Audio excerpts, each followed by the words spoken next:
Runs it wide of the apex down there. He's in it.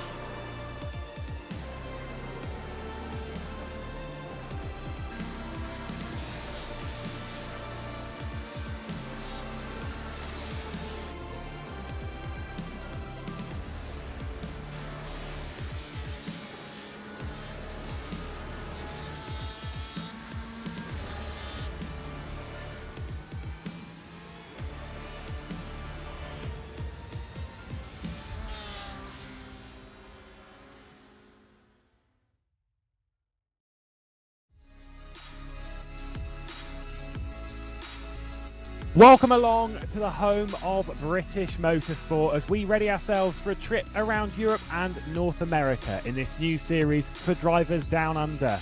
Attacking the racetracks, we have the classics of modern day endurance racing in the form of LMP2s, GTEs and GT3s, all in their variety here on iRacing, with plenty of prizes up for offer. Not just for the winners, but also some fun stuff as well, which we will get into in due course, don't you worry. To open the season, we head to the border of Northamptonshire and Buckinghamshire to a circuit known the world over. Used in the wave of racing on perimeter roads of disused World War II Royal Air Force bases, Silverstone has been around since the late 40s. Plenty of that character still remains, as after over 70 years of running, Silverstone has become a staple in world motorsport, being run in a plethora of series from Formula 1 to motorbikes, British touring cars to rallycross, and of course the endurance racing we see today. Let's get into it then. Round 1 of the Boost Mobile Apex Hunters United Endurance Series by OSR, with support of Grid Engineering. Broadcast from today's action and across the season, brought to you by Simply Racing on cameras today. Absolute Dan official himself, Mr. Daniel Handover. In the commentary booth for the opening portion of the race, it's myself, Lewis McGlade, and alongside me, my trusty partner in crime, Ewan O'Leary. Hello, good morning. Yeah, good morning, Lewis, and good morning, good afternoon, wherever you are around the world as well watching us. Yeah, I'm very excited to get this season underway. It's an absolute classic venue to get an endurance series underway, isn't it, really, Silverstone? We've seen it in many series in the past, but that doesn't mean that it's getting old at this point, really, in my opinion. I think it's just a fantastic place to start. So that's certainly one of my favourite circuits on the calendar as well. What I really like about this series is the fact that we've got some classics. You know, we've got the Silverstone, Monza, Le Mans. They're all involved in this season. But we've also got some kind of oddities, really, series and tracks that you don't often see in a multi-class endurance racing series like Homestead. How's that going to fare in a multi-class situation? I'm not entirely sure, but I'm very much looking forward to finding out. Yeah, our season will run from here in June. We'll take a bit of a break, 3 weeks, until we run Watkins Glen. There's a month until we run for the 6 hours of Monza, so we'll be up nice and early.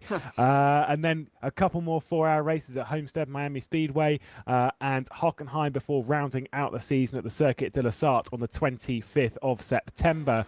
All of this racing more aimed at drivers from down under. So for me and you, Ewan, and of course for maybe some of the teams and stuff watching, some drivers and stuff that we're fairly unaware of, which is fine. That's kind of why we're here, because it's not just a series which is about the very best battling it out, but it's also about approachability and about just getting some people on the racetrack if they've not raced in league racing before. It's about having them jump in and join. That's why the GT3 class is in this.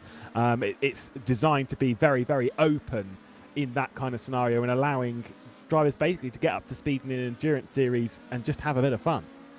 Yeah, exactly. I think this series is going to do that very well. Certainly, from looking at it from the outset, we've got over 40 cars on the grid at the moment, which is a fair amount. And they're of all different kind of abilities. We've got some very high class and well-known drivers from around the world as well, right up towards the pointy end of the field, and then right the way down. We've got your average sim racers, just very passionate about what they do, but maybe not as quick as some of the guys you might expect to see up towards the front. So, I'm looking forward to seeing how that dynamic gets on. It's always nice to have a series that accommodates all, and this is a series that seemingly does that very well, along with some fantastic cars that we've got on show as well. The LMP2 doesn't feel like it's been out for very long, on iRacing, but it probably has by now. And it still looks fantastic as ever. We've got some fantastic GT cars as well, very, very well made on the iRacing service, of course. So, yeah, looking forward to seeing how these drivers tackle the series and how it gets on, really, with the with the dynamic that you mentioned there, with the different abilities of the different drivers. Yeah, it's about seeing the very best going up against the drivers that are fairly new to it. We were just in qualifying there a little bit. We'll get into that in a moment. In GT3s at the moment, GT3s and GTEs have already completed their qualifying sessions. LMP2s basically completed theirs at the moment as well. We'll be running into the 4-hour race in just a moment. You can see the LMP2s there running around, and the Apex Hunters United Esports 69. They've got 2 cars on this. Of course, that's the car. The number 3 is the one with Nick Foster and Shane van Gisbergen. The 69 here. This one, in the classic fashion of joining a server in the complete wrong way. Join the server in the wrong name under the name My Cat Breath Smells Like Cat Food. Not an ideal scenario, and with that, I believe they're giving. I can't remember if it's a stop and go penalty. I'm pretty sure it's a stop and go. It is a stop and go. I think stop and go 30 seconds possibly, but yeah, it's not nice. Whatever it is. No, all for a misclick, which we've had a little bit. I think, in fact, actually, Nick Foster had that in the 24 hours of the Nürburgring. Accidentally misclicked and had. Accidentally put Dennis Lind in the car with them, so had to wrestle that one.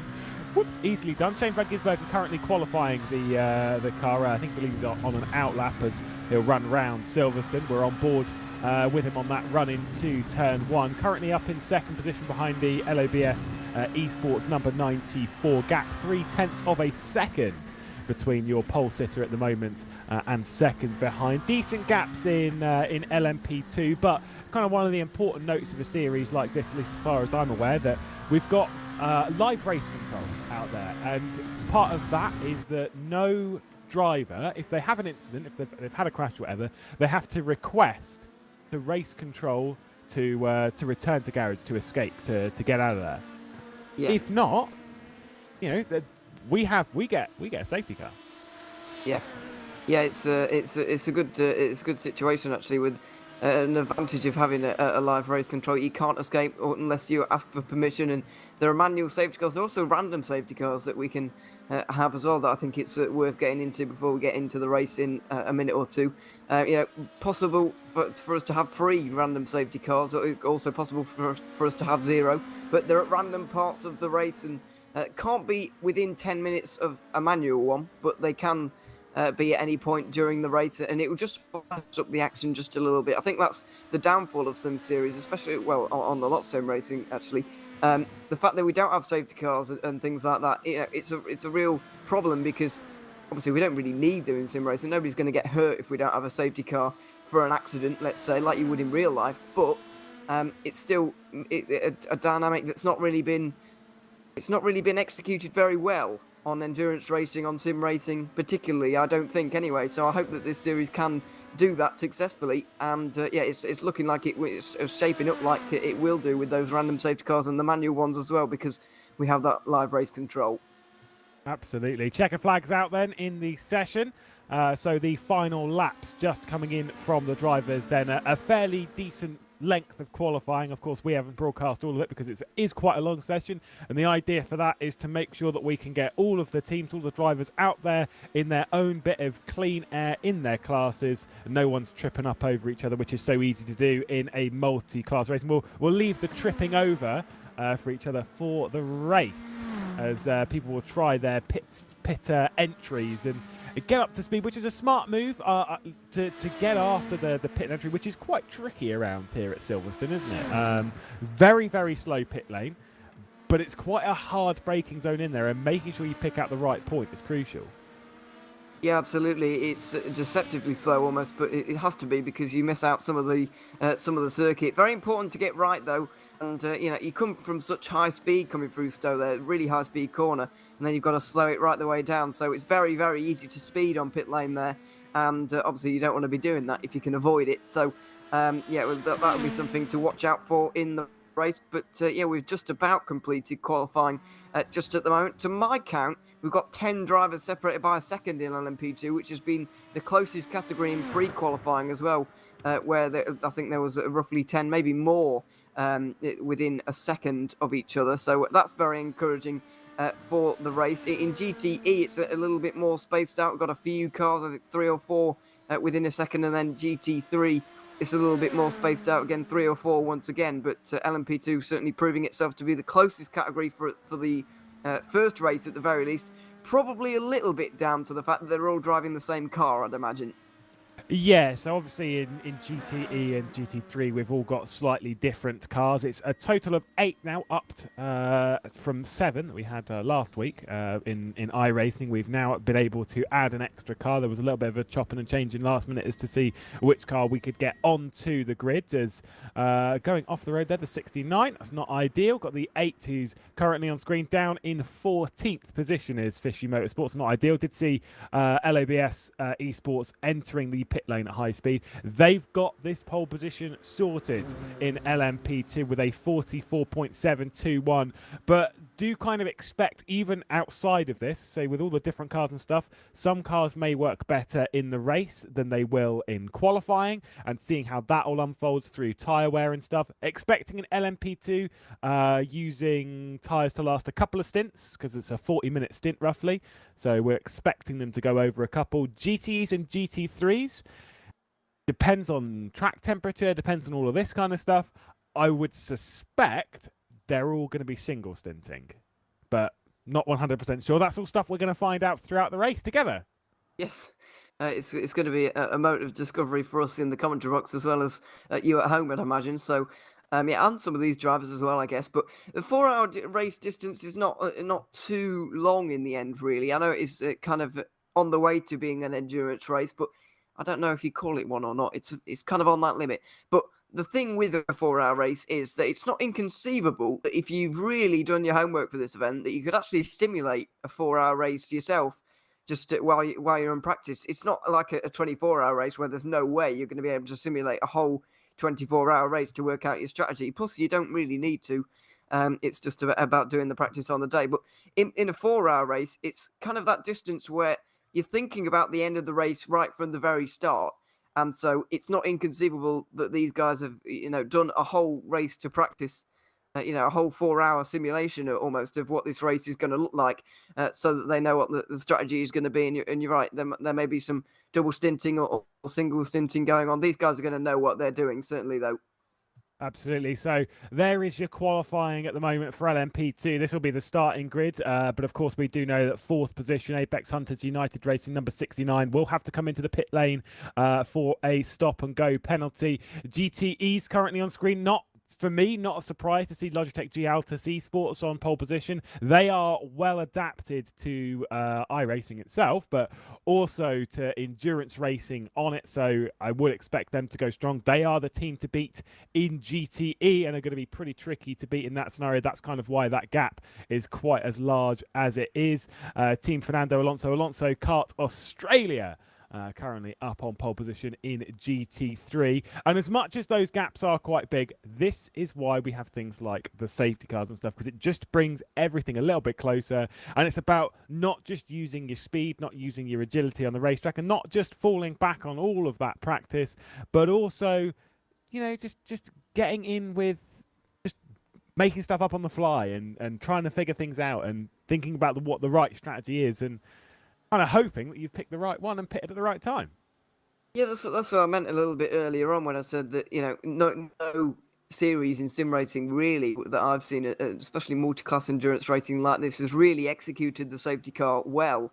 And the reason that's a disappointment is because of what you mentioned there. The strategic flexibility doesn't really come into it if it just goes green, the whole way around. So, I'm very excited to see how the safety car gets on. Obviously, we don't want to see any big accidents that force a manual safety car, but I'm hoping that there is going to be at least one random safety car at some point throughout the race. But as I mentioned, it can't be within 10 minutes of the previous safety car.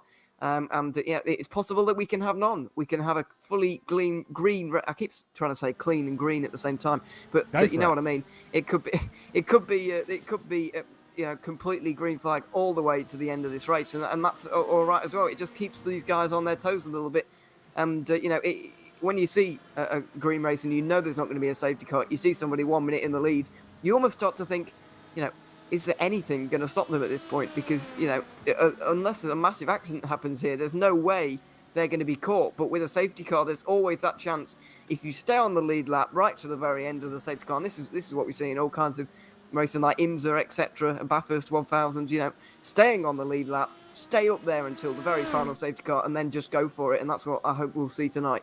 Yeah, it's all about playing the very, very long game in this scenario and making sure you're on track at the right time. But of course, they're all playing for various prizes. I believe there is a total of 10 separate prizes on this. It's all in the regulations. It's right at the bottom. There's a lot up for offer. A couple of Shane van Gisbergen hot laps, which, by the way, are really hard to come by these days. So it's actually a very, very good prize. Like I said, you've got stuff like your serious stuff for winning whatever, but you've also got stuff like the Hunt of the Race award. This award will be delivered to the driver who has the biggest AHU Apex hunt as captured on the Simply Race stream. That'll be adjudicated by Nick Foster and all that lot, and will be the decider. And you've got people for missing the Apex constantly by a mile. We get to pick those out. Most embarrassing moment, why not? Of course, we've got the up and coming Billy award, which for anyone who doesn't know, a Billy is essentially it's Nick's way of calling someone a noob. Basically, and the up and coming one. This is what I was saying about this series being about trying to find new drivers moving forwards, and everyone just having a bit of fun. That's what it's about. Yeah, absolutely. It's great to have these different kind of prizes, because it's all well and good having prizes for winning, but that's difficult to do sometimes. So it's good to have prizes up and down the field. Hopefully, most of these guys can get get up there for at least one kind of award. But here's the starting grid. They're all lining up on the back straight right now, and just gridding up, getting themselves set up. So let's take a look at this starting grid before we get to the 4 hours of Silverstone underway. Yeah, Brody Kostecki starting then from pole position with Nick Foster and Job Stewart. Justin Rougier alongside on that second row, but with that drive-through penalty coming his way. Richie Stanaway from 5th place in what should be the number 10, but is not going to be. Then Scott Sislovsky in the Trick eSports from 6th position. Mark Gibson and Jordan McDonnell for Rush Sim Racing. Luke Turner and Warren Pickering for Fusion Sim Racing rounding out the top 10. All still within a second, but now we drop outside of this with Rob Carmichael and Benjamin Faulkner in 11th and 12th spot. The rest of the LMP2 field sees Pulse Tuning, Fishy Motorsports, and then Injectors Online Racing in 15th and 16th spot. Ignore the 17th car because that is not actually one that is in the race, so no panic on that front. Logitech G Altus Esports with BVN Esports and United Sim Sports, the top 3 battling it out for pole position, all fairly close. And Trick Esports with Drop Bear will roll through into the GT3 category because they are going to be running around to the race start pretty sharpish. You can see the Team FA Alonso car, Australia car that will be starting for pole position. You can actually spot that one out. It's very, very colourful in that Porsche. And the rest of the GT3 order, we'll get to them as they come to the starting grid. 3 classes to start here. They all have their designated start zone, which is on the start finish. They're not allowed to go before that point, but it does come to the pole sitter of each class, roughly 10 seconds between each before they get underway. Let's take a look at how things are going to unfold then in the opening race of the season, and that charge down into Abbey for the first time, all in the control of the LOBS Esports number 94. We are underway to open the season, and it is a great launch from him. Nick Foster caught napping. Oh, he has not got that one going well. I believe that's the 69 off the road in the background as well. For good measure, looks very, very good for the 94 at the moment. 48 up into 2nd position. A fantastic start from the 94 there. Brody Kostecki just getting away from everybody, and not a bad start either from the 2nd row. Blake Purdy getting into 2nd. Nick Foster slightly half asleep on the front straight there, but nothing too bad for them. Everybody's kept it clean in LMP2. Let's hope that everybody does the same in GTE as they go through the first few corners.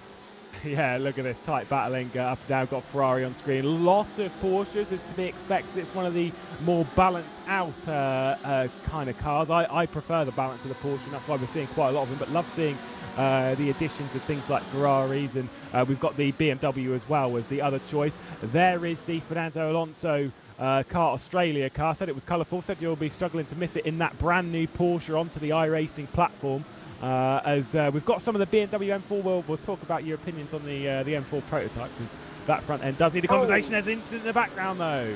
Deary me, let's try and see for you who that was, but I'm afraid free clean starts out of free was not going to happen. Here we go. It looks like Mike Pepper might have been involved during the 288. We'll see as it just gets rear-ended by one of those BMWs, I believe. And yeah, can't quite pick out which one that is at the moment, but presumably it's going to be one a little bit further down the order at the moment. So yeah, a bit of a shame to see, but as I mentioned, LMP2 and GTE were clean. It was going to be very unlikely that there was going to be a clean GT free start as well. Surely one of the classes out of free, we're going to have a troubled start, and I'm afraid that is what we saw in the end. Yeah, it's kind of one of those sort of little niggles in the early stages of a race like this. It's very, very easy and awkward to dive into the back of someone into the loop. It's just kind of one of those things that naturally unfolds in that scenario, and unfortunately someone had to pay the price. Just so happened. Oh, that's a brave move. That is an absolute send from the 298. Oh my goodness, that is not something that we see often. What an effort. That was very, very brave, wasn't it? Tom Frey was probably had his eyes closed almost, but he's coming back at him around the outside at Stowe, trying to regain 6th place that he just lost there to Chris Pellet, who that was in the end. But yeah, dear me, that was quite a brave dive to be making, with still nearly 4 hours to go in the first race of the season, but clearly wants to make up the positions very quickly. That's Fusion Sim Racing, by the way, trying to get up towards their teammates who are in 5th. So it's Fusion Sim Racing in 5th and 6th at the moment. And also, meanwhile, the LMP2 car, the Apex Hunter 69 car, the one that one misclick, and I'm afraid they've had a 30-second, I believe, stop-go penalty, which is not only going to put them to the back of the LMP2 field, but it's actually going to put them behind some GT cars. So they're going to have to do actually more overtaking in traffic than the rest of the field, which is going to set them back even further. It doesn't drop them outside of the race, though, as say with safety cars and stuff. If one comes out at the right time, can drag you back up to it. At this point, it's all about trying to stay on the lead lap. They were always expecting they were going to drop down to the back of the pack. Just means they have to cut through traffic a little bit earlier than expected. Back up towards the front end. Oh, there's a spinner in the middle of the pack. That'll be the LABS eSports 10 car. Ooh, I'm assuming that'd be assisted from the 10, which is now under the 33. There's a little bit of clumsy stuff. Oh, and there's more from the 51, just backwards in the middle of the road. A lot has happened here. Yeah, we're going to have to try and piece together what on earth has gone on here. Let's try and piece it together for you. This is Richie Stanaway, who was eventually spun around. Does he do this on his own? Or he did actually get into the back of the number 3, and in trying to avoid him has gone for a spin.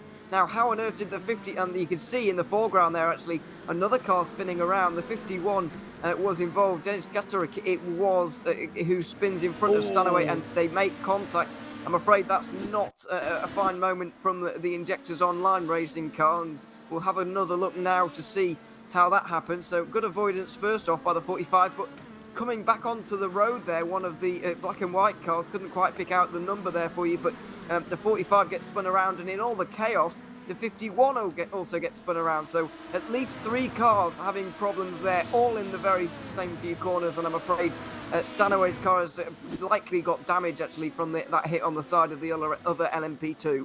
Yeah, a lot of driving like Billy's in there. To be honest, it's just a little bit clumsy, a little bit chaotic, as we kind of expect through that sort of club section. You're so easily tripping over yourself, and if you're tripping over yourself, you're damn well going to be tripping over other drivers as well for good measure. And it's just kind of one of those awkward sort of scenarios. I'm sure race control will be on that ASAP to try and pick their way through and see what can be decided into the pit lane. I believe that's the Rush Sim Racing car that's dived down there just to try and potentially either get some damage repaired or something in that vein. Actually, might be a drive-through penalty.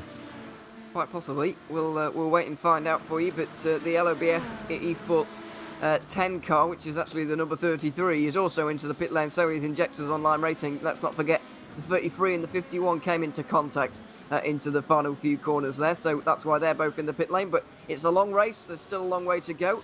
And they can still definitely salvage something from this race. And that's what they will aim to do, of course. But back in GT3, things are a little bit more calm, a little bit calmer anyway, and yeah, I think battles are still happening up and down the order. It is still, I believe, it's still the pole sitters, Team Fernando Alonso, are still leading this race, but it's only by a half a second, and there's a train for the lead going on as there is in GTE as well. I bet all three classes are probably trains for the lead at the moment, actually.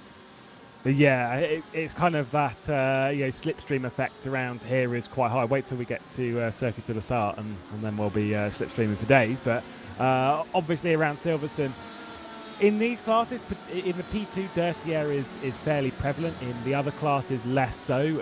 Obviously, the slower you get, the less of an effect from dirty air you have. And so in that scenario, it's easier to keep up and stay on the rear end of the car ahead. You can see how many Porsches there are in GTE. It kind of goes down to the balance of the Porsche. It just, as much as Porsches are normally regarded as being fairly rear end worthy, naturally with the weight. They're slipping and sliding and going all over the place. Whereas they're fairly well balanced. They're very, very comfortable to drive. They're predictable, which if you're new to sim racing or anything like that, or even when you're pushing onto the very limit, predictability is a key factor. Yeah, over a long race like this, especially, and the 8 hours at Le Mans at the end of the year as well, that's going to be predictability is going to be very, very important then as well. But to be honest, I would drive that car purely to listen to it. Really, great noise. It is fantastic. I can't have any arguments about the car choice there. Meanwhile, by the way, into the pit lane has come Scott Sislowski, I believe, in the 99 to repair a bit of damage. Might have been a penalty, but I'm not entirely sure. He was involved in that kerfuffle down at the final few corners, though, so that might be a reason. But this is the battle for 5th place going on at the moment. Luke Turner is heading a train of LMP2 cars, getting put the pressure on by Summit Sim Sports and Pulse Tuning, Fishy Motorsport. They're all here, so yeah, he's got a lot of defending to do at the moment. Did get note from race control. There was 2 penalties handed out. Brad Newman, not sure as to which car he is a part of, but Scott Sislowski did get a penalty. It was a penalty for his re-entry in I think all in that kind of kerfuffle, really, as diving their way through the traffic. So already getting into some of the GT3 traffic, which this is where, if you're GT3, if you're fairly new, you're inexperienced, how do you play things? Because it's quite a terrifying and daunting experience to have an LMP2 come to the rear end of you at the speed that they're flying around. Yeah, absolutely, and it takes practice to get used to that feeling almost in a car. It's not something that comes naturally to everybody or anybody really, so yeah, it does certainly take some practice, and it does mean that you have to be a little bit patient in LMP2, like we've just seen there with Luke Turner. However, you can pay for it, because now he's being hounded by a couple of cars right behind into turn 1, diving down the inside of one of the Porsches. They drift wider, the Porsche has to drift wider. So these are the dangers that we see in traffic. Being patient versus being aggressive, it can have its advantages and disadvantages. And as you can see in the background, traffic can also mean a lot of positional changes, as well as a Lamborghini gets tipped around into a spin. And I'm afraid that was always going to happen in the first round of traffic.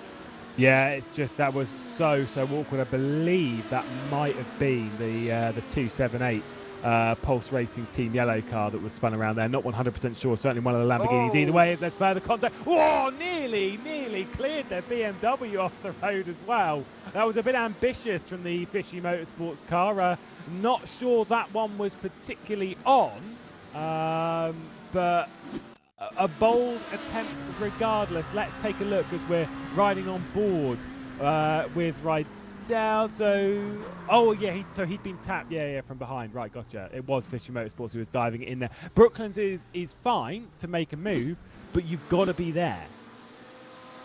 Yeah, absolutely. You can't be making half-hearted lunges at any corner, really, especially not Brooklands. To take another look at it on board with Blake Delaney now. It's a dive down the inside, and this is how he got spun around, because yeah, the two of them came into contact. It does the yellow car come down and in there? I'm not entirely sure who was at fault for that, or really was it Riddell or was it Delaney? I couldn't say myself. Probably a racing incident, given that they both got spun around in the end. So yeah, I'm not entirely sure how I'd call that one, but yeah, they both end up in a spin, and these are the kind of things you really need to avoid early on in a race. I would be backing out of that kind of move with this amount of time remaining. But yeah, it seems that a lot of these guys going a little bit crazy, trying to make these moves very, very early on. And this is what happens in the first round of traffic, really. Everyone realises that they can actually make up a lot of positions very early on, and so everybody just goes for it. But I'm afraid sometimes that's not always the best call. Yeah, I mean, I'm not sure in that side between those two. It's if you're going to go for a move at Brooklands, you've got to be committed to it. You've got to go for it, and it almost seemed like a fairly half-hearted move, and that is prevalent, especially when coming through traffic, because with sort of when you're darting and weaving through traffic, you need to be committed. You need to be like, I am going to dive down the inside, and I'm going to do that here and now. When you kind of leave your nose down the inside haphazardly, that's when issues occur. That's when things do go wrong, as we're seeing this battle for 8th position at the moment, as this is in GTE. Seeming like a decent battle again. All the Porsches battling out. Saw them go through some GT3 traffic as well. They've got to think about traffic themselves, both front and rear, because they also have to go through the GT3s, as well as sort of keeping their eye on their rear view mirror from the LMP2s. I'd say it's a bit easier at the moment from Michael Ward, as when he's looking in his rear view mirror, he's already focused on what's coming up behind him, because he's got a car directly behind him. When the LMP2 gets there, he's like, oh, it's just another one, it's fine. Yeah, exactly. But sometimes when you are the second car, the LMP2 can sneak up on you a little bit, because it's got to make its way through on one of them first, and then it can catch you off guard sometimes. But yeah, it is an advantage certainly to being in front. You do become aware of that traffic coming behind you, as Post Tuning 64 into the pit lane from 10th position. That's Glenn Setter Riddell, as we saw earlier on. Wonder if that might be a penalty from the incident that we saw. But this is the battle for 6th place on your screens right now. Look at Brownlee trying to defend from a couple of cars, Summit Sim Sports and Racing Dolls eSports as well. All stacked up in behind. Some very, very close battles in LMP2 so far, and they don't look like they're dying out anytime soon either. No, where we've got them separated, though, is more so towards the race lead, as separated by 2.5 seconds at present. Brody Kostecki has over Blake Purdy. Mark Gibson, who's in 3rd spot, is a fair way back as well at just around 7 seconds. But he's got pressure from behind in the form of Nick Foster, who is waking up. Of course, whilst we've got, I said before, a lot of the drivers from AusNZ, there is a rule that each team can allow for one driver from outside of that region to take part. It's mostly down to connection, netcodes, etc., where kind of don't want to really push your luck. You know, this is all run on an Australian server, etc. You don't want to push it that little bit too far. So for Nick Foster, he is the exception to that rule. Whilst yes, it is, a driver from that region, he lives in London.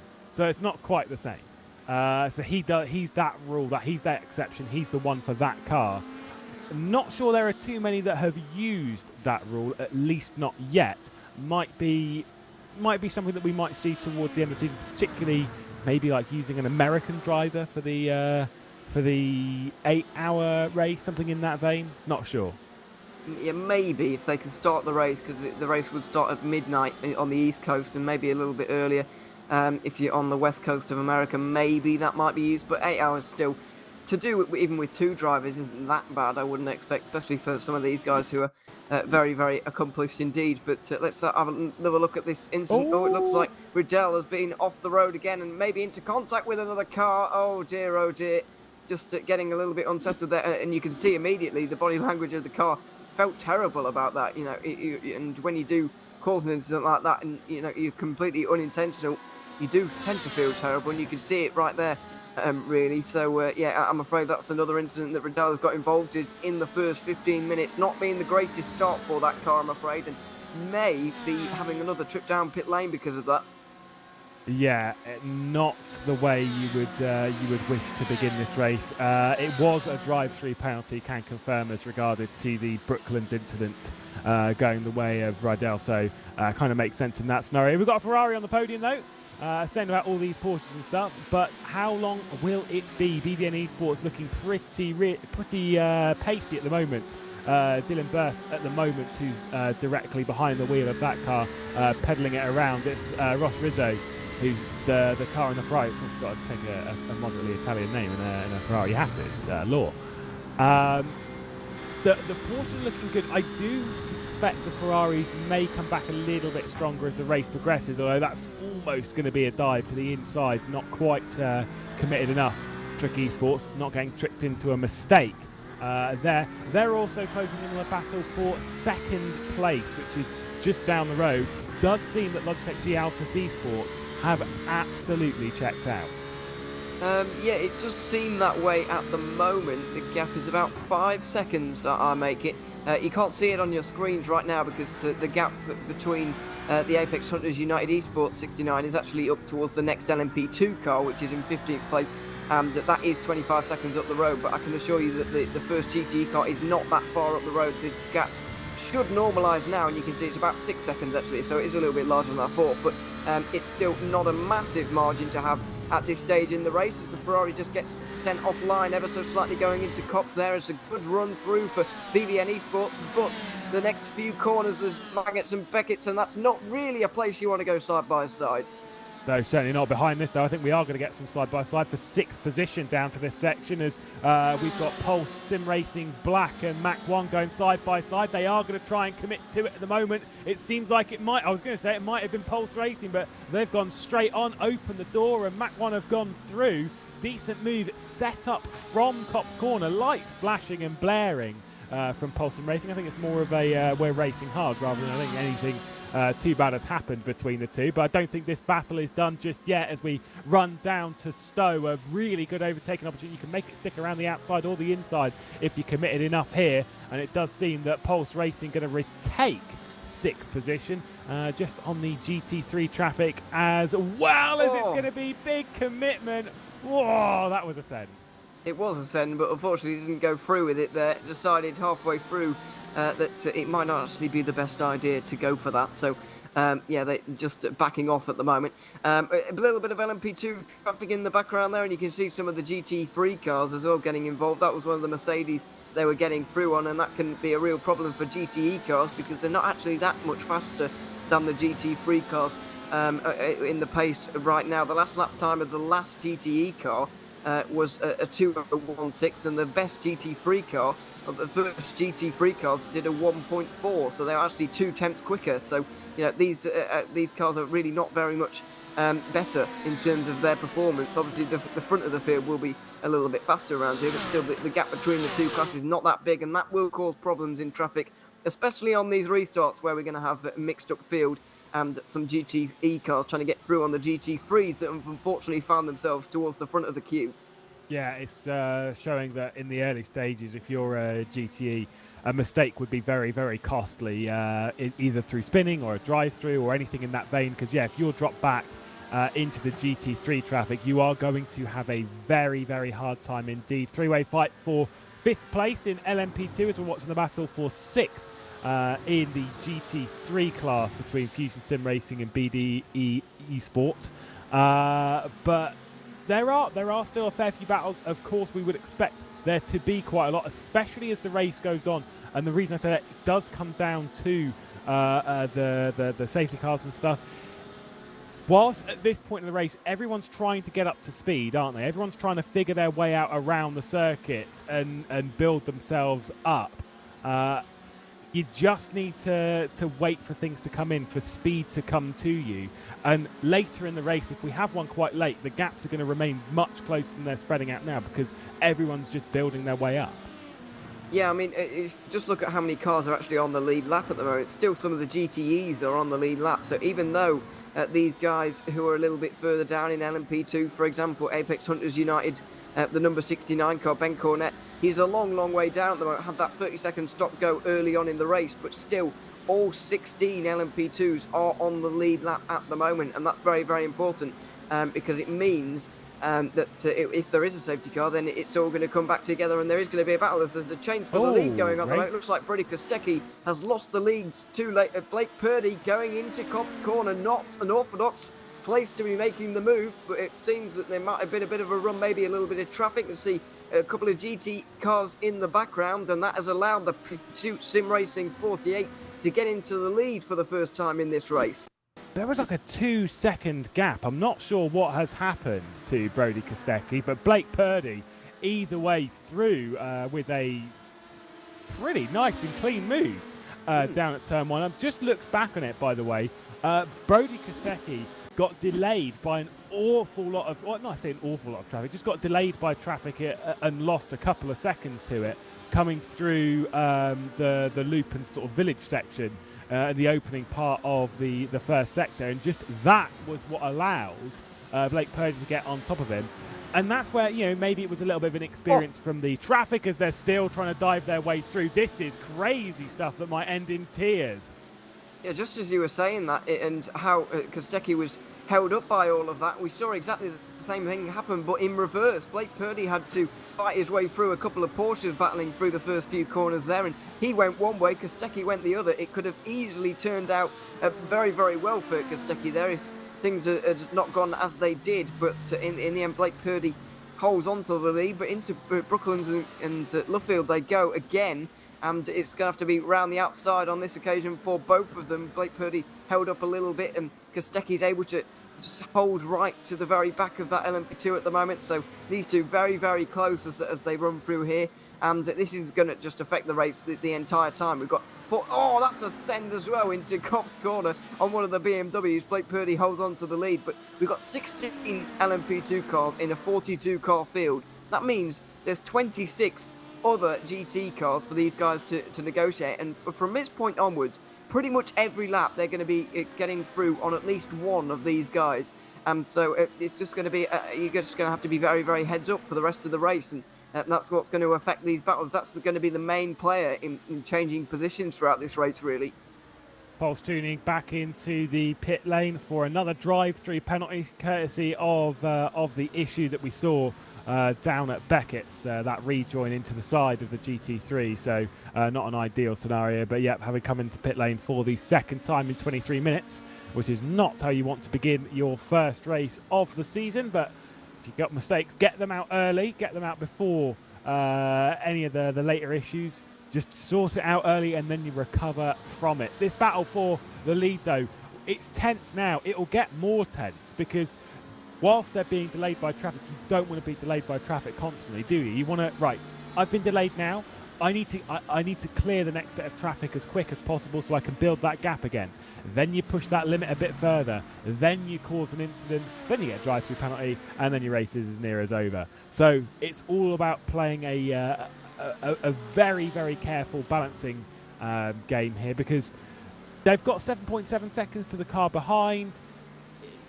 Work with that gap, work in the favour of that gap, just as a bit of a note with the gaps coming up. Let's take a look at what happened in GT3. Got a bit of an incident here for Michael West running through in the 279 at Stowe, just too much curb on the inside, and then lights up the rear of the car. Is it going to be a good one? Yeah, right. I'll take that. Not bad.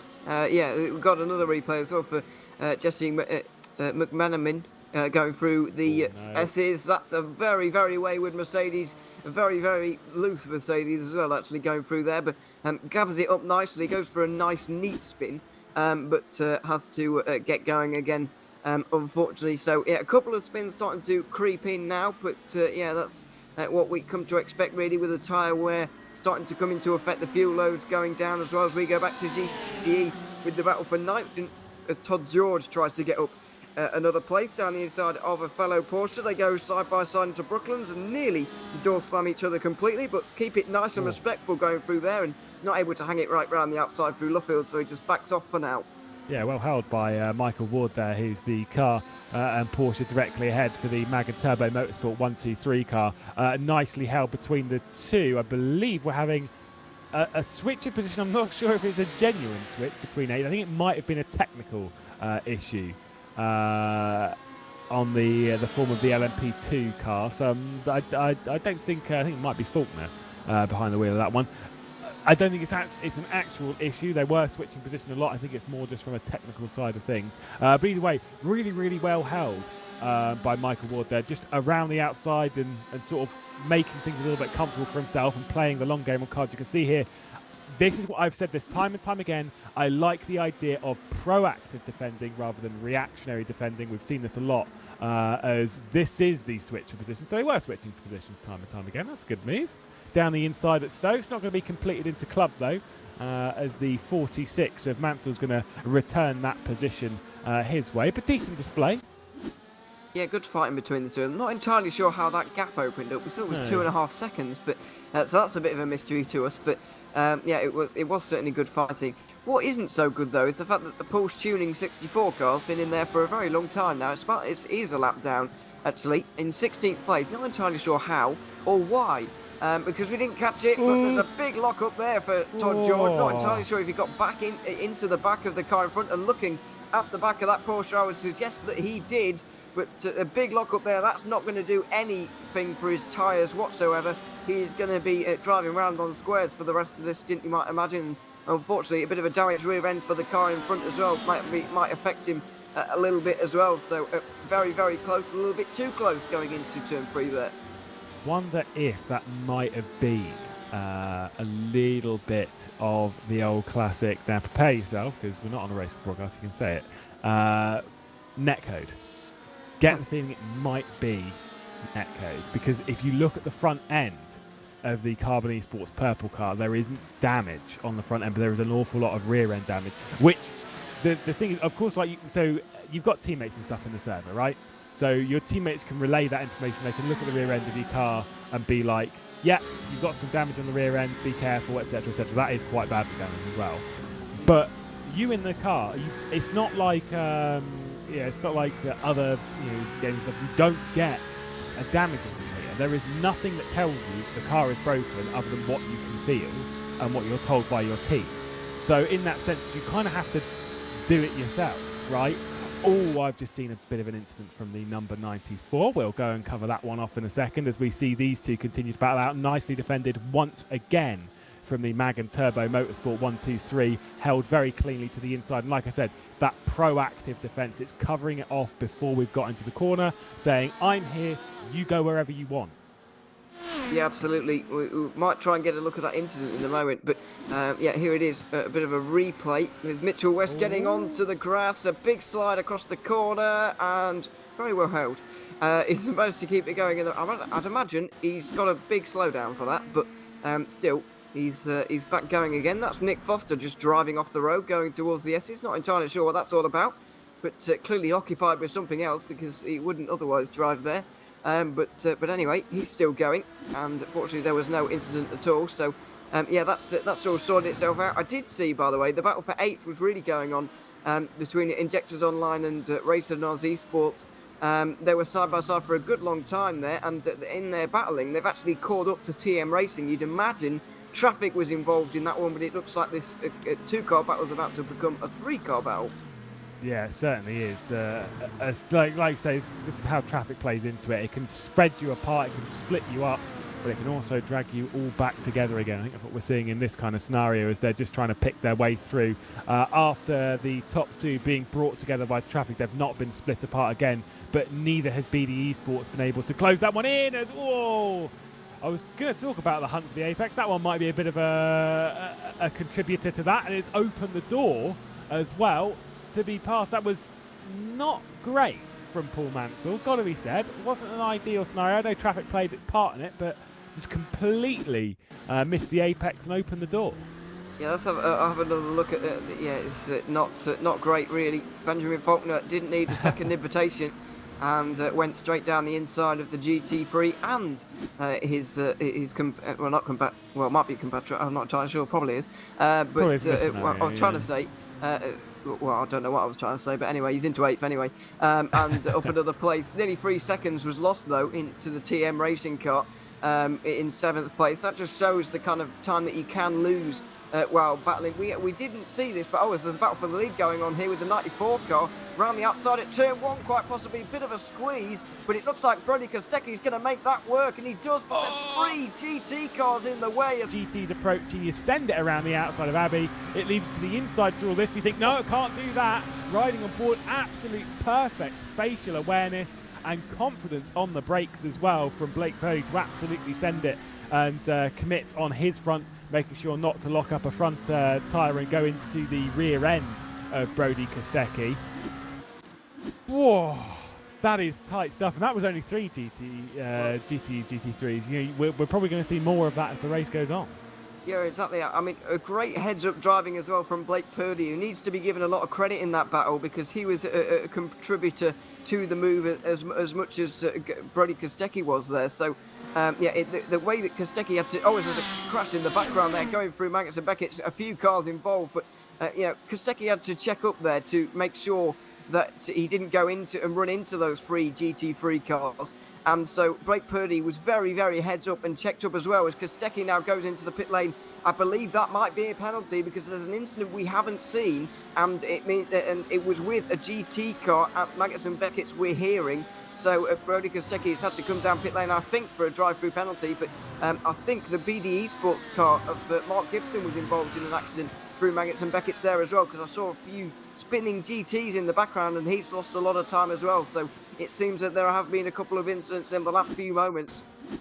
Let's take a look then as to what has happened, as we've got the 231 on screen. That's going to completely miss that apex. And then go for a spin. That is not the incident you were talking about. We had one, like you said, it was between Michael Ward, Mark Gibson and Mitchell West were involved in that, genuinely parked in that almost exact place as well. So had a couple of issues. This is how that one all unfolded. Contact, big contact there for Mark Gibson. We'll be surprised if he didn't get away with damage there, because a couple of GTs involved, another BMW involved there as well. And that's always a danger with these battling cars. You know, you don't really want to have a spinning one because then you get involved in it. This is Mark Gibson's view. Absolutely nowhere to go. And, no amount of backing off there would have saved him. In those situations, there's just absolutely nothing that you can do. And, I'm afraid he's going to have some damage after that one, and he's going to have to get that repaired, of course. I know it sounds ridiculous, but we've got someone skipping in the background as well. It'll be one of the GT3s. It's actually really hard to tell the difference, by the way, between the GTE Porsche and the GT3 Porsche. Just to point that one out, really hard to tell the difference. You can tell, when they're running the correct livery, they've got a strip on the windshield visor that's green or orange, dependent on class. And obviously, you've got the number boards as well. But still, it's very hard to tell the difference. So keep with us on that one. I'm sure we'll figure it out as the season progresses. Probably not. What I was going to say, though, Silverstone's quite a fuel-hungry track. There's a lot of slow speed, then into quite large acceleration, and then you're on throttle for an awful lot of that. You've got a lot of high-speed sections. You're burning fuel fairly frequently, and it's quite a long lap. I think we're just some people are pitting a bit earlier just to try and roll the dice on strategy. I've not seen a note of any sort of penalty for Brody Kostecki, so I think they're okay. The fact that the amount of time that he's lost correlates with a drive-through to me, but I'm probably wrong. I'm just guessing from this point, because I haven't even seen the incident with the 94. I've only heard reports that incident has actually happened. But surely if you were taking a full pit stop, even if it was a fuel-only stop, surely you'd lose more than 20 seconds. He's lost 23 seconds there, maybe at 25. That's not enough for a full fuel stop, surely. No, I agree. I do agree. Not 100% sure. I would suspect, but I've got nothing from race control to suggest that it was a drive-through. But either way, it doesn't really matter. They've been through regardless. It does seem like it's in the vein of a drive-through, because I do agree it's just not enough time lost. So we'll see if they return to the pit lane in the next sort of 10 or so minutes. LMP2 is expecting their pit stops around about the 40th to 45th minute of racing. So the expectation is they'll be entering pit lane at some point fairly soon. GTEs and GT3s will be going more so towards the hour mark, making their strategy fairly simple in a 4-hour race. You pit 3 times and change drivers as many times as you wish. So yeah, in that scenario, I'd much rather be a GTE or a GT3. The strategy is much simpler. Yeah, absolutely. Yeah, yeah, you're right. I mean, if it's 40 minutes, then that correlates quite nicely. That will make 6 stints quite good here for a 4-hour race. Things get a little bit, well, they wouldn't actually get any more complicated for a 6 and 8-hour race. But if it's 45 minutes, you're right, then that's going to be a little bit tricky because that doesn't quite work out. And there's going to be a short splash and dash in the latter portion of this race, unless there's a safety car, of course, which is going to throw things all up in the air, and we're all kind of hoping for. Although we don't want to see anybody, crash out of the race and force a safety car upon us. I'm hoping there's at least one random one, just spice things up a little bit, as if this race needs spicing up at the moment. It's been very thoroughly entertaining for the first 35 minutes. There's been things going on absolutely everywhere, and there's things going on our screen right now as well. Paul Mansell trying to defend from Fishy Motorsport, tried to dive down the inside there into the loop, but it didn't quite pay off for them on that occasion, so going to have to try again soon. But if you just look at the gaps between 5th place and 10th, there's 6 cars there separated by no more than 5 or 6 seconds, and it's a very, very busy part of the track. Yeah, it really, really is. It's pretty tricky through traffic as well for good measure, so certainly not great when you're trying to battle for position. If you're by yourself, like you say, you can make those decisions as and when you wish, and sort of play your own cards through traffic as easy as you like. Whereas when you're battling for position, when you've got people around you, people behind you, that's where the issues can be forced. Leader into the pit lane, yeah, absolutely. That'll be a pit stop, surely. Yeah, it's got to be. Sorry to cut across you there, but yeah, leader into the pit lane. Blake Purdy, after leading for a few moments, Brody Kostecki is into the pit lane as well. I think this might be an actual stop, and he does indeed pull into his box, does Blake Purdy, expecting Kostecki to do the same. And it looks like it's going to be just fuel. The car not going up onto the jacks at all. Here's Kostecki. Looks like he's blending into the right-hand side as well. Is he? Or is he driving? Well, they are quite a long way down the pit lane, aren't they? The pit lane. It's a very long one, isn't it? It is very long, and the LMP2s will be right at the end as well. So in comes Brody Kostecki. That also suggests that it was indeed a drive-through last time around, but yes. We'll wait and see. But 21 laps complete for these guys, but some of them able to carry on. So we'll just make a note of this pit window for you and see how long these guys can go for, because of course, if you can save that little bit of fuel, we might be able to catch a safety car at the right time or shorten your final pit stop. But at the moment, these guys not even making 40 minutes. For me, that's a bit of a problem for some of these guys. I'll be looking to make 40 minutes at minimum. I know this circuit is pretty fuel hungry, as you mentioned earlier on. If you just think about the amount of time you spend on full throttle from this point here at Luffield right the way towards the final chicane almost, that's an awfully long time, and you do burn a lot of fuel, but you've got to be making it to 40 minutes shortly to try and make this a 6-stint race. 100% agree. Otherwise, yeah, you've just got to come in for that splash, and with the pit lane that is so slow, you're going to lose a whole chunk of time. I mean, if it's 25 seconds for a drive-through penalty, you add a little bit of fuel in there. Even if it's only a few seconds, you've got to slow down, come into your box, get out of your box. You're talking upper regions of 35 seconds, which you're costing yourself from not saving fuel across the race, which probably doesn't cost you that much time. Certainly not in iRace. It's actually very easy to save fuel in this, particularly in the LMP2 car, although that's only what I've been told and not what I've dun. I'm not very good at fuel saving. I'm more of a, I'll just drive it and see what happens. Never fuel at Sebring. Yeah, thanks, mate. That was 6 years ago, man. Yeah, we've reminded him about it for those that don't know. Every year. Just for those that don't know, Lewis ran out at Sebring once, and we've never stopped mentioning it. More cars into the pit lane, by the way, though. I'm just hearing in my ear that somebody may have sped on pit lane. Didn't catch who it was. But, it seems... Lockhart Brownlee, who we were watching on the stream right now. Fusion Sim Racing, I'm afraid. And this is what we were talking about earlier. You're coming from such high speeds down to such a low speed that it's very, very easy to speed, because you're just knocking off so much speed. But I'm afraid he didn't quite knock off enough going towards the pit lane there, so he's had to, or gonna have to come back down pit lane. I think it's a drive-through, isn't it, for speeding in the pit lane? Potential. The thing is with iRacing, and I'm pretty sure this does actually work across all tracks, not just in the NASCAR variant, but the way that your NASCAR tracks work, follow me here, don't worry, is where you've got your effectively your sections of the pit lane, and it's about not exceeding the time variance in each section. And so if you come in at, say, for example, if you hit the line at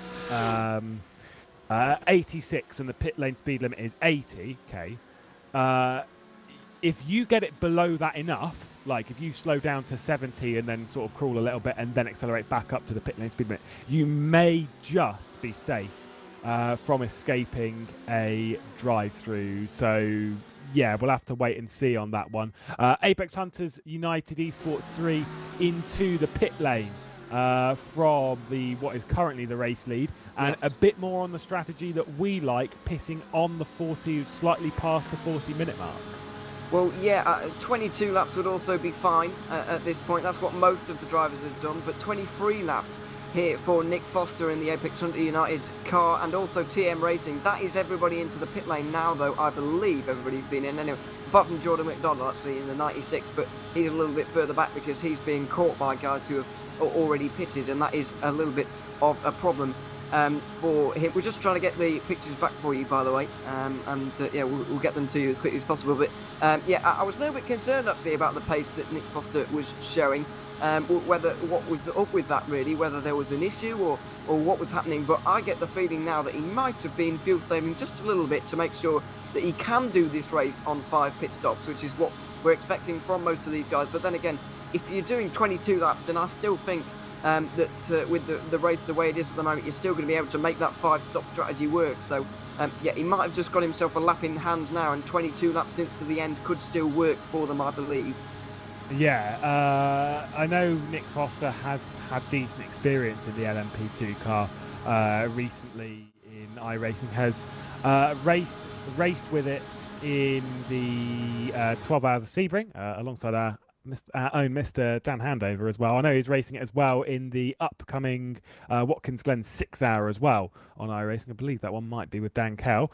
So, you know, there's a decent amount of experience. It's a car which works for some drivers and not for others. I'm more than happy to say, not actually a fan.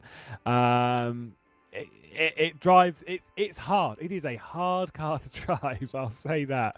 With the traction control and stuff, if you're not careful on throttle, you've actually got to throttle control even with traction control on, because otherwise, obviously, it pulls the power and then you go for a spin because it's not putting anything down the rear wheels. It's very good fun. Pit lane sequence has been completed. We'll be jumping back in as soon as possible. We're not into the GTE and GT3 pit stop sequence yet. That one we're expecting to come up in around 15 minutes time. So no panic on that front. But I do believe, before we jumped out there, that Foster's actually jumped up into second position through all of that.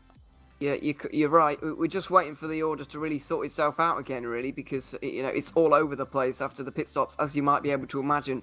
But yeah, Nick Foster, it looked like he was right up there at the end of all that, and that is one of the advantages, I guess, of his strategy. But slightly confused as to how he might have done that, if that indeed is the case. We're not entirely sure at the moment because we're not in the game. Well, we are, but we're not seeing the pictures at the moment. But yeah, it remains to be seen, because most of these guys didn't take tyres. And as we mentioned earlier on, 6 stints seems likely for these guys at the moment. So that's surely 3 tyre changes as well. 3 sets of tyres will get you to the end of the race if these guys are double stinting, and that's what we're expecting. Don't think anybody's going to be doing anything outrageous like triple stinting, although somebody may try it. Yeah, someone might give it a go. By the way, just checking back, I don't know what I'm talking about, because I know Nick Foster dropped back to 4th position, but obviously he gained second from when Brody Kostecki came in for that drive-through, so I'm misleading the audience. It's fine. Just as an FYI, by the way, track temperature is pretty toasty. It's not super duper hot, but it is 37 degrees Celsius on the racetrack here at Silverstone. It's 20 degrees ambient temperature, but yeah, 37 degrees track, which I would suspect will drop off a little bit, maybe aiding towards a triple stint on tyres in the latter half of the race. The in-game time, as an FYI, is around about 2 o'clock at the moment. So as time goes on, I say we'll expect that temperature to drop down ever so slightly and just make things a little bit easier for that. Maybe double stinting in GTEs. That's going to be like the really interesting one. If there's a team that will know what they're doing, it is Logitech G Altus eSports. They'll be picking and choosing what they're doing with good knowledge. So we'll wait and see how that unfolds for them. I'd say for P2s, I'm in agreement with you. I don't like the idea of a triple stint right now, but doubles, I think most people will be on doubles. I think if you start on whatever you start on, you've got to finish on that, because if you do half of one and half of the other, you're going to really screw yourself over, in my opinion anyway. If you start doing a double stint, then there's no way you can go to a triple stint, because then you'd only have one stint left in the race in an LMP2 car, and that's completely useless for putting on a set of tyres, and that would be completely illogical in my opinion. And in GT, if you start doing single stints, then there's no point doing a double for your second one, because that's going to leave you with one stint at the end. Are you going to put tyres on for that? Well, of course you are, but that would seem also a little bit illogical as well. So it seems very strange to do half and half, really. You've got to get it right in this 4-hour race. If it's a 6-hour race, maybe you can, sort things out just a little bit, and you can, change things around as you go on. But yeah, in the 4-hour race, you've got to pick a strategy, stick to it, and don't move, basically. Absolutely. Pictures back and racing continuing here at Silverstone. And in the GT3 category, we have on screen the United Sim Sports GTE. I was confused once again because it was a Porsche with a Mercedes in front. It's fine. Just sort of going through a lap of that. Mercedes has gone for a spin though at Stowe, just for good measure. I'm assuming by himself, but went for a spin and was 90 degrees to the racetrack anyway. Yeah, let's have another look going into... Well, was it by himself? It looks like actually it might have been Luis Paulo Gallon going into Stowe corner, a few cars behind, but spins to the inside of the road, which is fortunate for everybody else. Gathers it up quite nicely and gets himself back onto the road right now. So that's all right, and he's got away with that one. And here's Michael Ward, with slightly damaged rear end to that Porsche at the moment, but he's still going. And he's not going too badly either at the moment. In 10th place in the GTE category is just Injectors Online Racing into the pit lane at the moment. I'm not sure if they've already... they have already been in. Dennis Gattari, if you remember, had that spin and incident in the final few corners of the circuit not so long ago, so that's why he's a little bit off strategy with everybody else. Oh yeah, that was kind of predictable from Chris Pellet. Just running through there, you could see the rear end did not grip to the road surface at all at Mag. It's actually something that I would more suspect from the Mag and Turbo Motorsport car that we did see getting a little bit of a whack coming down into Village Corner whilst defending. No longer defending, mind, but still racing hard. Fishy Motorsport is currently on screen. This is a car driven by Blake Delaney with Paul Mansell directly behind, battling it out for position, just 3/10 on the rear end. Battle very close at the moment for 8th position after that pit stop sequence. What has happened to Nick Foster, because he's dropped down to 3rd? Yes, he has. Brody Kostecki is now in front of him for LOBS. Not entirely sure why, though, because you're right, Nick Foster was in 2nd place, but he's dropped down to 3rd now. And they're both a good 17 seconds behind Pursuit Sim Racing, but Blake Purdy is still leading this race. But we'll try and piece together for you what happened there with Nick Foster and try and get to the bottom of it, but that doesn't seem to be normal. He has just gained another 3 seconds though, because of traffic most likely, and then a little bit of time lost for someone else. It always happens like that, especially in LMP2. But yeah, we'll try and get to the bottom of what happened there for Nick Foster, and also try and get to the bottom of how he managed to find himself in 2nd place in the first place, because that's still a bit of a mystery to me. I think he just passed to get into 3rd without our knowledge or consent.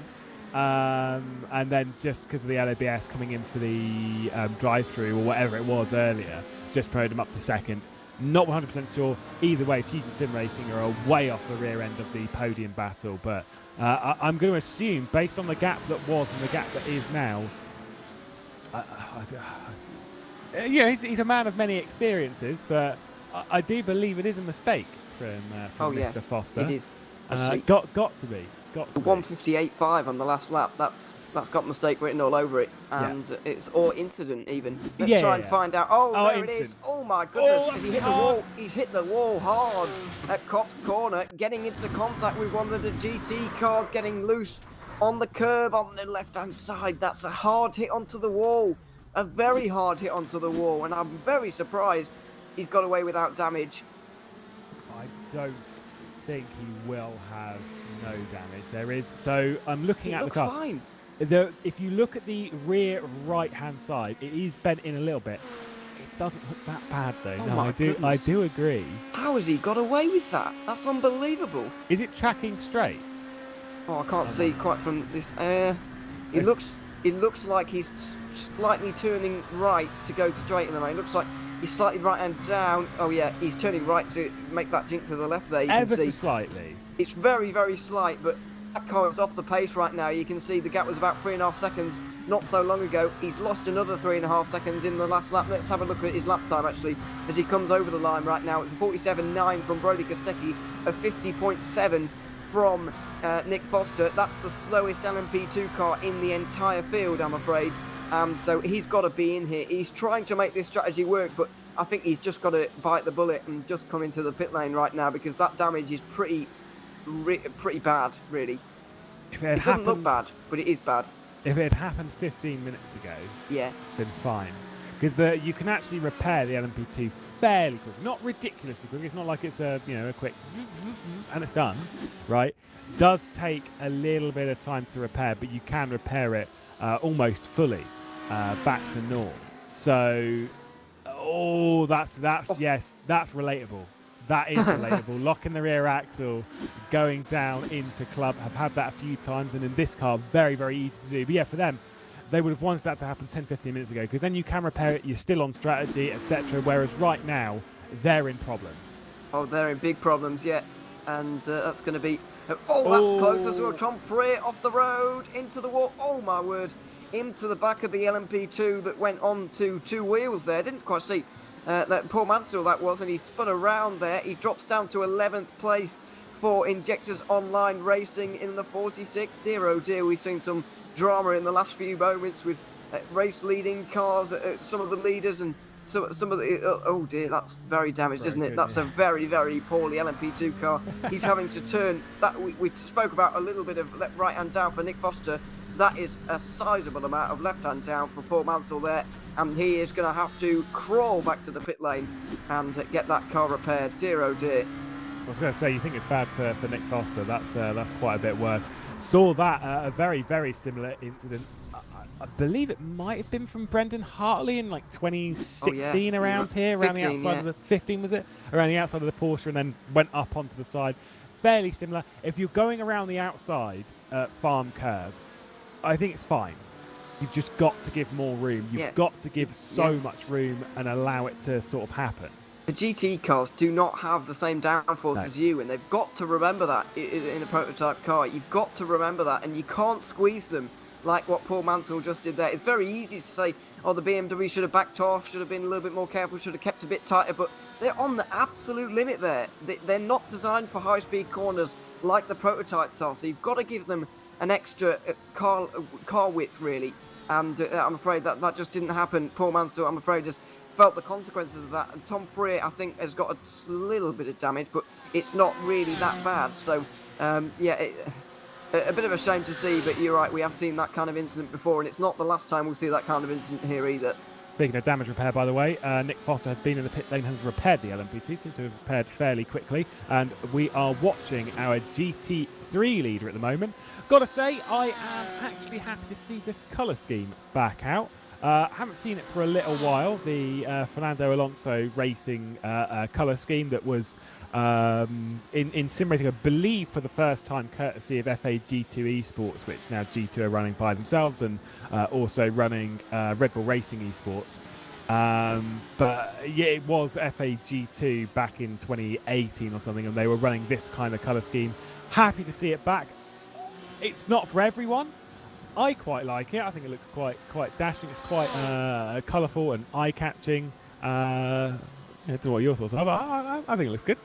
Yeah, it's not bad livery. It's not bad at all. And yeah, I don't mind a colourful. I know some people really do object to these kind of multicoloured liveries, but here's a crazy battle. Actually, third place. This is very, very busy. Oh, contact as well. Oh dear, spinning around there. So, very, very good 360 actually from Rob Carmichael, who gets his car going back in the right direction. Brody Kostecki was involved there, by the way, and he has dropped back a little bit in the last few moments. Actually, he's down to third now, so I wonder what's happened to him in the last few moments, because it was a 2-minute 10 from here on the last lap time, and he came over the line all fine. So he's clearly had a problem as well over the last few moments, but very, very close moment and a great save from Rob Carmichael. Let's have another look at what happened to Brody Kostecki going through Aintree, goes on the grass. Does he gather it up nicely? He does. So how on earth did he lose all that time? He lost about 25 seconds almost. Had a drive-through penalty, or rather, I'd say a drive-through penalty. Drove through the pit lane. Don't know if it was for a drive-through courtesy of race control or of his own volition or maybe track excursions or something. Don't know what it was. I guess if you get a slowdown penalty, that's a bit tight in traffic. If you get a slowdown penalty for a track excursion, the game tells you to give you a certain amount of time back, and it'll ask you to give back 1.6 seconds. What it actually means is give back about 15 or 16 seconds, because it's brutal. If you don't give that time back in an allotted, so I think it's like around about a 30-second period, it'll penalise you. You will get your 1x for off tracks, but you'll also get another penalty in the form of potentially a drive-through or stop and hold or something in that vein. And so, yeah, potentially that is what has affected Brody Kostecki twice through this race, which if it's affected you once, fair enough, I guess. If it's affected you twice, a little bit pushing it too far in the opening hour of the race. Yeah, quite possibly. I've just got a comment on Nick Foster's car, by the way, the number 3, which is now down to 11th. I've just remembered why that car might have been repaired quite so quickly. I've just remembered that these guys have one fast repair each race, so they may have used that, because it was losing them about 3 seconds a lap. So I'm not entirely sure if they would have sat that one out and kind of banking on the fact they have a big accident a little bit later on, or if they use their fast repair or not. I don't think anybody's going to know that other than them. But you're right, that was a quick repair. They may have used that fast repair to aid that, yeah, it kind of correlates with the kind of time they lost. I would imagine they'd lose 30-40 seconds. That seems to be about what they've lost. So yeah, I think they might have used a fast repair. Yeah, and kind of a smart move. I've raced with a fast repair. It does, in other series, it does allow you to sort of push as hard as you wish, and then, take some risks and whatever, and then, you push it a little bit too far, you use your fast repair, and you think, that's fine. I've got my fast repair, it's okay, I've used it, it happens, and then you have a big crash later on. And it's just like, ugh. But they kind of had to, like I say, they were losing like 3 seconds a lap, so they kind of had to do it. The Apex Hunters United, speaking of them, the 69 car that is on the march back up the order, up into 13th spot. Obviously, they had a stop-and-go penalty in the early portion of the race, courtesy of joining in the wrong car as the GTE pits lane sequence has begun. They are now, though, involved in this three-way fight for 12th place on the road as they're trying to dive their way through traffic. They want to get past this quickly and get up the road as fast as possible. Yeah, they certainly seem a lot faster than where they are right now, and qualifying would suggest that, pre-qualifying would suggest that as well, where they got 5th place, and yeah, that was a good result for them, really, and it just shows that they are very, very quick indeed. Deserve to be up the order just a little bit, involved in that fight from 2nd on back to 7th, really, which is very, very close part of the field at the minute, and I think they can get up there a little bit later on, but 38 seconds Blake Purdy has got at the front of this race. It just shows how important it is to have a clean race in one of these events. You've got to have a clean race, because otherwise you're going to find yourself a long, long way down. Brad Newman, by the way, the man we're looking at right now, is not actually that far in front of Blake Purdy on the road right now. He's not that far away from being lapped. I'm pretty sure I can see the Pursuit Sim Racing car in the background of some of these shots. So, yeah, these 3 cars, we currently got 14 cars on the lead lap. We might be about to have 11, because Blake Purdy is about to put all 3 of these guys a lap down, I think. But remember, with some of these cars, particularly Blake Purdy, has been pitted around about 38 minutes. Now that kind of laps, compounds, right? That we're expecting him in now in about 15 minutes time, which is not very long, all things considered. And that's kind of, yeah, sure, 1 lap doesn't sound like too much at the start of the race, but even over a 4-hour race, 1 lap turns into 2, 3, 4, 5, which then turns into 10 to 15 minutes difference in the pit lane sequence. If you're making the difference of a couple of laps, well, that, of course, it doubles, and by the end of the race, yeah, you're a complete pit stop different to everyone else, and that is a wild advantage. Nick Foster now on the attack of Rush Sim Racing, McCutcheon, who's behind the wheel of that one at the moment in 10th place, that number 96 bright yellow car. Can't miss it. Foster, I wouldn't say he's going to be angry at the moment, no, but he's going to be pushing hard. He's going to be pushing hard, yeah, quite certainly. He might be angry, actually. He might be angry with himself rather than anybody else. But yeah, he's still going to be fired up, certainly. Just a comment to make on GTE, by the way. They're making their first round of pit stops at the moment after 30 laps in this race. And a very interesting development.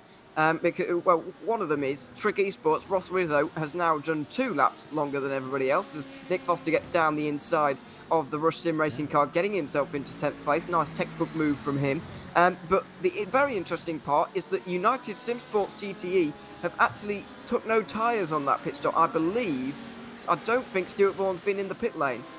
Sorry, I do believe he's been in the pit lane, but I think they didn't change tyres in this one. I'm pretty sure that Logitech GE's Autos Esports did. So they've now got themselves a net 11 seconds lead here with Stuart Vaughan. Very, very interesting strategic call. To my mind, I'm pretty sure they're the only ones who made this gamble, but they're kind of the guinea pigs for everybody else.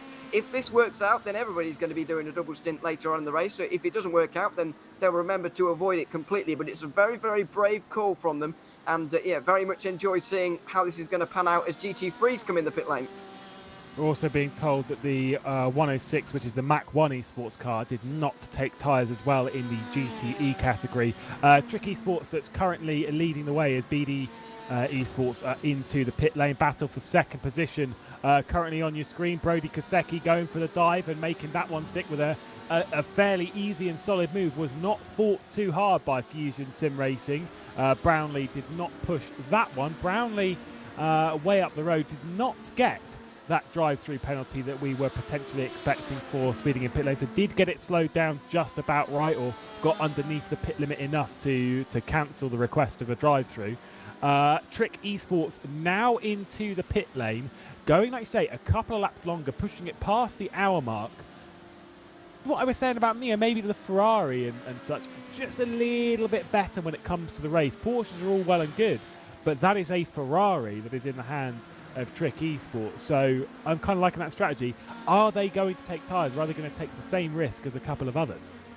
Yeah, absolutely. Absolutely. I'm not entirely sure at this point, but certainly they've already done something different on this strategy because they've taken it a bit longer. There's only 3 488s actually entered on the entry list at the moment for this season. So, the Porsche is by far the most popular of the cars, but that doesn't mean it's necessarily the best one in all aspects.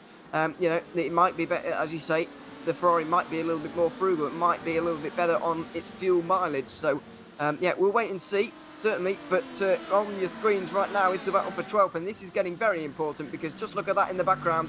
Pursuit Sim Racing in pursuit of these guys. The number 48, Blake Purdy, getting right onto the back of them and might be about to put them all a lap down, which is very, very important because it means that if there's a safety car, it doesn't really matter because you're going to be a lap down anyway. Yeah, got these two fighting out. Don't be sort of lulled into the fact that it says LOBS Esports 10. This is the 33 car, courtesy of earlier issues caused by the car ahead, actually, because it was the 69 that joined the 10 in the first attempt for them to join. They are, in fact, in the 33 is Brad Newman, who's, I believe, has already been through the pit lane for a drive-through penalty earlier in the race, courtesy of contact on lap 2 The 69 has been in the pit lane for a stop-and-go penalty, as we've said a few times. He's got to make it stick around the outside, and getting involved in all of that will be your race leader, trying to find their way through and pick up the pieces of this traffic and try and kind of carry on. But whilst they're battling this hard, you don't really want to be in the middle of that, going around the outside. The 33 still on the inside now of the 69. For Brad Newman, I think that might be the position done, but the leader is just sat there thinking, "Carl, can you get on with it, please?" Yeah, he's lost about 3 seconds in that altercation, has Blake Purdy there, but he's got a 41-second lead to burn right now, so he can't be too displeased with it. And will really want to put the LOBS car a lap down here, because he will see them, or I would imagine if I was in that sim racing car anyway, I would see them as rivals for not only this race but the championship as well, I guess. A very, very strong team indeed, right up there in the top 5 in pre-qualifying, as I said, and did a good qualifying performance as well. I believe they were inside the top 8 or so in qualifying, but unfortunately, as you mentioned, that penalty has really set them back. And not only has it put them at 30 seconds under stop-go behind, it's made them go through that GT traffic one more time than everybody else. And they've had to go through the LMP2 cars that the leaders won't have had to do. So they've lost an awful lot of time at this point, and they're about to go a lap down. If they get these blue flags for much longer and he can't pull away, then he's going to have to pull over here, Brad Newman. Yeah, I'm not sure whether it's down to the blue flags being in a sense of in class. It's not that you have to move out of the way, it's that you're not allowed to fight. There we go, that is it sorted. You're not allowed to defend, you're not allowed to do anything to impede, in a sense, but you do kind of what you're doing. Either way, finally got through using a little bit of traffic and a bit of bravery as well to boot, and making that one stick. This is a car that we've seen involved in issues. I think actually it was these two cars, because I did say it was the Pulse Racing Team Yellow and JDR Motorsports, that made contact on lap 2 of the race, maybe it was, down into the loop. I'm not sure if it was these two cars. Certainly was the BMW. There's some damage on the front end of the car, you can see, and that is why. Ran into the rear of a Lamborghini into the next corner. Either way, battling out to get inside the top 10 in the GT3 class. They are just outside. I think they've just finished, for the most part, their pit lane sequence. Yeah. Did want to note about one driver, by the way. I'm sure we've got plenty of notes on every driver. That is a large Apex miss. There's one for your hunt for the Apex award.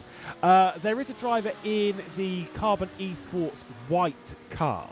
Not sure which driver it is. I'd have to go and find the bit of information.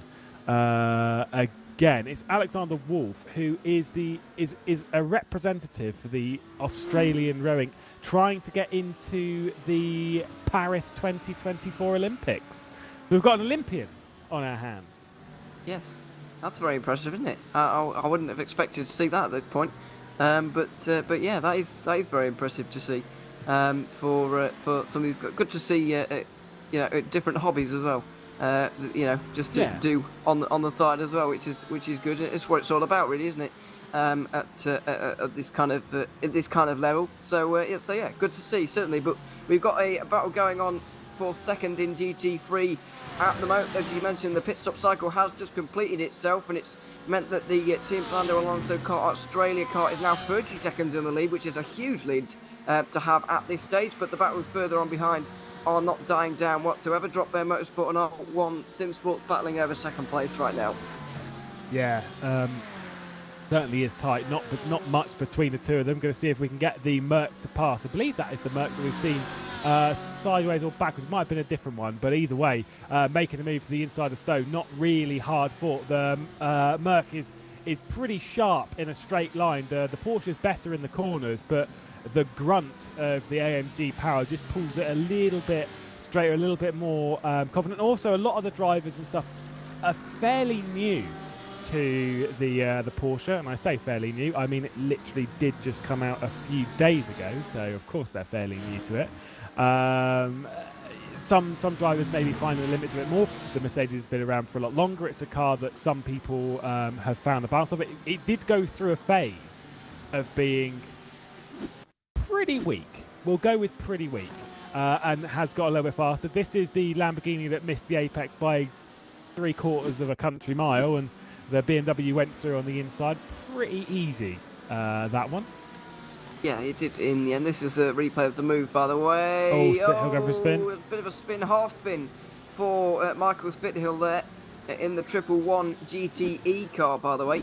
Not one of the GT3s. It's impossible to tell the difference, and I've just tripped over that problem again. I believe that's a GT in front of the Mercedes, and in the background there's one of the GT3s, and you can see what we mean, really.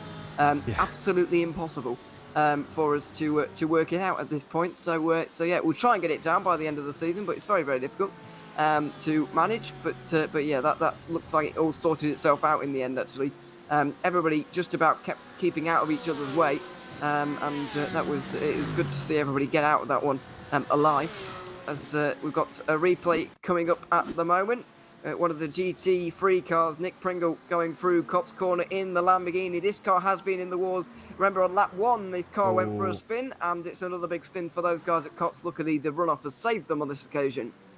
I think he might have missed the apex, slightly too quick in. Rear end is not going to grip when you ask that much of it, and yeah, went for a spin and wasn't too far off the rear end of this car. So yeah, dropped way off. Love seeing the Lamborghini, by the way. I do like myself a good Lambo. So, you know, shout out. Love people that taking that call. Not actually driven it myself. TM Racing then down the inside of Summit Sim Sports, down at Stowe Corner. Nice move, but got to complete it, running down into the club chicane. I don't think it is going to be done in this scenario, and Summit Sim Sports going to hang on. That is why I like Stowe Corner. Because defending it isn't as simple as just drive it to the inside of the racetrack and hold it there. You've got to really figure your way through it. You can defend to the inside, but if you kind of drive the racing line, the outside line realistically is faster. You can make moves around the outside, whether you're on fresher tyres, better grip, or even if you're on the same level, you can make it stick around the outside there. The corner works for you if you've got the right balance on the car. I like the fact that it's a corner with decent opportunities. It's why I like Brooklands as well. You can go outside, inside there, and it makes defending and attacking a bit more of an interesting mix of how to do it. It's not as simple as I'm just going to hold it here and you're not going to be able to pass.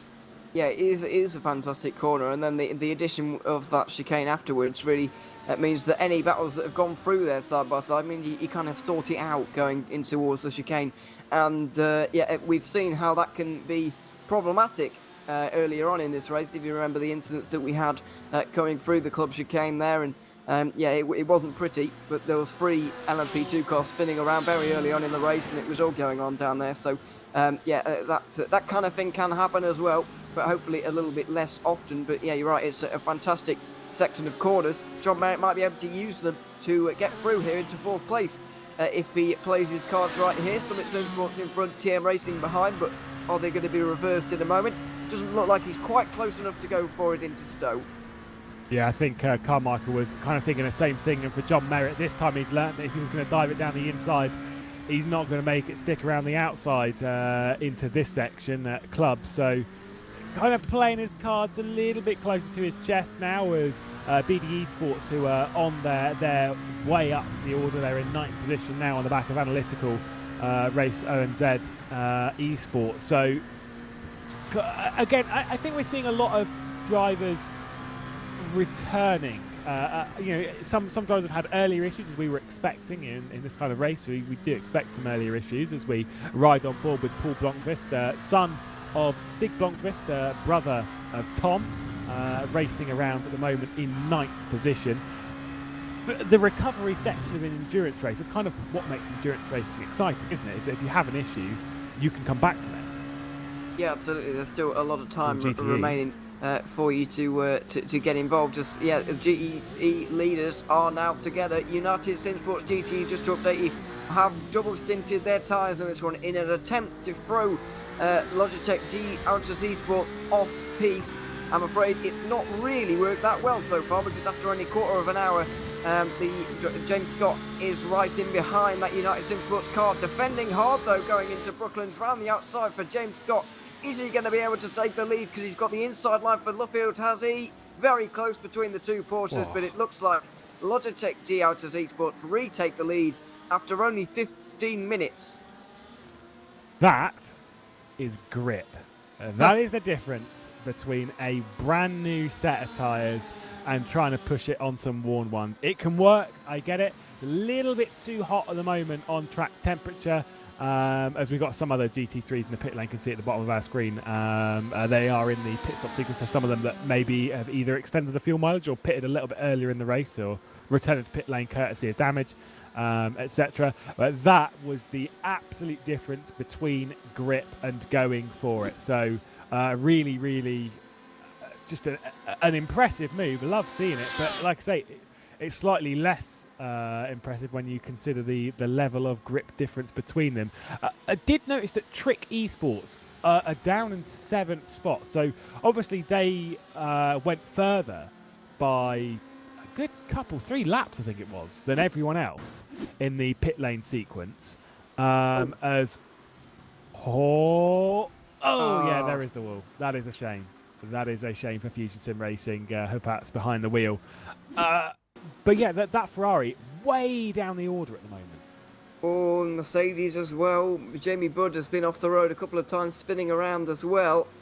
So the Mercedes cabining things up there nicely. But an incident. Chris Pellet getting off the road and into the wall. No, the wall goes a long way back there, and he's fortunately managed to keep it out of it. So very well done on that one, but I'm afraid not so well done to the LMP2 that kicked him off. I'm not entirely sure if it was an LMP2 that kicked him off, or whether he was kicked off at all, or whether he did it by himself, or who was at fault.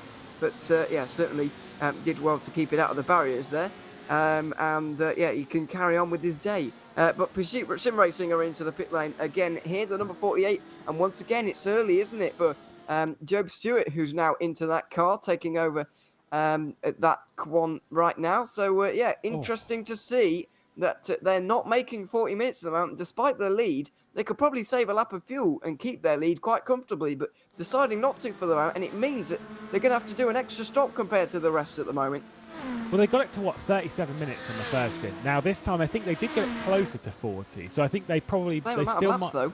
Is it still the same amount, is it? It's 21 laps again, yeah. Oh, okay, yeah, no, they are drawing it a little bit early, so they are going to have to come in for a splash. By the way, for TM Racing, what a move.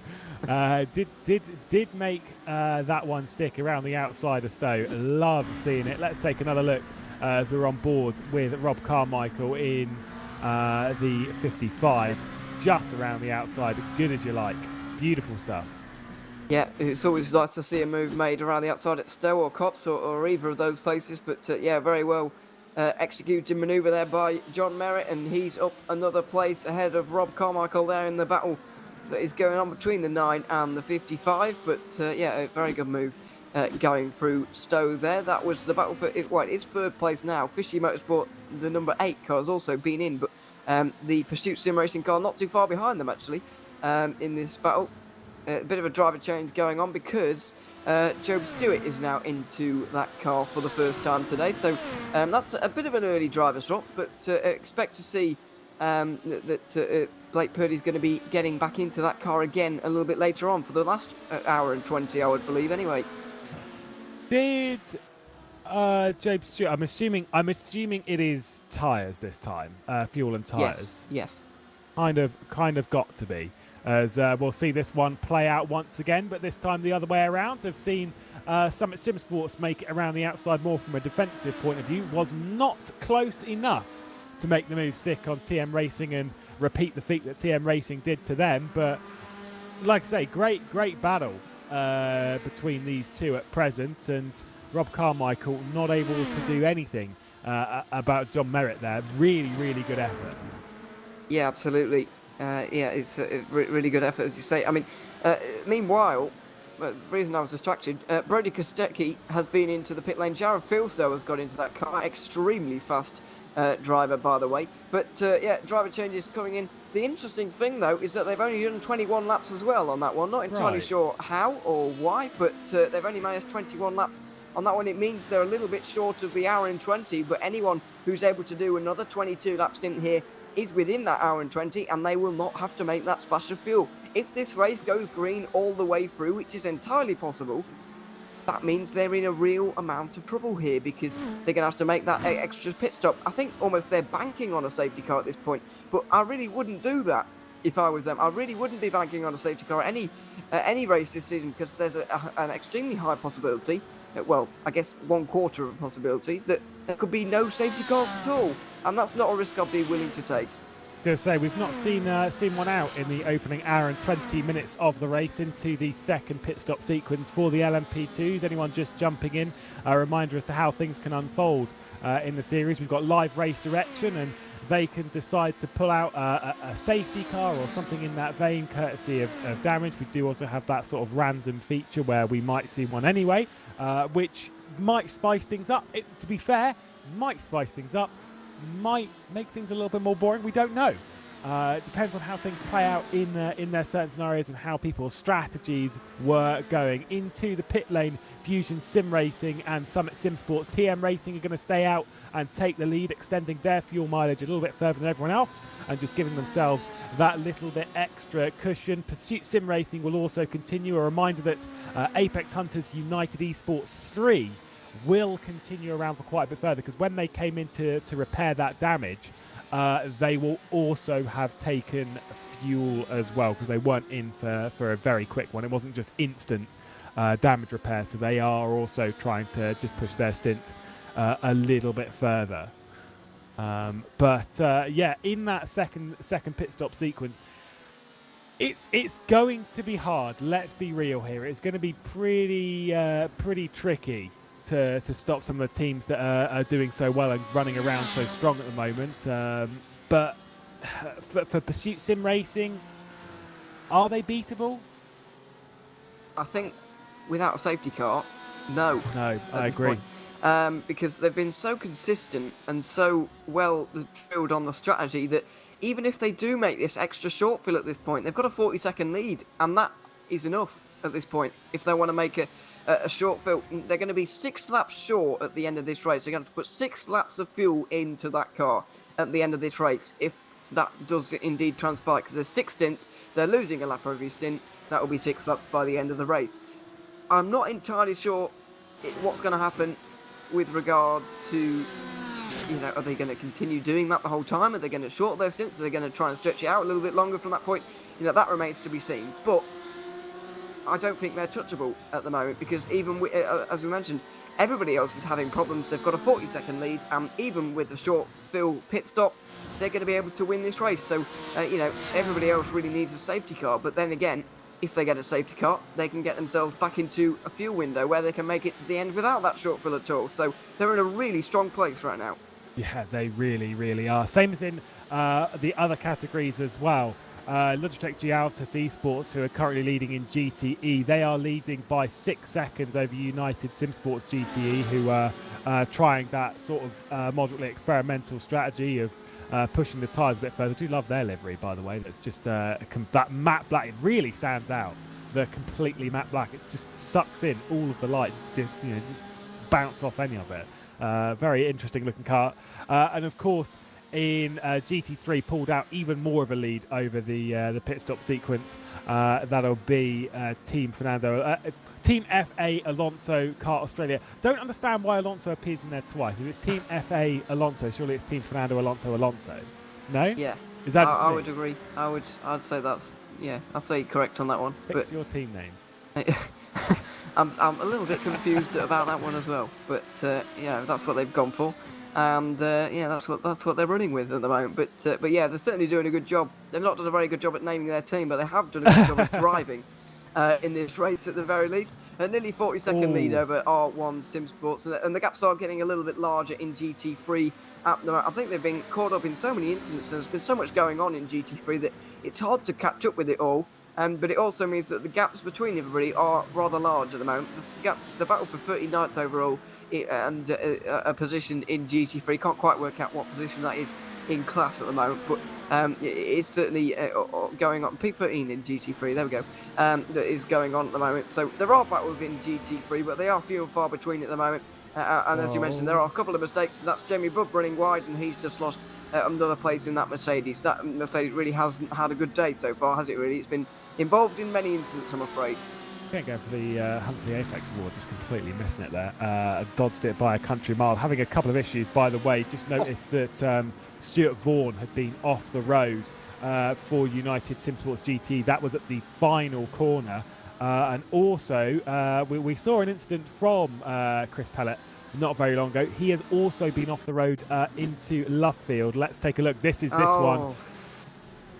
That is an LMP2 going for a gap that isn't really there, and a GT3 that is not letting him through. Yeah, both were quite stubborn there, actually, in what they were trying to do. As well.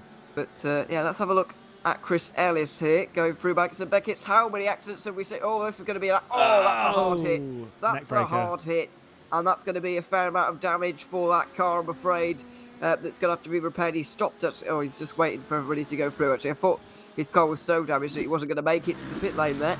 But no, he is going to make it. And here's Jamie Budd once again. I think not so long after we left him, actually, but getting a little bit wayward going into Brooklands, I'm afraid. That's not the first spin that Mercedes has had today.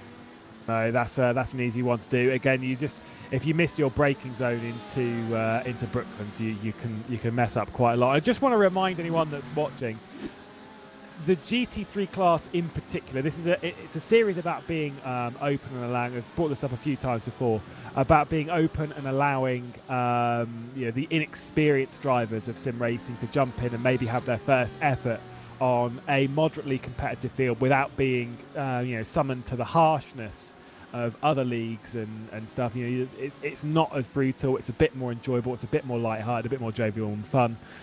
And so it's sort of their approach to thing, particularly in the GT3 class, that essentially it's designed to be a rookie class. It's designed to be just get out there and have a bit of fun and learn your craft. So we see all these mistakes, and it's easy to sort of laugh at them and be like, ha ha. But they are trying. A lot of these drivers are very, very inexperienced, and good to see them giving it a go. Yeah, absolutely. It is indeed. It's what this series is all about, really. All kinds of different skill levels are on show, and so yeah, that's what it's all about, really. What makes the series unique, and it's certainly an advantage to the championship. But battle going on in LMP2 at the moment. TM Racing, as you mentioned, there was the car that tipped that Porsche. We saw Chris Ellis into a spin. I think it was Chris Ellis, wasn't it? Get into a spin, yes. Going through Lovefield. So. Yeah, that's going to be a penalty for them, quite possibly, because they're into the pit lane right now, as is Rush Sim Racing. We're not entirely sure why they're in either, because that's off schedule at the moment. These guys have not long been into the pit lane in LMP2, but it seems that some guys are coming back into the pit lane for whatever reason. Yeah, just I'd assume he's been informed by race controllers, Luke Turner, to return to pit lane and come through for a drive-through, not getting that note through, but it is being dealt with in that sense. So, like I say, I feel kind of a slam dunk. The onus is always on the higher class to lap cleanly and safely, and in that scenario, you'd be hard-pressed to argue that was either clean or safe. So, yeah, kind of just as it was. Here's Jamie Budd once again. He's been off the road. Oh, it's like the third replay of this. Like, poor guy, trying to get up to speed. Basically, in this kind of scenario, when you're struggling like this, I'm sure he's got people in his ear telling him to do the same thing. Maybe he's just having a good time, whatever. Ooh, that's interesting. Is just drive at your own speed. If that's not quick enough, then so be it. If you're losing 2 seconds to the car ahead, then so be it. Just drive at your pace, and the car will either come to you, you will either get faster, or you'll just lap consistently. One or the other. In endurance racing, that's what it's all about. It's when you're trying to exceed your ability level and that kind of stuff that you're pushing the grip level of the car a little bit past what it can deal with, and then mistakes are happening, as we have seen. Bit of a shame, but hopefully we won't see too many more replays of him going for a spin, but we'll have to wait and see. Just as a note, by the way, on the leaderboard that you can see, obviously Apex Hunters United eSports 3, that's currently running in second position, expecting them in the pit lane in a couple of laps' time, courtesy of an earlier incident. I believe it'll be in about 3 laps, if memory serves, that they'll be in the pit lane. After their damage repair, they took a bit of fuel and then got back out onto the racetrack. Yeah, they must have taken a bit of fuel while they were doing that, and there's no reason why you wouldn't, actually. So yeah, fully expect them to be in before very long. But yeah, it's not been the best race for them so far. Interestingly, Job Stewart is losing a bit of time to those around him. I'm not sure if that was traffic or whether that is a legitimate lap time being set by Job Stewart, a 49.7 we'll call it, after the last lap. 47.4 on the last lap for Jared Filsell, currently in third, but he will be in second before long. Filsell's an exceptionally fast driver, really, really good driver, but is he going to be taking 2 seconds a lap out of Job Stewart? And if so, is he going to be able to get there by the end of this stint? I reckon he might do, really, if that is the pace that is being shown by Stewart. But let's not forget that we're going to have Blake Purdy in that car for the latter hour and 20 in this race. So, we'll have to wait and see how this all pans out. But it's another 2.5 seconds almost took out by Nick Foster on that last lap, and a good half a second, 3/4 of a second taken out by Jared Filsell. So, Stewart is going to be caught fairly comprehensively in this stint and the next one as well until he gets out the car. Yeah, no disrespect to Job Stewart. Again, like the whole everyone all over the place on forms of talent. This driver over the stint that it's done, I would suggest that the 49 isn't unrepresentative. We'll go with that. Over the stint, it's been a 49.5, a 48.8, a 50.5, a 49.0, a 49.6, and a 49.5. So, yeah, running in the considerably slower lap times in comparison to the chasing pack. And the thing is this is again goes into the whole drive at your own pace, because if you then try and match their pace, if you try and push it, that's where a mistake comes, and that's where they'll catch you even faster. It's so hard to ignore, but in this scenario, the best thing you can do is just turn off the gap to the car behind. You know they're catching. It's almost irrelevant how quick they're catching. Just turn it off and just go as fast as you can. You can't go faster than your ability and the car that you're driving. Just drive to your limit, right? Exactly. That's it. That's all you can do. It's I would be in the boat of, yeah, that gap's coming down. It's coming down quickly. It is going to completely dissipate shortly. I know that Nick Foster will be in the pit lane shortly, but Jared Filsell, as you're absolutely right, is on a march, a 46.0, which is an absolutely stonking lap time. I believe the fastest of the race so far in that car. They are a quick car. They are catching really quite quickly. Yeah, you are looking at his best lap time there. There we go. I did wonder.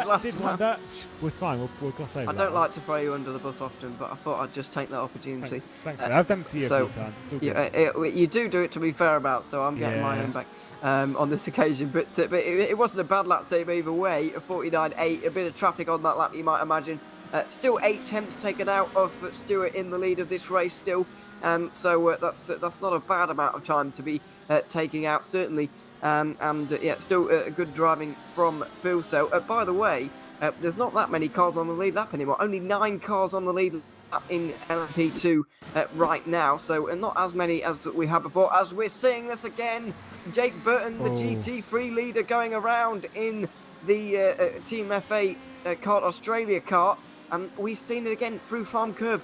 LMP2's got to give more space to the GTs through there, because they just can't hold it that tight as the prototypes can. And that's exactly the same situation. There was a bit of netcode involved, but still, they do need to give that extra car width. No, I mean, I'd be all over, like, yeah, 100% there is netcode there, but you're playing with fire regardless in that scenario, because you're pushing the very limit. You know, it's the speed that the LMP2 sort of comes back across, like jarts back across to the left-hand side to get into the braking zone. Because, of course, you want a nice straight diagonal, in a sense, braking zone over to the left-hand side of the circuit to really widen that run through Village. You've just got to be really, really careful. Is it worth that kind of risk for maybe a tenth or two? No. No, it isn't. Definitely not. Definitely not. There's only so fast. You can only go so fast, can't you? And I guess the bit of an old saying that goes, in an endurance race like this, you're only as fast as your slowest driver, really. Because you've got to accommodate for all of your drivers throughout a race. So if your slowest driver is 5th place pace, then I wouldn't be too upset that you can't hold the lead. If you hand over the car in the lead. So. It's no disrespect to Job Stewart. He's doing a good job at his pace right now. Very consistent. His lap times are they're not differing at all, really. He's very consistently in the mid 49s all of the time, sometimes a low 50, but he's being very consistent, and that's exactly what you want from a teammate. Consistency. Even if they're a little bit slower than you, consistency is so key, and Job Stewart is doing a really good job of consistency at the moment. Yeah, if your slowest driver is, like you say, a second or two off, it's fine if they can hit that every single lap, because like those kind of times you won't lose quite as much in traffic. As, by the way, into the pit lane does come Mr. Nick Foster. Is he going to stay behind the wheel, or is he going to pass it over to Shane van Gisbergen with just over half the race to go? We'll have to wait and see. No, he is indeed, because I can see in the Discord at the moment that Van Gisbergen's muted the Discord, so that probably means he's getting in the car and not talking anymore, which would make sense. I think he needs to concentrate that much? Well, Nick Foster did, so I'm presuming Van Gisbergen's going to do the same. But I could be wrong. We'll wait and see. He's just about to stop in his box, I believe. They're right at the end, and now he gets into his pit. Is Van Gisbergen getting it? I think it's a good kind of a point to swap, really, isn't it, after 2 stints? But yeah. Oh, it doesn't look like... Oh, Van Gisbergen did get in, excuse me. So Van Gisbergen is into that car. But let's have a look at the some replays here. Kester Mack is in that Porsche GT3, you can see there, involved in an incident, we're told. Unsure as to where this is going to transpire, because at the back... Oh, he's just got past Craig Ellis into Luffield there. I thought there was going to be some massive crash. Huge drama. Yeah. Oh, okay. Here we go. Deary mate. That is drama. Kobe Laszlo getting spun around by, I believe that might well be the 55 LMP2. The inside of Cop certainly is. Is now the best time to sort of say? I mean, I've already told Ed, so it's fine. But when I raced around Silverstone, that is a lunge. This is exactly like. So when I first raced around Silverstone in endurance racing, there was this guy with this obnoxiously long name. It was Edmund Roland Trevelyan Johnson, and it was Edmund Trevelyan Johnson. It was so long that the N couldn't fit on at the end. It was very good, and I thought it would be really funny, because he clearly has an obnoxious name, to dive bomb him in the most awkward places possible when I came across him, as I was an LMP1, he was in a GT3. And yeah, so into Cops, I was diving him from as far back as possible, a bit like that. Don't think I ever hit him at any point, but it's always a fun memory to look back on. Yes. Poor man. Poor man. Yeah. United Sim Sports have been overtaken by BVN eSports as well. Obviously, their tyres are a little bit gone on the black car. They also did go for a spin. Did mention that the United Sim Sports have been around. It was a little while ago. It wasn't long after they were passed by Logitech G Altus eSports, but it was a spin through this section of the racetrack. So clearly the tyres are bad. That won't make them any better. No. No, not really. When you're on a double stint like this, you really do have to take very good care of them, and I'm afraid that doesn't look like it's happened really. I don't think this has quite paid off in the end. I mean, we're only 2/3 through this stint in GTE. These guys are going to come in after another 30 laps. They're currently on lap. They pitted after 30 laps. They'll be in on lap 60. They're currently on lap 50 at the moment. They've still got 10 laps to go. And so, there's going to be a lot of pain going on here for these guys in the United Sim Sports car. I think they're going to lose at least another place to the Drop Bear Motorsport car. I mean, just taking a look at the lap times at the moment from Stuart Vaughan, 2-minute 1.1 is 4 seconds slower than what Corey McFarlane did on that last lap. He's comfortably slower than everybody else. You have to go down to 26th overall to find a car that has actually gone slower on the last lap. It is really, really, and I believe that's the other car that took no tyres. It could have been, although I'm not sure. It's really, really hurting them at the moment. And I'm afraid there's still another 20 minutes of them losing a good 2, 3, 4 seconds a lap. And, they're not going to be doing it again, put it that way. They're not going to be double stinting again. Here's Craig Ellis going for a spin, completely missed the apex at turn 1. You can also tell there's a little bit of damage on the rear wing because it's bent down slightly on the left-hand side of it, right-hand side of your screen. Carbon fibre, known for bending, by the way. But, just kind of a little bit too hot into Abbey, blocking pit lane exit, but no one was coming through, so we're okay. just an easy spin. Here's Kester Mack having a bit of an instant of his own. This is down into Brooklyn. It's going to be too much on the rear end, and away for a spin as well for the 279. So a couple of issues. I would suggest with the tyres and such, like, maybe it's worth a gamble. Maybe it's worth more of a learning process for later in the season. I'm not so sure. If there was a circuit I wasn't going to gamble with tyres, it's this one. This track is pretty harsh on tyres, and obviously something that you won't know, but as far as I am aware, with the GTE tyres, around about 2 months ago, iRacing did change how much they wear in a certain sense, as we're seeing some at SimSports and TM Racing battling it out once again, these two on track together. But they changed it so that effectively it was removing the idea of double stinting tyres as much as possible. So it was designed to be a single stint. You're kind of asking for trouble if you're trying to push that a little bit further, as this traffic's a little bit awkward. It is a little bit, but yeah, that's not great, is it really? Taking the double stinting out, taking all strategic elements of a GT race out of a GT race, which is. But it doesn't mean they get to try it. They get to experiment and push the limit. Well, I know, but it's just if they've geared it for it not to work, then unless something catastrophic has gone on behind the scenes, then it's not going to work, is it? And I think that's a real shame, personally. Well, here though, of all tracks here, Silverstone is quite high tyre wear. It's quite a coarse surface. Okay. And it's a lot of medium speed corners. We'll see what happens when we get to like Monza or Le Mans, where there's less tyre wear going on. Le Mans should be double stints, easy peasy. Yeah.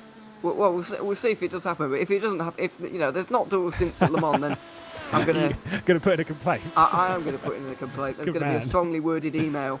Nice. There's not really. I'm not gonna do that. I'm just gonna complain about it and not do anything about it. Right? Yeah. No, the old classic sim racing. Oh, the old classic complain and not do anything about it. Oh yeah. So we've got the leader in LMP2 off, by the way, as we're. Joe Stewart gathers it up nicely, doesn't go for a spin or anything like that, but keeps it on the road nicely in the end. 54.7 on the last lap. He's lost a good 7-8 seconds to Jared Filso in behind because of that, as we see Dave Clements going for a spin in the Mach 1 eSports car. Oh no, he's just an on-off-track excursion, not a spin. That wasn't my fault, by the way. Somebody told me it was. Going for a down handover under the bus now. Yeah, it's just. I'm just. just exposed him there. I'm very sorry. But yeah, it's just an off-track moment for them there. And the lead now, by the way, down to under 14 seconds. I'm on a mission, mate. You've thrown me under the bus. Now you're throwing poor Mr. Handover under the bus. It's tragic stuff. See, yeah, and now as we're being told, and we can see you've now broken the stream. So congrats to you, buddy boy. We'll try and get this one sorted ASAP. We'll just try and sort this out as things unfold, but we're not in any sort of pit stop sequence. However, the next time we do enter a pit stop sequence here, and it's going to be quite a busy one, although with iRacing, there's no contact in the pit lane, so it does make things a little bit easier in that sense that when you've got LMP2s, GTEs and GT3s all entering the pit lane roughly around the same kind of time as LMP2s will be pitting roughly on the halfway point of the race, same with GTEs and GT3s. It's not quite as chaotic, but pit lane entry and pit lane exit will be. If you're a P2 and you come out just behind a GT3, I'd expect a few swears. Yeah, you're probably right. In that one, it is a little bit frustrating to find yourself stuck behind someone else coming out of the pit lane there. So it's that could happen. But we'll look out for it. It always is that point in the race, really, every 2 hours with the way these pit stops are, because the GTs are pitting every hour and the LMP2s every 40 minutes. It means that every 2 hours they do correlate, kind of. If you know what I mean, they kind of match up nicely, and they're all at the same time. So that's going to make things interesting. But as you mentioned, no contact in the pit lane, which is there are advantages and disadvantages to that. But I don't quite know which one's best, really, whether it's to have contact in pit lane or not, because it can get quite awkward, can't it? But then again, it does in real life, so I don't know what the best solution is, really, to that one. But anyway, that's not something that these guys have to worry about, really. It's just going to be a bit busy for us, really. Trying to keep up with everything that's going on is going to be the most difficult thing, really. I guess for these drivers as well, trying to work out where they are in the whole order for the 10 minutes where the pit stops are happening. It is all a bit chaotic. It really, really is. I personally, I'm the kind of driver and kind of person that prefers a contact pit lane. I like the idea of that, but if you're going to have it where you can drive through people, that's absolutely fine. Just if you're a driver, please remember when you jump to another simulator that there is contact on the pit lane, because I have fallen foul to that. I was sat in my pit box in an open wheel race on R Factor 2, and I was like, this is fine. I'm going to get going, and then I just get absolutely rammed, and you're just like, what's just happened? I thought that was going to be your fault, actually, that story. But yeah, no. Thanks, mate. No, sorry. I'm perfect. I make no issues, no mistakes. No mistake, McGlade. Especially at Sebring. But yeah, there we go. Oh, you love that story, Mr. Sim Racing Experience. It's the only thing I've got against you, really. Yeah. What else have I got to say? I mean, I can't think of anything else. It's a pretty dramatic mistake. I'll give it that. It was quite dramatic, yeah.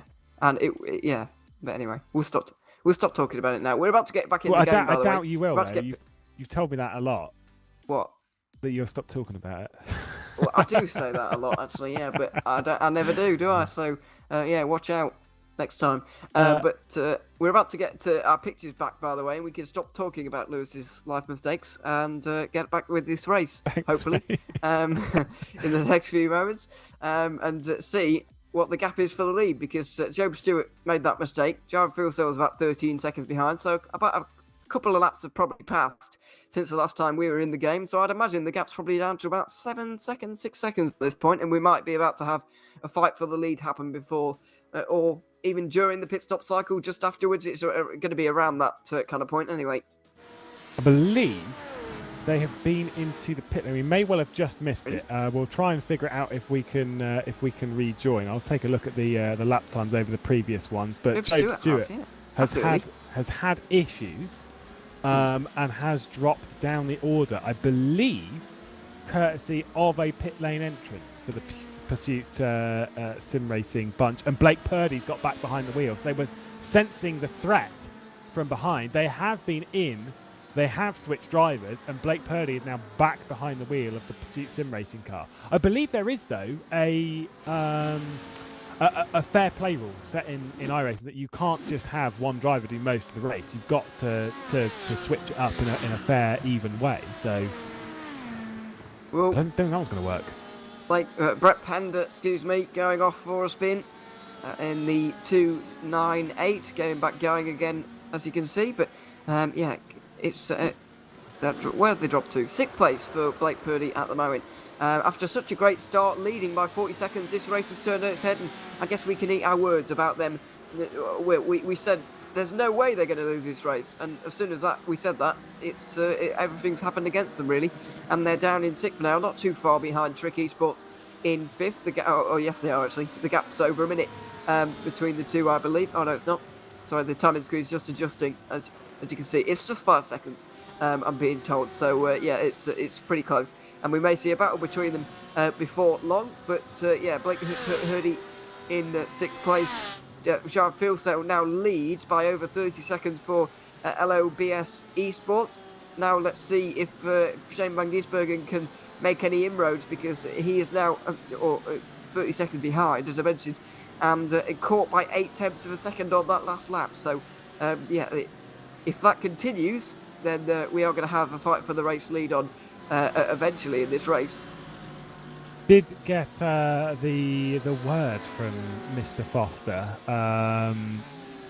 Might have been yesterday, I don't know. Time flies and all that. Saying that he reckoned that Shane van Gisbergen was a little bit quicker around here at the moment than he was. So maybe feeling a little bit extra confidence is the Kiwi. And with an hour and 2 hours, rather 10 minutes to go in the race, an hour and 49 down, I do believe that gap can come down. Oh, that is the Trick Esports Ferrari that was going longer than everyone else. Those tyres are going to have seen better days. Costly mistake from Trent Thomas. Yeah, a bit of a costly mistake there, I have to say, but not too far away from pit stops. Those guys now about 7 laps away, from from pit stop, so he can finally get those tyres off before long, which will be very, very welcome for him. But yeah, there we go, going for a quick spin, gets back going again. A good avoidance from the BMW, actually, because if he was a few seconds further behind, then he might have slid into the side of the Ferrari, but fortunately that didn't happen, and everybody can carry on their way. Third place is where the battling is, though, at the moment. Jordan Ross is trying to get through on the Drop Bear Motorsport car for that position. They're a long, long, long way down on the lead. It's over a minute 20 now, or nearly a minute 20, should I say, and 40 seconds to second place, so very, very lonely for R1 Sinsports at the moment, and third place might be the best that these two guys can get, so I get the feeling that these two are going to be fighting for most of the rest of the race over this place. Yeah, potentially so. The dive to the inside should be a good one. Now, by the way, as we're approaching the end of your stint, good move, nice and solid. As we're approaching the end of your stint, what are your thoughts on the front of the BMW M4? I said I was going to ask you about it. Yeah, it's not really great, is it? Summed up best with a noise, and that noise is yeah. I'm not a fan really. There's better looking BMWs like the Z4. Do you remember that duty-free Z4 a few years ago? Fantastic, fantastic car. But this is a real step in the wrong direction, isn't it? It's very, very tall, very narrow, and very ugly, in my opinion. But there we go. It might be nice to drive, you know. It is actually. Is it? Oh well, there you go. Especially if you're in the driver's seat, obviously you don't have to look at the front end, so it's all right. But yeah, it's let's be real, challenging. I think from the back looks a little bit like a Lexus. From the rear, you know, fair enough, each their own. Don't think it looks bad. From the front, it's that grille. It is just the grille. It's just like right there, slap bang in the centre. Woo. Yeah, not the biggest fan. Not the biggest fan. Yeah. I do like the new Porsche though. I know it looks like a Porsche, and we've been confused by it. Do you like it though? Yeah, it's not bad. It's not bad. That's how I'd describe it. Not bad. It's pretty good, but not amazing. You know what I mean? It's good. But yeah, there we go. Just roasting different cars and whatever at this point. But yeah, there we are. I'll stop roasting the BMW completely right now because as I said, it might win the race. It might be nice to drive and whatever. So yeah, can't knock it too much. But yeah, I just did. So yeah, there we go. But currently running in third place at the moment. Jordan Ross is certainly doing well with it right now. We're second and a half ish in front of the car behind. So. Yeah, dispatched of him quite nicely as we go up to LMP2 where there is yet more battling going on. Yeah, indeed. Thrilling action here at Silverstone as the round continues. I believe as we're approaching 11 a.m. Local time here in the real time zone of the world, even though it's actually not because we're +1 at the moment. You know what I'm like with real time. It is about time to say goodbye to you, Mr. Ewan O'Leary. A bit of pleasure with you on the broadcast. No, thanks very much. I've thoroughly enjoyed it actually. It's been really, really good fun for the first couple of hours of the race. I'll catch up a little bit later on and watch the final 2 hours a little bit later. But I've got to go and do another broadcast now. So I'm a bit busy. But yeah, I'll certainly make sure I tune in a little bit later and catch the rest of the race on YouTube. But no, I thoroughly enjoyed it. I very much look forward to finding out what happens in the rest of the race. Well, whilst we'll do so, we'll ride on board with Summit Sim Sports. We'll just step away for a moment, ride on board and take a trip around the Silverstone circuit for a couple of laps on board with Jamie Welch.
Welcome back to the continuation in the first round of the Boost Mobile Apex Hunters United Endurance Series by OSR with support from Grid Engineering and a broadcast powered by Simply Race. Action over the first 2 hours have been thrilling and interesting and different, seeing all of these classes battling it out from toe to toe. I am now joined as we say goodbye to Mr. Ewan O'Leary. I've got Cameron Roger and Zach Sweeney in the booth with me. Yes, hello. It's certainly good to see a new series starting. It's been very entertaining first couple of hours of the race so far, and it's been a very good introduction to a new season indeed. So looking forward to see how this race concludes. Yeah, no, exactly. As Cameron said, it's a pleasure to be here as well, alongside two great commentators. So yeah, we've got the final half of this race to go. Let's see how it plans out. Oh, two great commentators. There we go, Cam.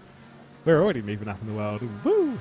Trick eSports, who are currently on screen at the moment. They're leading in this battle for 4th place by a second. Got a couple of other battles inside the LMP2 category, but it's more that Mach 1 Esports GT Gold card that's been in a couple of issues recently. Just saw them come through the foreground, a shot there, leading by just 2/10 from the Pulse Racing Team Black. That is for 4th position in GTE. Looking pretty tight there. There's been the odd battle up and down the order, but obviously the thing is, Cam, as you'll know, with traffic and endurance racing, can be a little tricky to pick your way through in these kind of battles and find your way through cleanly without losing time, both either if you're in the lower classes being lapped or in the car that is doing the lapping.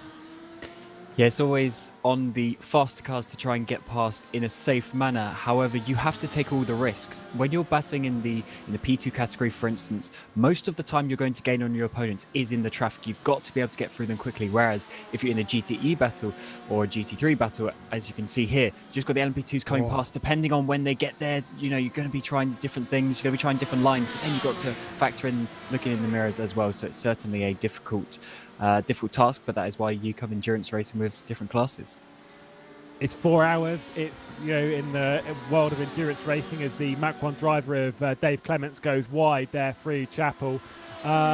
It's a circuit which is very, very raceable, but certainly one we can see the odd mistake on. Here's one that we can see. Oh, that was a pretty hard hit there for Alex Court.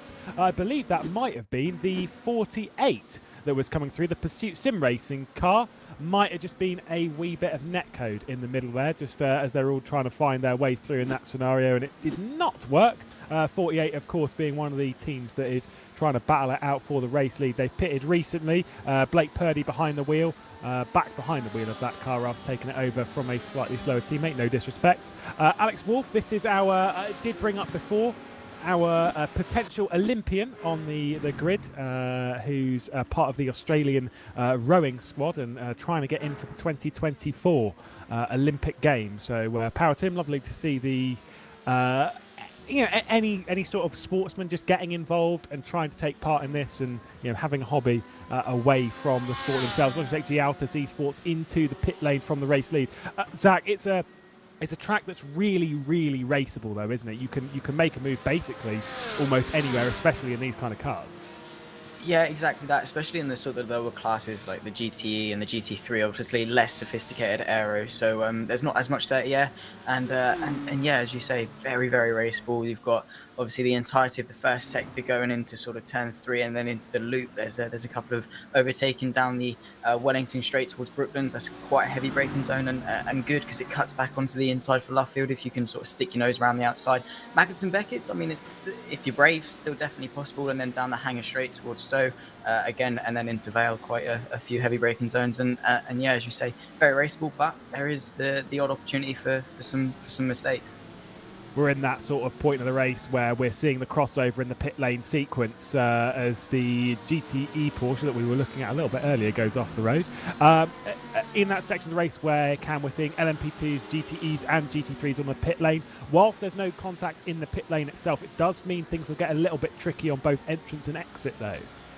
Yeah, certainly will. And also just finding your pit box when there's loads of cars all about. You've got to really stay concentrated. As you say, there's no specific pit lane contact, but once you get out back into the race, you still got to find your way. You still have to look at the cars that you're battling, got to look in your mirrors to see the fast cars coming through and really get back into the rhythm, especially as some drivers or some teams might be swapping drivers at this pit stop.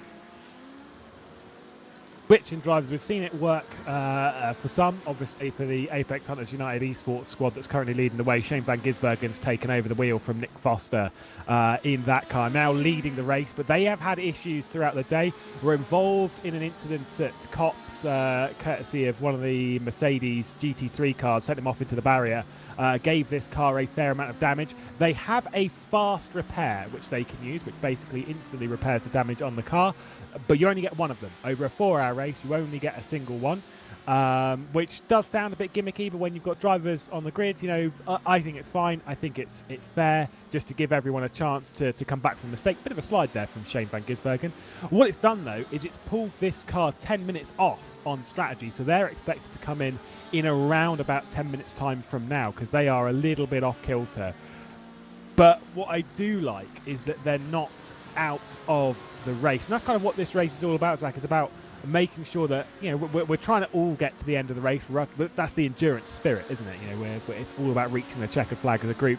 But you know, from a little bit of a mistake through traffic, especially when you're learning, you don't want your race to be over just courtesy of one minor mistake. No, yeah, exactly. And as they say, you know, to finish first you must finish. So it is definitely about getting to the end and seeing the checkered flag, because, you know, that's what they're all here for. They're here to race, they're here to get to the end, but they also want to win. So they have to make sure they pick their moments well, such as clearing some traffic very nicely there, like Change just showed us there.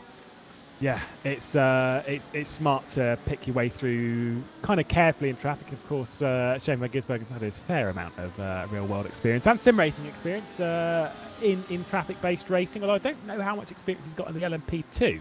I don't think he did.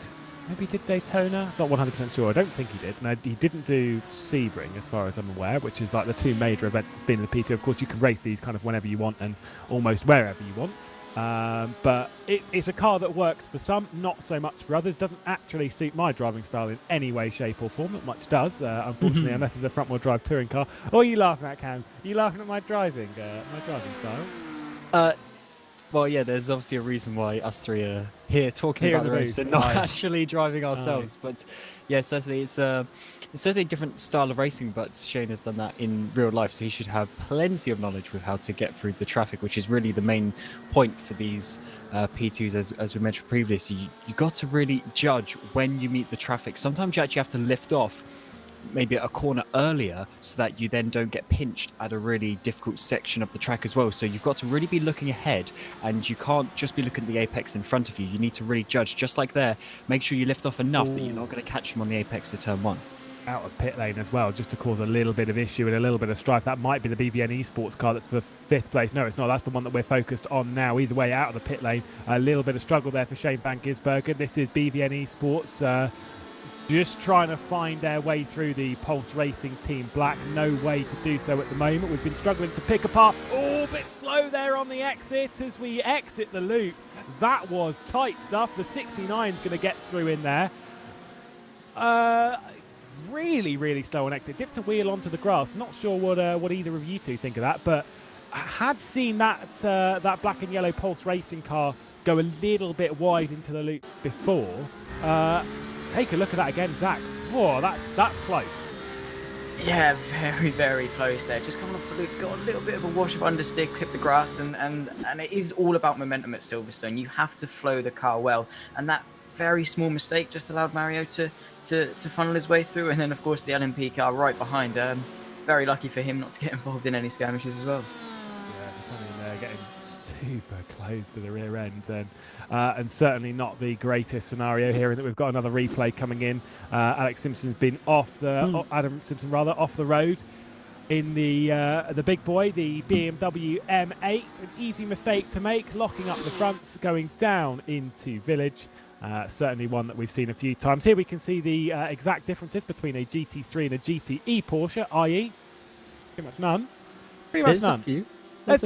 There is a few. There's like, you've got the cooling from the air rather from the top of the front tyres. You've got that slightly different.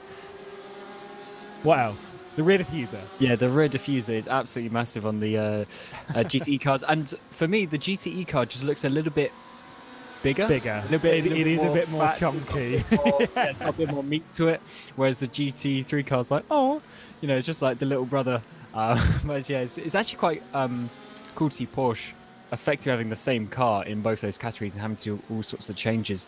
For instance, with the BMW, you can see they've got two completely different chassis in the two categories. So Porsche obviously trying to, I don't know, just show off the, one car they could do the Panamera or something for the GT, but no, they decided to keep it with the 911, and it's certainly a bit of a fan favourite, for lack of a better word.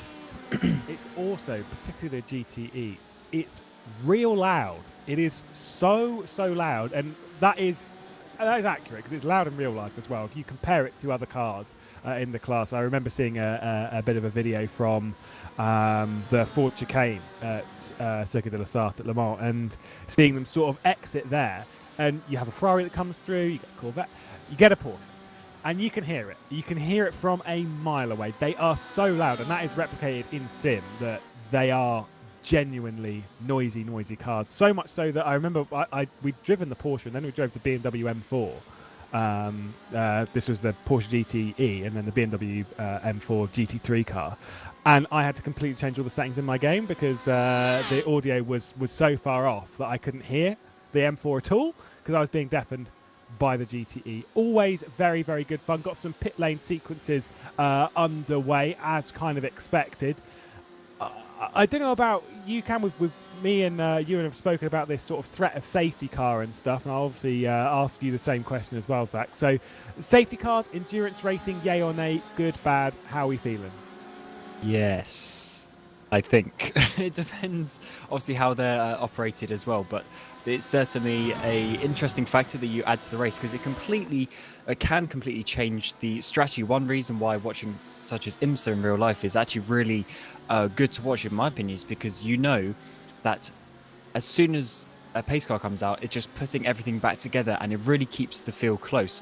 Because one of the sort of negative sides of a endurance race is when you get 5-6 hours into the race and there's like a minute between each car, nothing's really going to happen too much. So I do like it that it can always bunch up, but it does have to be operated correctly to make sure that obviously no one's sort of losing laps or time unfairly.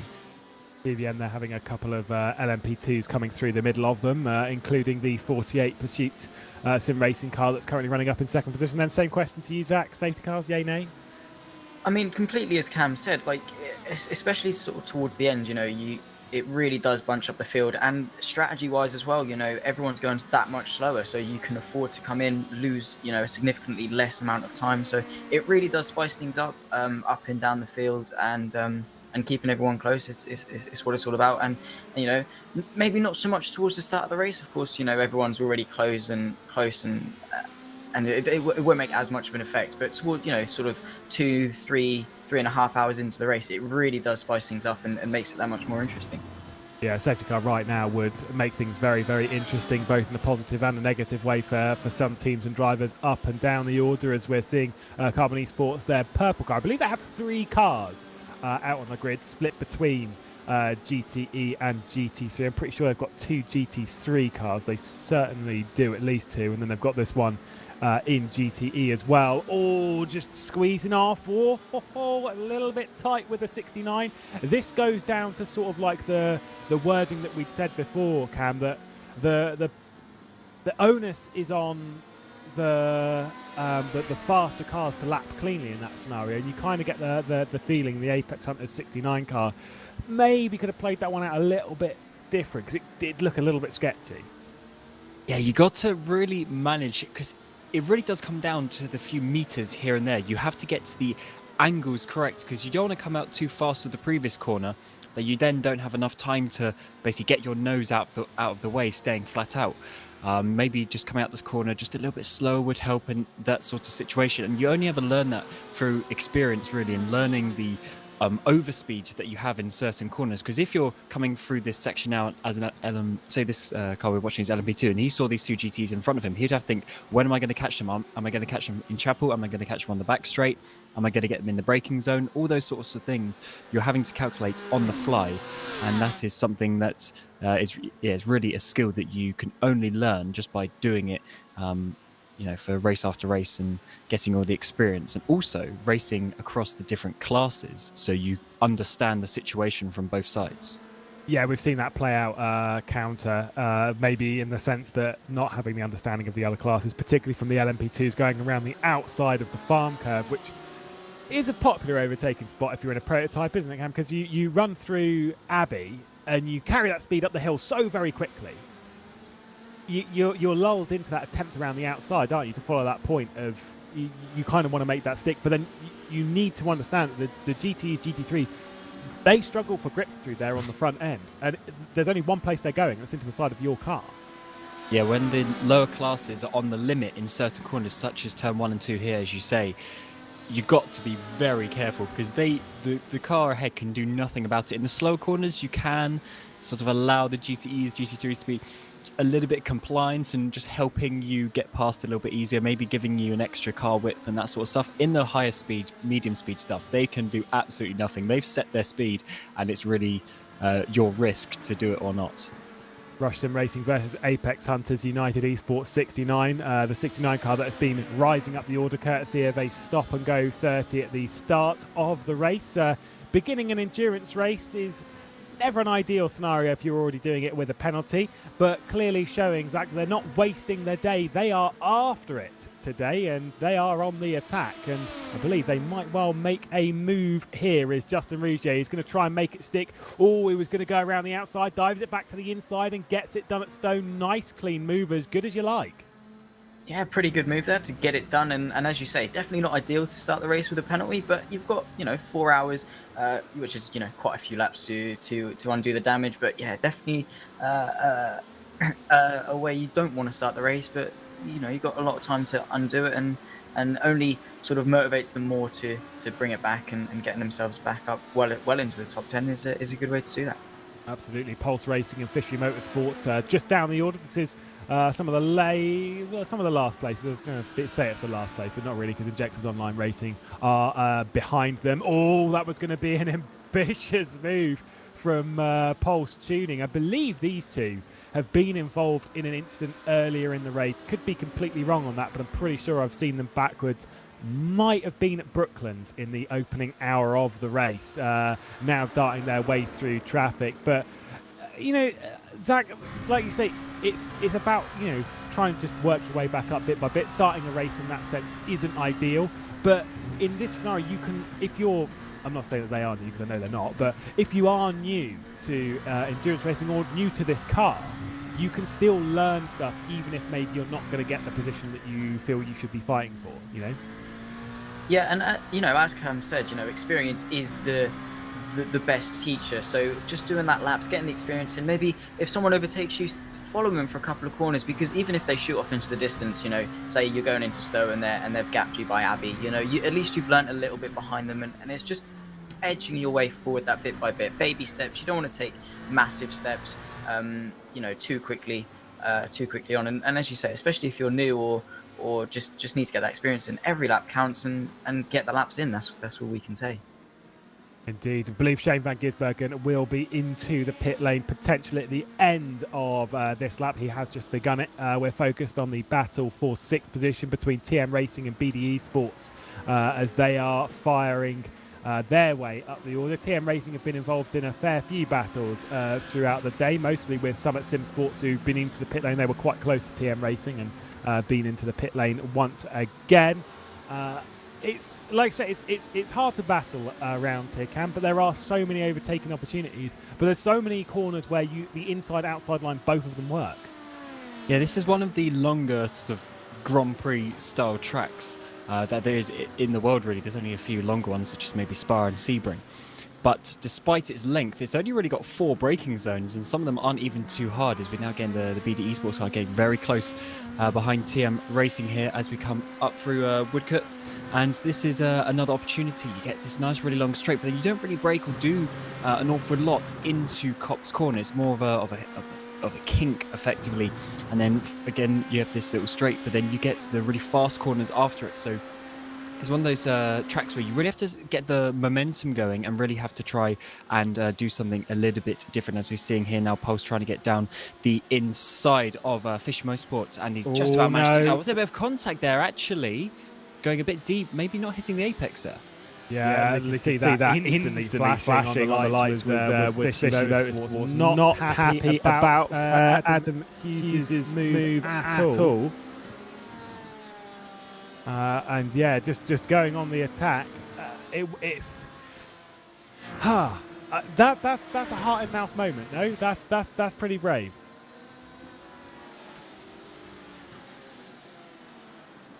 Injectors Online a little bit further down the road, just on the rear end of LOBS eSports, one of their 2 cars.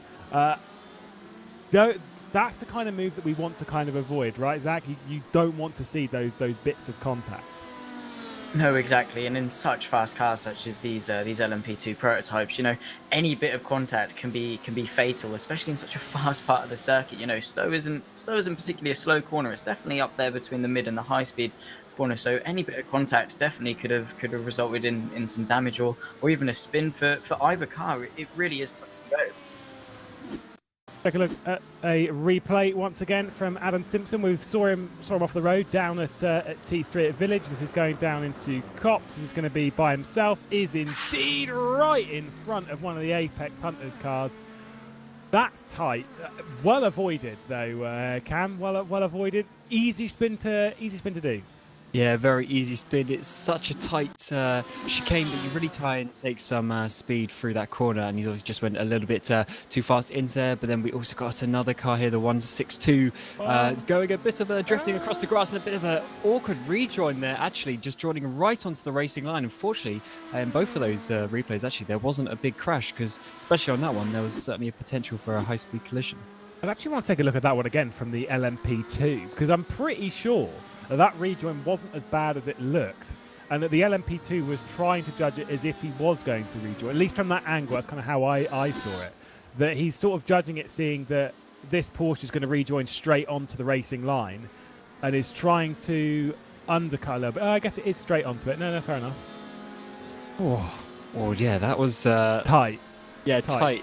But I mean, to be honest, he actually did well not to go for a complete spin around. So let's have a look. This is Benson for Injectors Online Racing. He's sort of slowed down. He's tried to judge it, and yeah, you're right. He thought the Porsche was just going to wipe across the track, so he was actually trying to sort of do some avoidance there. But the Porsche managed to control it just a little bit better, and a little bit of miscommunication with the body language. But at least they're both safe. Smart heads-up driving, though. Like I said, to be fair, smart from both in that scenario. Shane van Gisbergen into the pit lane. But that's what you like to see. Like, yes, the GT was going off the road. It was coming across quite quickly over the grass, but tried slowing it down as much as possible. The LMP2 was being pretty heads-up. So that's about right. I mean, a little bit slow. Everyone loses time. Sure, it's not great. But we avoided any sort of crash. We avoided any sort of major incidents. You can't ask for much more in that scenario. Yeah, and again, alluding back to the whole experience thing, that is something that comes with experience. Just being able to heads up and know when to slow down. Of course, it is an endurance, not a sprint. I think that's pretty obvious with the 4-hour timer at the top of the screen. But with someone coming across the grass that quickly, it is just better to brake, let them go, and if you lose a couple of seconds, it's better than being in the pit lane for the next 5 minutes repairing your bodywork.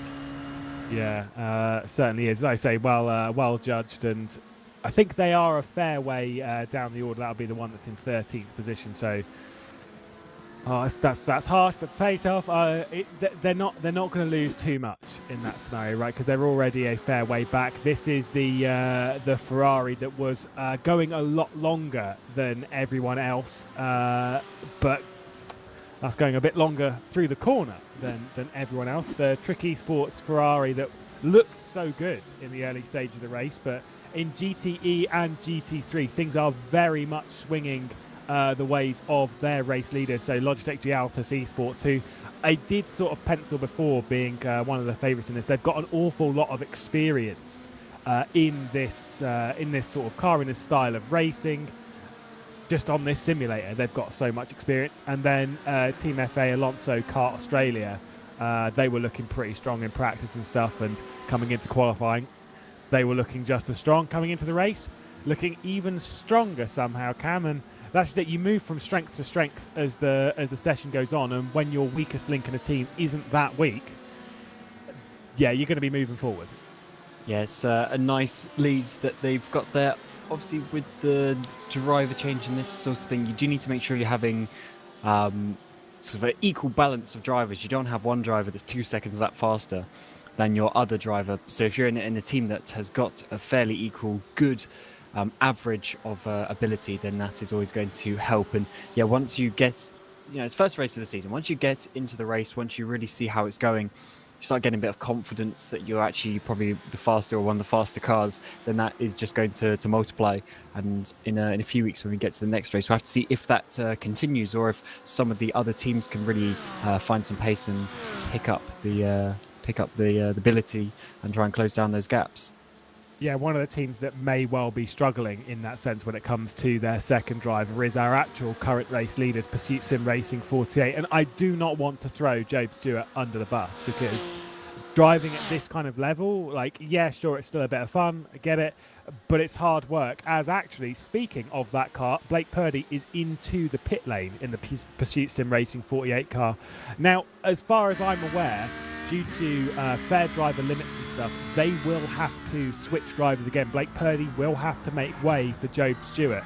Now, I don't know if you caught it, Zach, the difference in driver time, that it's a second to nearly 2 seconds a lap slower is Job Stewart than his teammate, and it's just going to drop them into the clutches of the LABS eSports team behind. What would you do in that scenario? Would you sit him in for the designated, let's say, for example, it's 2 stints, so an hour and 20 minutes. Would you put him in the car for an hour and 20 minutes and then just recover that damage? Or would you put him in for 40 minutes, get him out of the car, put him in for another 40 minutes, and then get him out of the car? He is back in that car. How would you play your strategy? Well, I mean, it's going back to what Cam said, in terms of having the weakest link not be that weak definitely does help. But when it's unavoidable, I mean, I personally would put them in for the first 2 stints, and then you have, the whole time straight out, you can then go, flat out and recover the damage, rather than splitting it up. You gain a bit, lose a bit, take 1 step forward, 2 steps back sort of thing. So it's best to get it done and out of the way, and then have their mandatory time in, and then you can have the stronger guys in for a lot longer. Obviously, no disrespect to the drivers, but when it comes to a race, it's definitely going to be you want to get the slowest driver out of the way. Yeah, I mean, in a 4-hour race, it's a little bit harder. If it was a 6-hour race, you literally just stick them in the middle of the race for me, because you don't want them in. I personally don't want them in at the start, because it's a little bit of a risk versus reward kind of scenario.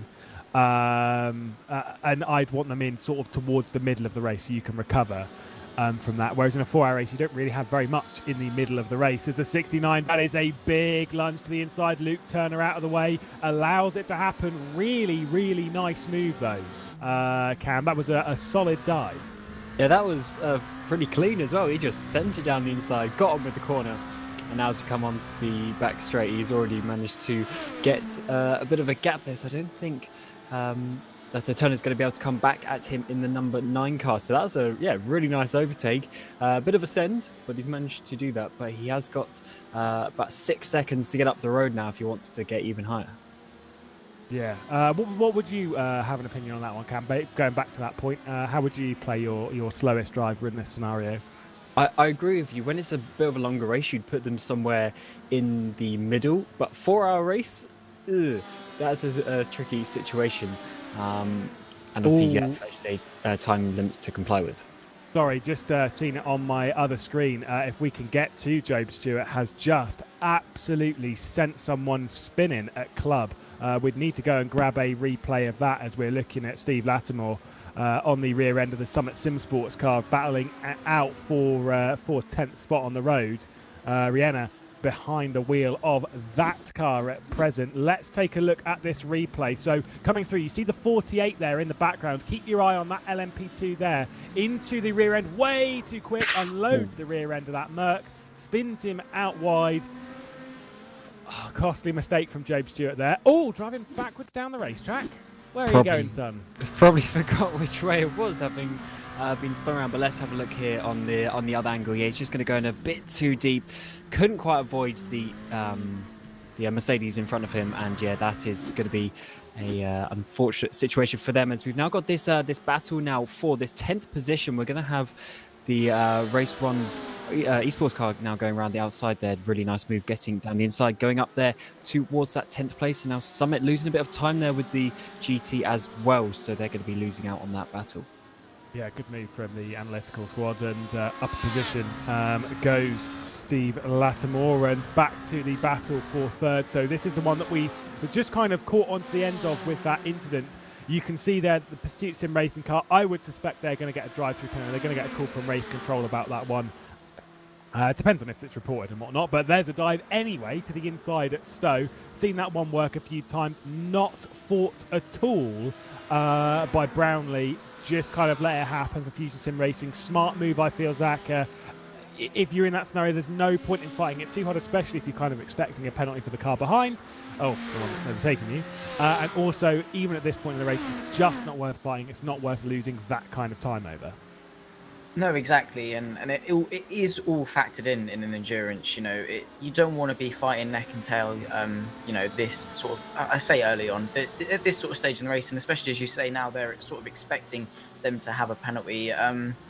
So yeah, it isn't worth losing time over. So they're better off just sticking behind. They know they're quicker, so why lose time trying to fight it when they're going to be in front anyway if they do get a penalty. I believe I just heard a call from race control, and it has indeed been a penalty applied to the Pursuit Sim Racing car. So they have received a penalty for their troubles on lap 79. As I said, kind of expected, is what it is.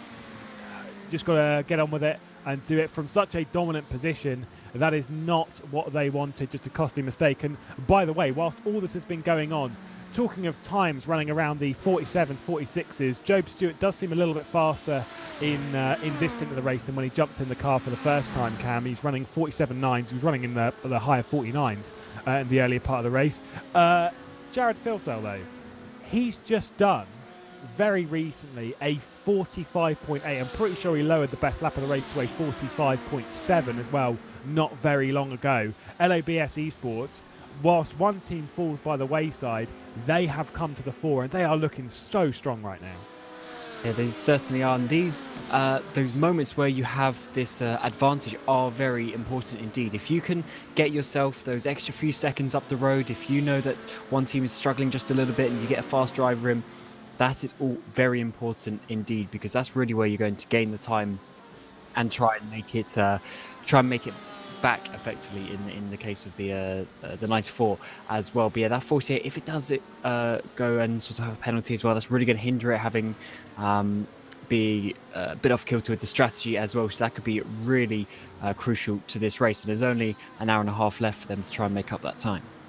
Yeah, we've got SSR currently on screen with Drop Bear Motorsports. It's the battle for P3 in the GT3 category. So we're seeing Porsches battling it out with BMWs. That Porsche, I brought it up a few times before, absolutely brand new to the iRacing platform. So some teams getting used to it. You know, if there's a car that's come out a few days ago versus a car that's been out for a good few months, you'd expect the differences. Now, obviously, excluding balance of performance and all that kind of luck, you'd expect there to be differences and struggles to get up to speed in the car, wouldn't you, Zach? Because it's brand new. There are some differences.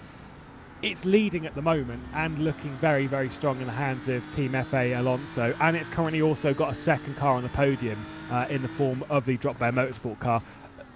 The Porsche looks good. We'll go with that. The Porsche is looking pretty strong. Brand new, but they've figured it out very, very quickly.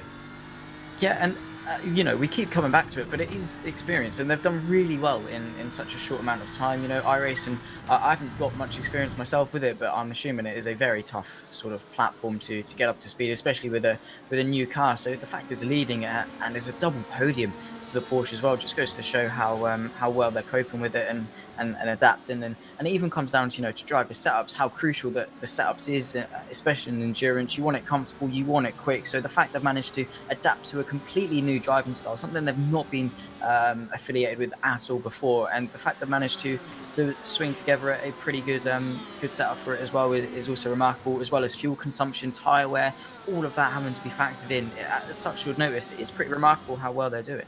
Yeah, Kobe Williams was having a bit of a snap of oversteer, I believe, there on the run into Brooklands. It's one of those cars that, particularly the GTE variant, I've not actually driven the GT variant, though I have heard very good things about it. The GTE variant, though, like I was saying earlier, it's very predictable. It kind of makes sense when you're driving it. It's not too tail happy, unlike what you kind of expect from a Porsche. The Cup car is actually very much in that vein.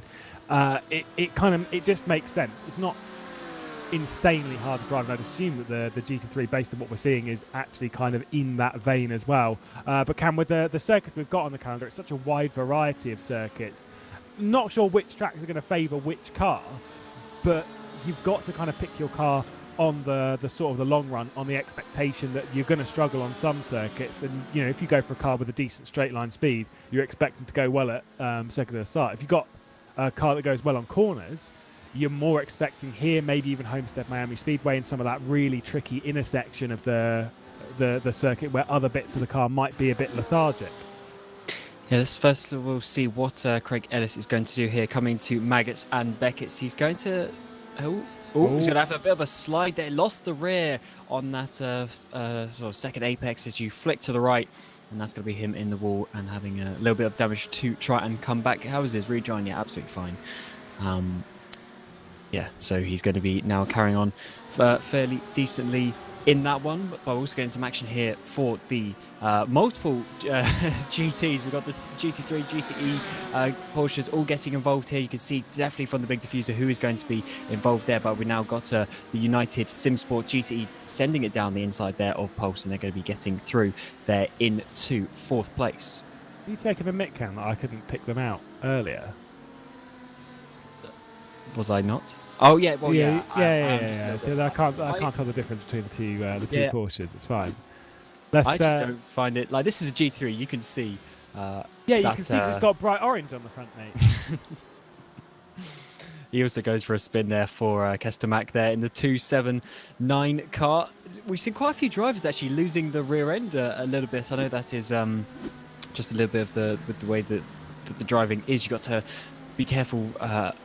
Especially under braking in those sort of that sort of sequence of the corner. You've got to be very careful indeed, as we're going to see Pulse try and come back at the moment. But I think one reason why the GTE could be quite predictable as well is because they actually made it a bit of a mid-engine car, didn't they? Yes. Whereas the GT3 is a rear engine. There's obviously some factors with that due to the fact of these GTEs now having these huge diffusers. You actually need the physical space, the real estate, to be able to fit that. And obviously the rear engine car has the weight just a little bit further forward rather than having it all hanging out the back.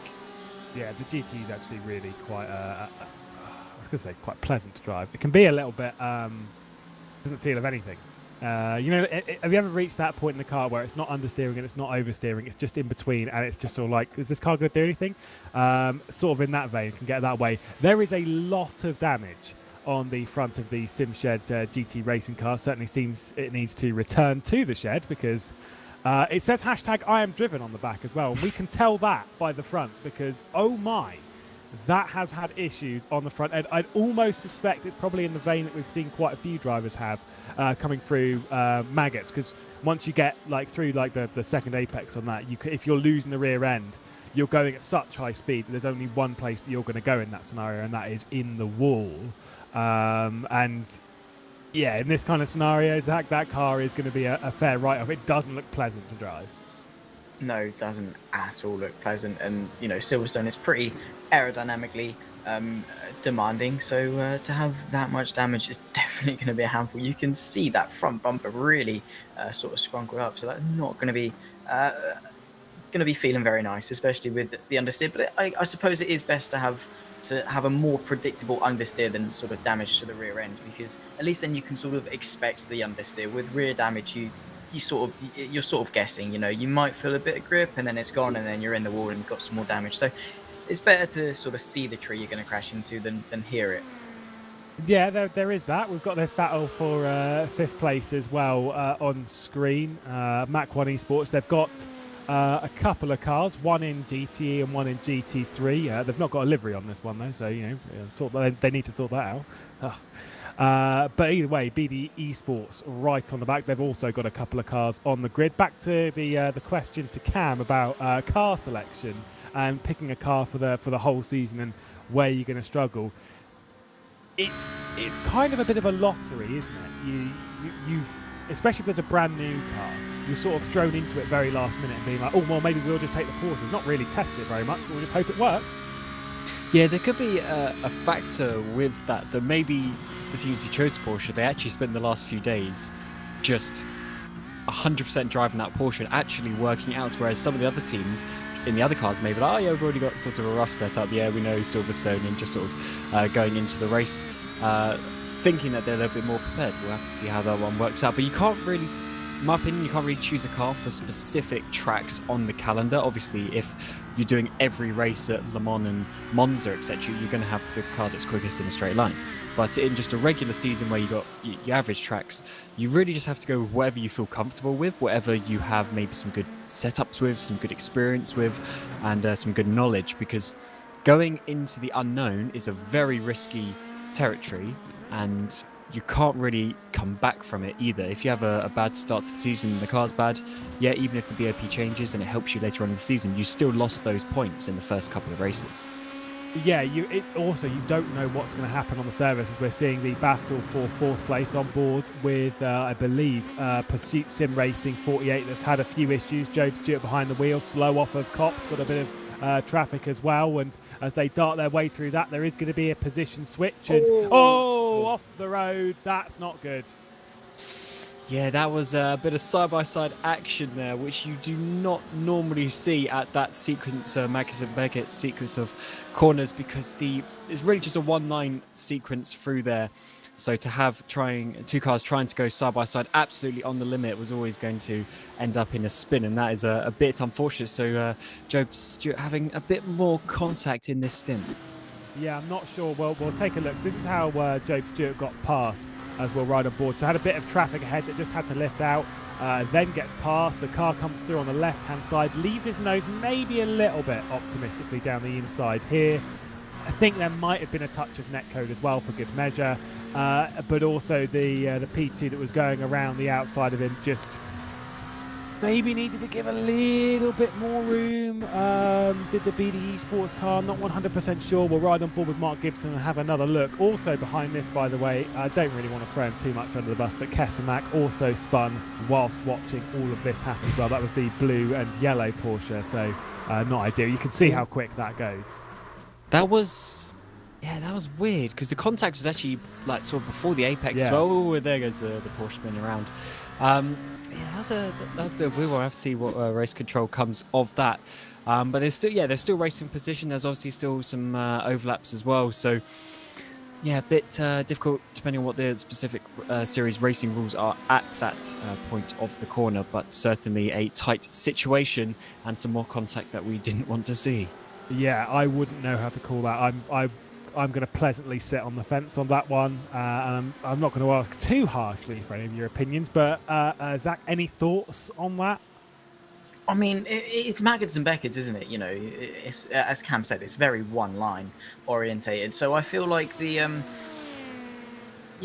was always sort of obliged to turn in. I mean, it was a bit optimistic for Job to sort of just stick his nose in, especially at such a fast corner. I get it into a heavy braking zone because you can afford to go that much later, but into such a fast corner, is it very wise, especially in such in an endurance race? It's not wise, but then again, it can swing both ways. You know, it's an endurance, so maybe just allow a little bit more room. But this is a pretty good battle now coming on for P8 between Brush Sim Racing and TM Racing. It's spicing up to be pretty good. Only 5 tenths between them.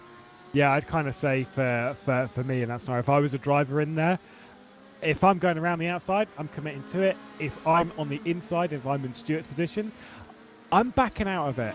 I am backing out of it. But either way, they have ruled it from race control as a or a racing instance, so no penalty. I'd say that's fair enough. It's kind of one of those ones that's see people racing quite hard. So carry on as you will. I'm sure BD Esports might be a little bit frustrated by that, but it is what it is. And either way, that'll just continue in that way. Thick traffic ahead for Logitech G Altus Esports in the GTE category. They've got a 50-second lead, which if they do that over the next hour and 20 minutes, they'll nearly have lapped everyone in GTE. Not quite everyone, but they'll be in that. They'll be on track to to not be too far behind. I'm not sure when they pitted though, Cam. I know you probably won't know too much either, but there are quite a few teams that we've seen, particularly more so in the LMP2 category, that are pitting a little bit earlier. They're all going to have to go for a splash at the end. I know it's only a 4-hour race, but tactically not the best call. Logitech Out is actually going longer than everyone else behind them, so never mind, ignore that point. But still, alas, to the point that some drivers are quite aggressive on when they're pitting in a little bit earlier. Yeah, I think the main point for this car, really, the Logitech car, is they don't really... they got such a big lead, it doesn't really matter if they sort of need to do a little bit more heavy fuel saving. I think that they're actually in obviously such a good position that they can sort of control their pace just that little bit more and try and get themselves in a better position towards the end of the race. But the fact that they got this gap and their previous pit stop was later than other people as well, it certainly looks very good for them. And they're in a nice, comfortable position. They just need to obviously not do anything too crazy and just try and see out the race, really. And that is the main goal for them. But keeping that pace and concentration up is always the sort of the difficult factor when you've got such a big lead. The pressure goes off a bit, and that's actually where we can see more mistakes. Into the LMP2 pit stop sequence, we've got Jared Filsell into the pit lane, so it's going to relinquish the lead to Shane van Gisbergen, who's going to go another 10 laps on them. I think it might be like 7 or 8 laps anyway, but maybe around 10 as we will drop out for just a second. Jared Filsell, though, just before that pit stop sequence that he's entered, set a time of a 45.3, right, which is, for, I'm throwing numbers out there, cool, that's all very impressive. A 45.3 is a second faster than anyone else in category, and for most, 2 seconds faster. Zach, they are really, really pumping in the very, very good lap times at the moment. Jared Filsell, obviously they're into the pit lane now, but almost they're going to be very, very hard to beat in this scenario from their lead. The only thing that might cost them is pitting a bit early, although I think they're now roughly on sequence to pit roughly at the end of the race. So they're hard. They're almost impossible to beat, in my opinion. Well, yeah, as you say, that is blistering pace. A second, maximum 2 seconds quicker than the rest of the field. That is something you don't often hear about, especially in endurance racing. Of course, there's being fast, and then there's being fast lap after lap after lap. But if they're managing to do this pace, keep their tires in check, keep their fuel loads in check, that is incredible. And to do that, they've been doing it for what, the last 2.5 hours, nearly, 2 hours 50 minutes. That's pretty incredible, and I think it's pretty much a race for second place then at this rate. They've had 2 drive-throughs, I'm pretty sure. We're not sure. I think Race Control have been on them and have given them. I'm sure it's in a big list of a document or whatever somewhere. But as far as we're aware, they've had 2 drive-throughs at some point through this race, which is not ideal. But to have come back, Cam, from 2 drive-through penalties and to be with about an hour and 15 minutes to go, to be in such a position of strength and dominance, that's really telling of their pace. And it shows, for me anyway, that for the next round in 3 weeks' time, that they've got to do a bit of work. The other teams have got to do a bit of work to get back on pace with them. Yeah, nothing. There's nothing that changes about endurance racing apart from just getting towards the end of the race. Even if you have, drive-through or whatever, you just got to keep going and just see where your pace gets you.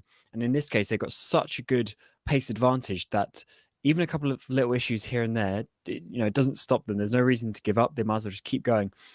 And they've managed to get obviously a lot of that time back. And when you're doing that sort of speed as well, we normally see a few tenths between drivers, maybe half a second on pure pace, but to go over into seconds quicker certainly seems that they've got to the pace. As you say, other people probably do need to do some work, and in the P2 category it's the exact same car, so people just need to maybe tweak the setup a little bit, get a bit more comfortable with the car when we head to the next round. But that is certainly quite impressive from that team so far.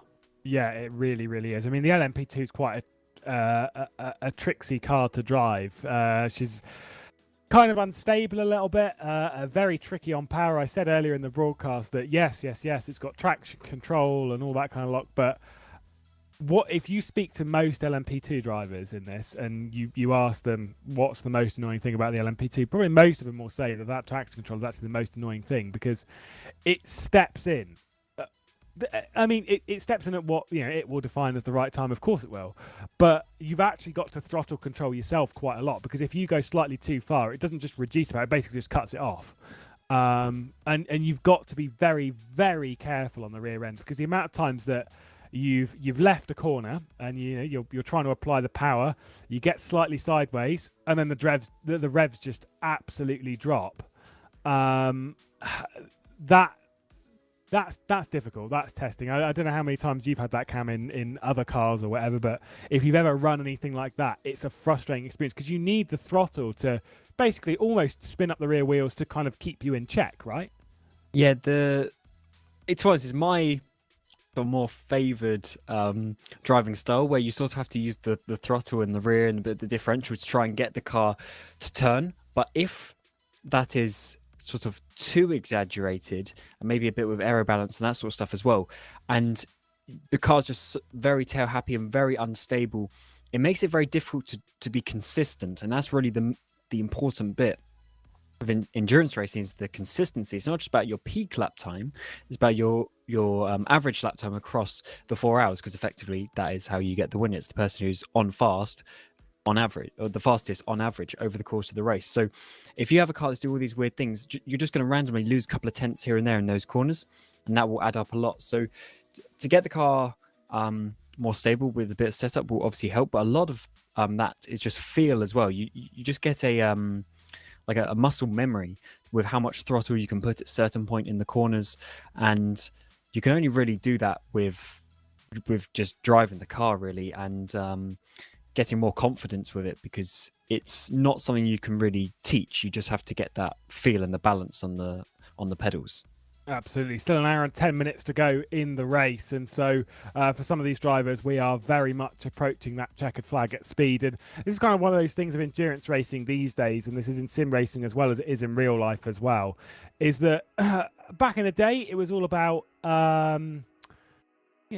driving. I wouldn't say slowly, because that is absolutely not true and a common misconception. They never drove slowly. It's about driving within yourself, within the car, right? Not pushing the limit, Zach. And these days, it's about pushing to the very limit all of the time. It's a 24-hour race. The longest one that we've got is an 8-hour race, right? 8 hours is a long time, but you miss an apex here, you miss an apex there. It really, really builds up. You need to be perfect for 8 hours straight, and that is mind-bogglingly difficult. Yeah, it definitely separates the sort of the good from the great. Those who can do it for 8 hours and stay within sort of the limit. You want to be pushing the boundaries, and there definitely is a line between being quick and going sort of too quick. Like there is a difference between it, and as much as you do want to hit every apex and push the car to the limit, you do sort of have to take a step back. I mean, you want to finish the race, but if you are able to hit the apex, and drive with such precision and such speed and such consistency, the building blocks, the mere foundations of a great endurance racer, it does go a long way. Yeah, consistency is key in this kind of environment, and this is kind of what we were saying before about your slowest driver. If they can nail the lap time, even if it's a second off or whatever, if they can nail that lap time basically every single time of asking, then that's kind of what you're looking for. In this kind of scenario, particularly in the LMP2 category, I'd say that kind of rule applies about hitting the limit and being on the very edge. Whereas in GTE and GT3, maybe less so, although that said, it seems to beat Logitech G Altus eSports and Team FA Alonso Kart Australia in those classes respectively. You need to be pretty perfect, because they are driving phenomenally well. Back with coverage here at Silverstone, an hour and 10 minutes left to go in the race, and it is Apex Hunters United eSports 3 car that is leading the way. Shane van Gisbergen behind the wheel at the moment, I believe going to the end of the race. But they have to stop in, I reckon, around about 2 or 3 laps, courtesy of their earlier issues.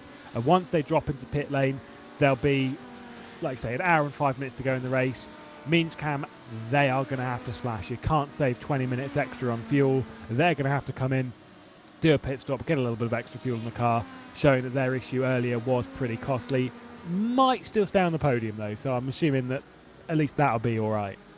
Yeah, avoiding that extra pit stop is so crucial. If you can avoid it, obviously, if you have a few issues here and there, then yeah, that's just is what it is. But yeah, avoiding that is so crucial because going through the pit lane is the absolute minimum. Even if you have to take 2 laps of fuel and you're only going to be stopped for a few seconds, then you know you're still going to drive through the pit lane. So yeah, if you're splashing, you might as well splash a lot, I guess. But certainly something that you want to avoid if you can make it to the end of the race on a set number of laps. And especially even if, say, just with the way you're driving and you're going to be a bit short of the 4 hours and you're going to be a couple of laps short, you then only have to save those couple of laps over the whole 4 hours. Always almost a bit of contact there, as we're getting very close with these Porsches. But yeah, you'd only have to save that lap of fuel, 2 laps of fuel over the whole race. So that's a very small percentage here and there on each lap. The Pulse Team Black car is that black and yellow Porsche that's just been dived by the LMP2 down at turn 1. That one's the Trick eSports PSG Chrome car for the prototype category, and being dived again. It's not worked out for Pulse Racing Team Black, rather, and it's kind of how it is. Sorry, it wasn't the one that I was speaking of. That was the analytical LMP2. Kind of get those two mixed up. Same kind of colour scheme, and you can tell because it's the one behind.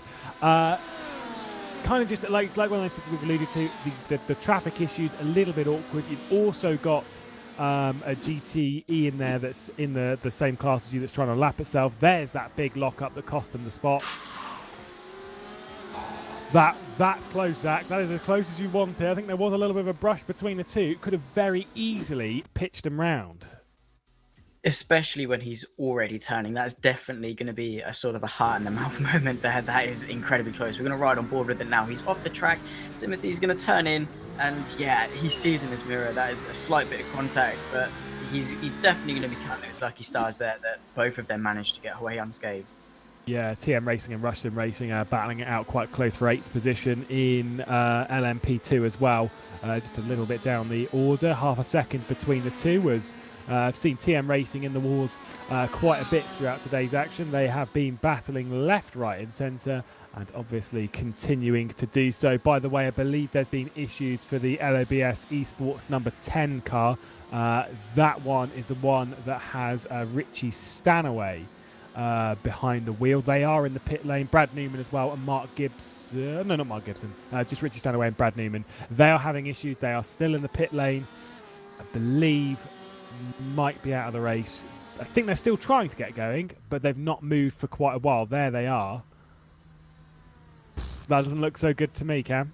Yeah, it's never good when you see people sitting in the pit lane for quite a while. And even if they do get back going, they're going to be quite a lot of time and even laps down, as you can see on the tower as well. So that's not going to be too good for them, as we see Van Gisbergen there dive it up the inside, which is always such a very sketchy situation, and because obviously in these LMP2s your overspeed is so much. But yeah, for Stanaway there, not ideal for them, and that is going to really cost them in this race. But back to the front, you can see this car now has a 45-second lead. But as you say, pit stops are shortly going to be happening. Oh, yeah, I mean, to be fair, just trying to do the maths. I've always said never trust the commentator's maths. They'll have to splash. They'll have to pit one more time, and then they'll have to splash afterwards. Bearing in mind it's a 45-second gap, which is obviously going to be eaten into quite a lot. If they're only taking fuel, I'm not saying this car's going to win. But yeah, especially if we get a safety car or something like that. Who knows? Who knows? An hour to go. Wouldn't rule them out. Nick Foster's saying, we've got a race here, boys. So you never know whether he's talking about the two cars behind, or maybe he feels good about his own chances. We'll have to wait and see. At the moment, Shane Van Gisbergen, though, pumping in as good a lap times as he can, doing a 45.95 on the previous lap. That is 4/10 faster than the cars chasing him, so looking pretty good. Also, a bit of a shout, Job Stewart at the moment for Pursuit Sim Racing 48. Will say his pace a lot better now than when he first got in the car. Did a 46.8 don't necessarily rule that car out from a potential victory stab a bit later on in an hour's time, Zach, because they are, like I said, this is the thing, is that if you struggle earlier in the race, you're maybe trying to push the car a little bit further than it can possibly go. When you first get in the car, you've got to drive within yourself. You've taken over the car, you've taken over someone else's work. It's so easy to sort of push yourself into a mistake. I think that's an amazing recovery effort to get up to speed when you've struggled earlier in the race. No damage to confidence, just got on with it. Yeah, and in racing, mentality is half of the job. You have to be confident in yourself, in the car, in whatever. And you're driving with other people. You have a sort of a botch setup. You have a setup that needs to atone to everyone's driving style. So now, quick replay now. Nick Cummings through Max and Beckett, just getting a bit unnervy maybe into towards Chapel. Dives up the inside. That is a very odd place to have a bit of a spin there, and yeah, that's very, very strange. Not something you often see. I don't know what he was planning to do there. Maybe the car in front a little bit shaken up going into there, and Cummings just not expecting him to be there. But going back to it, and that is Alexander, big switch there through Cox corner, and a big whack into the wall. That is going to be a lot of damage, and luckily that's not real life, because that would be probably a good concussion claim going to his insurance company. But going back to it about thinking, we've got another replay. There's more going on. It's all kicking off now, and that is a bold move going around the outside there to get through. And when you're lapping the car, you don't want to be doing that, Lewis, at all. But yeah, going back to Stuart, confidence is key, and being able to build it up, and he hasn't been at all affected by that, especially we've knocked him. He's had a few incidents here and there throughout the race, but he's kept himself composed, he's kept himself going, and he's putting in good lap time, so he's definitely keeping the team there. He's only sort of 11 seconds behind second place, so in endurance it's not as much. Say if it was, I don't know, 50 laps or so, 11 seconds, that'd be monstrous to catch up, but he's still there. He's put the pressure on, so he's doing a great job, it must be said. Yeah, I think really has done a very good recovery effort. That was a little bit sharp over the front end of the Mach 1 GTE Porsche though, but regardless, 11 seconds. I don't know if he's going to be rolling it through to the end of the race or whether he's going to be handing it over back to his teammate. I think he has completed his required time within the car now, so they could switch out. Obviously, as to our earlier discussion as to how they were going to play out the strategy and how you can do so. Strategy not being played out in this scenario is just about combat. Trick eSports getting to the inside of BVN eSports, Porsche versus Ferrari in the battle for the top 5 of GTE. Looking backwards from the BVN car, looking for a lunge, but there's no way through their cam, certainly not from that far back. This Ferrari is looking pretty tasty at the moment. We've seen it in the walls a bit, we've seen it have a few issues, a few mistakes, clearly putting that to bed and going on the attack. Yeah, it needs to close up just a few more car lengths to really get a proper slipstream on one of these straights, but he's certainly getting a lot closer there. Is Trent Thomas. Oh, as he goes, he ruins all that work, and he's going to go off too fast. He saves that really nicely, but he's losing so much time trying to get back on the actual racing track as the one of the Apex Hunters coming past him. But yeah, that is not what you want to be able to do. Just a little bit wide, maybe a bit of a lock up there on the inside, and then that's all he had, but then got stuck on the grass rejoining. Yeah, I'm pretty sure it was a lock-up. As far as I'm aware, there's no flat spots in iRacing, but you do lose, and by lose percentage, I mean it's literally just like a divide by 2. And so it should be harsh, right? It's not quite that aggressive, by the way, because if you have 100% and you have one lock-up and then you get 50, that's pretty rough. But you lose an awful lot of percentage from lock-ups. Rather than it being a straight up flat spot. And so for them, yeah, those tyres are going to see better days, although thankfully we are in the pit lane sequence. If they were they've not double stinted their tyres at any point throughout the race, so I don't think they were trying to do so in this scenario, so they're going to come into the pit, not yet, but they'll stick a fresh set of boots on and get themselves involved a little bit later on in the race. So it's not. It could be an awful lot worse. You do that at the start of the stint, and your day's going to look a little bit worse. Apex Hunters United Esports 3 into the pit lane. Shane van Gisbergen for the penultimate stop for them. All of the other LMP2s have already completed their penultimate stop, but with an hour to go in the race, you can't do 58 minutes in the car. You can do 45 and have a splash. The splash won't be particularly long, but with a pit lane that's so slow, Cam, it is going to be a costly one.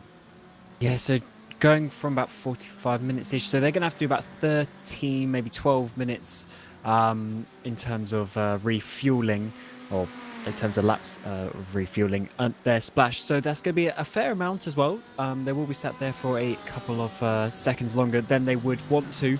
And we now need to see where they're going to come out in the traffic, because then they all effectively have one stop to go. So we'll have to see where that comes out. But then also their stop will then effectively be shorter as well. So we'll have to see how that one balances out and what the gaps are. They are out of the pit lane now and not very far behind. I know that just hold on to the gaps for a sec, because I'm pretty sure that they're not actually that far behind. There you go. They're 8 seconds, and they only have a splash to do. Meanwhile, everyone else has a full pit stop. How's that worked? Well, pace, I guess. But that certainly could be that's because they're better than quite us. Good. Yeah, it could be quite a good factor for them, because I would say if they're effectively going to be only filling up maybe a third of the tank, that's probably going to be quicker than 8 seconds, surely.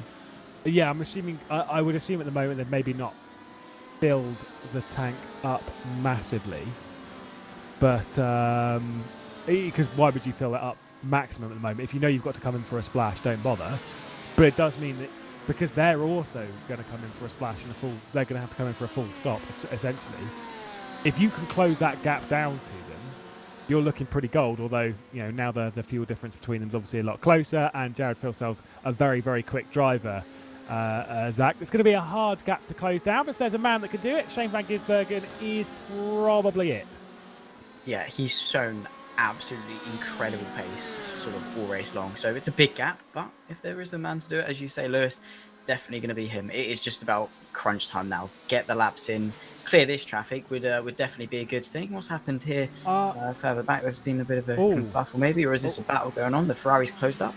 We have just got it in. Safety car is out. A safety car has been called by race control. This is the random. So there's a fact in the rule book that Ewan was talking about, that there's a percentage chance that it's a 0 or between 0 and 3 safety cars across the race. We have had it just called from race control that a safety car has been called. That is why they're coming into the pit lane to get some fuel. Might relinquish some of the strategy that we were seeing unfold there fairly interestingly. This is what we're saying about strategy. Safety cars, depends on when they're deployed, can make things interesting, can make things not. For some teams, this will work out. For others, very, very much so. What a time. So that is very interesting with the Apex Hunters United number 3 car just coming in as well. So they're effectively, I'm sure they're going to come in and top up, because they might as well. But that, which they have already done so. But that puts them in an interesting situation compared to everyone else, because now everyone, at least in the LMP2s, can't get to the end of the race, because even with the safety car, they won't be able to save that length, maybe another sort of 7 laps of fuel that they'll have to save. So that's going to turn it into a bit of a sprint race towards the end of this race in that category. By the way, I'm actually getting, at least from what I can see, it's not a random safety car. This is actually one that's been legitimately called. So essentially the way it is in this series is that if you have a crash where your car has received terminal damage or something in that vein, that you can no longer continue. You essentially have it where you can't escape. The standard thing in sim racing is just to hit the escape key and forget about it, as Adam Simpson went for a spin just before this pit lane sequence. You request from race control, can I escape? Can I return to pit lane? In a sense, in the real world, it's like, can you please bring out the marshals to rescue me, right? And then race control makes a decision, whether it's a safety car or not in this scenario. Why not? That car, I believe, is the Pulse Racing Team Blue car that is off on the exit of Village. Not sure what's happened to them, but they are off there anyway. Yes, sure, well out of the way, but why not have a safety car? Why not spice this race up a little bit? And I actually think, Zach, for one team that's really not worked out for is the Apex Hunters United eSports 3 car, because they were in a position where they were going to get by people because of like strategy. I think their next pit stop was going to be shorter than everyone else's, whereas now they have to do everything completely legitimately and with pressure from behind. It's pretty tough. This here is the safety car. This is race director Simon Black. Saves it from being the AI safety car, which can muddle things up a little bit. Just makes it a little bit simpler in this scenario if it is all done manually. So this is our safety car. But yeah, I'm not sure, Zach. If you're in this scenario, like I say, it's worked out for some, not for others. For LOBS eSports, I actually think this might work out more so in their favour. I mean, it is difficult because they did have a 12-second gap they had to close, and that is now closed. So that's that for them. They've closed the gap that they have to close. But as you say, they've got now the pressure from behind. Everyone's bunched up, everyone's close together, and it really does spice things up. So it could go either way. And as we were going on about earlier in terms of fuel, it's going to be a bit of a sprint towards the end. This last sort of 50 minutes of this race is going to be very interesting, and I'd hedge my bets on sort of any of the top three because they've all shown really good pace. But yeah, it's a tough one to call. We'll find out when the checker flag drops. Yeah, certainly will. Not sure when this safety car will be in. I'm assuming more so once everyone has lined up, and then we'll get things back underway here at Silverstone. The safety car out in the final 50 minutes of the race means we are very much engaging sprint mode, aren't we, Cam? Because this is going to be some tough action for them to follow. And I get the vibe, safety cars breed safety cars. Down into village on the restart from this, things are going to get tricky. Yeah, this is one sort of positive of it though, because we were only really looking at maybe a two-way fight for the lead, maybe a three-way fight for the lead now, and especially in the lower categories, there's only really a one-way fight for the lead. But now that's all been bunched up, and we're effectively getting a 45-50 minute sprint race towards the end of the 4 hours of Silverstone. So that's one reason why this is really good, because what we're going to have is all the teams now reset back in position like a race start, and they're just going to go absolutely hell for leather as we get towards the end of the race, which is obviously a good thing, whereas if it was spread out we'd only be looking at one or two cars. Yeah, absolutely. I believe this is so obviously we're focused more so on the LMP2 side of things. They will have cars between them, but it does mean that the gaps that Logitech G Altus eSports had has been mostly eradicated. Of course, there are a lot of cars between them, so it's actually not going to work out so great for everyone else.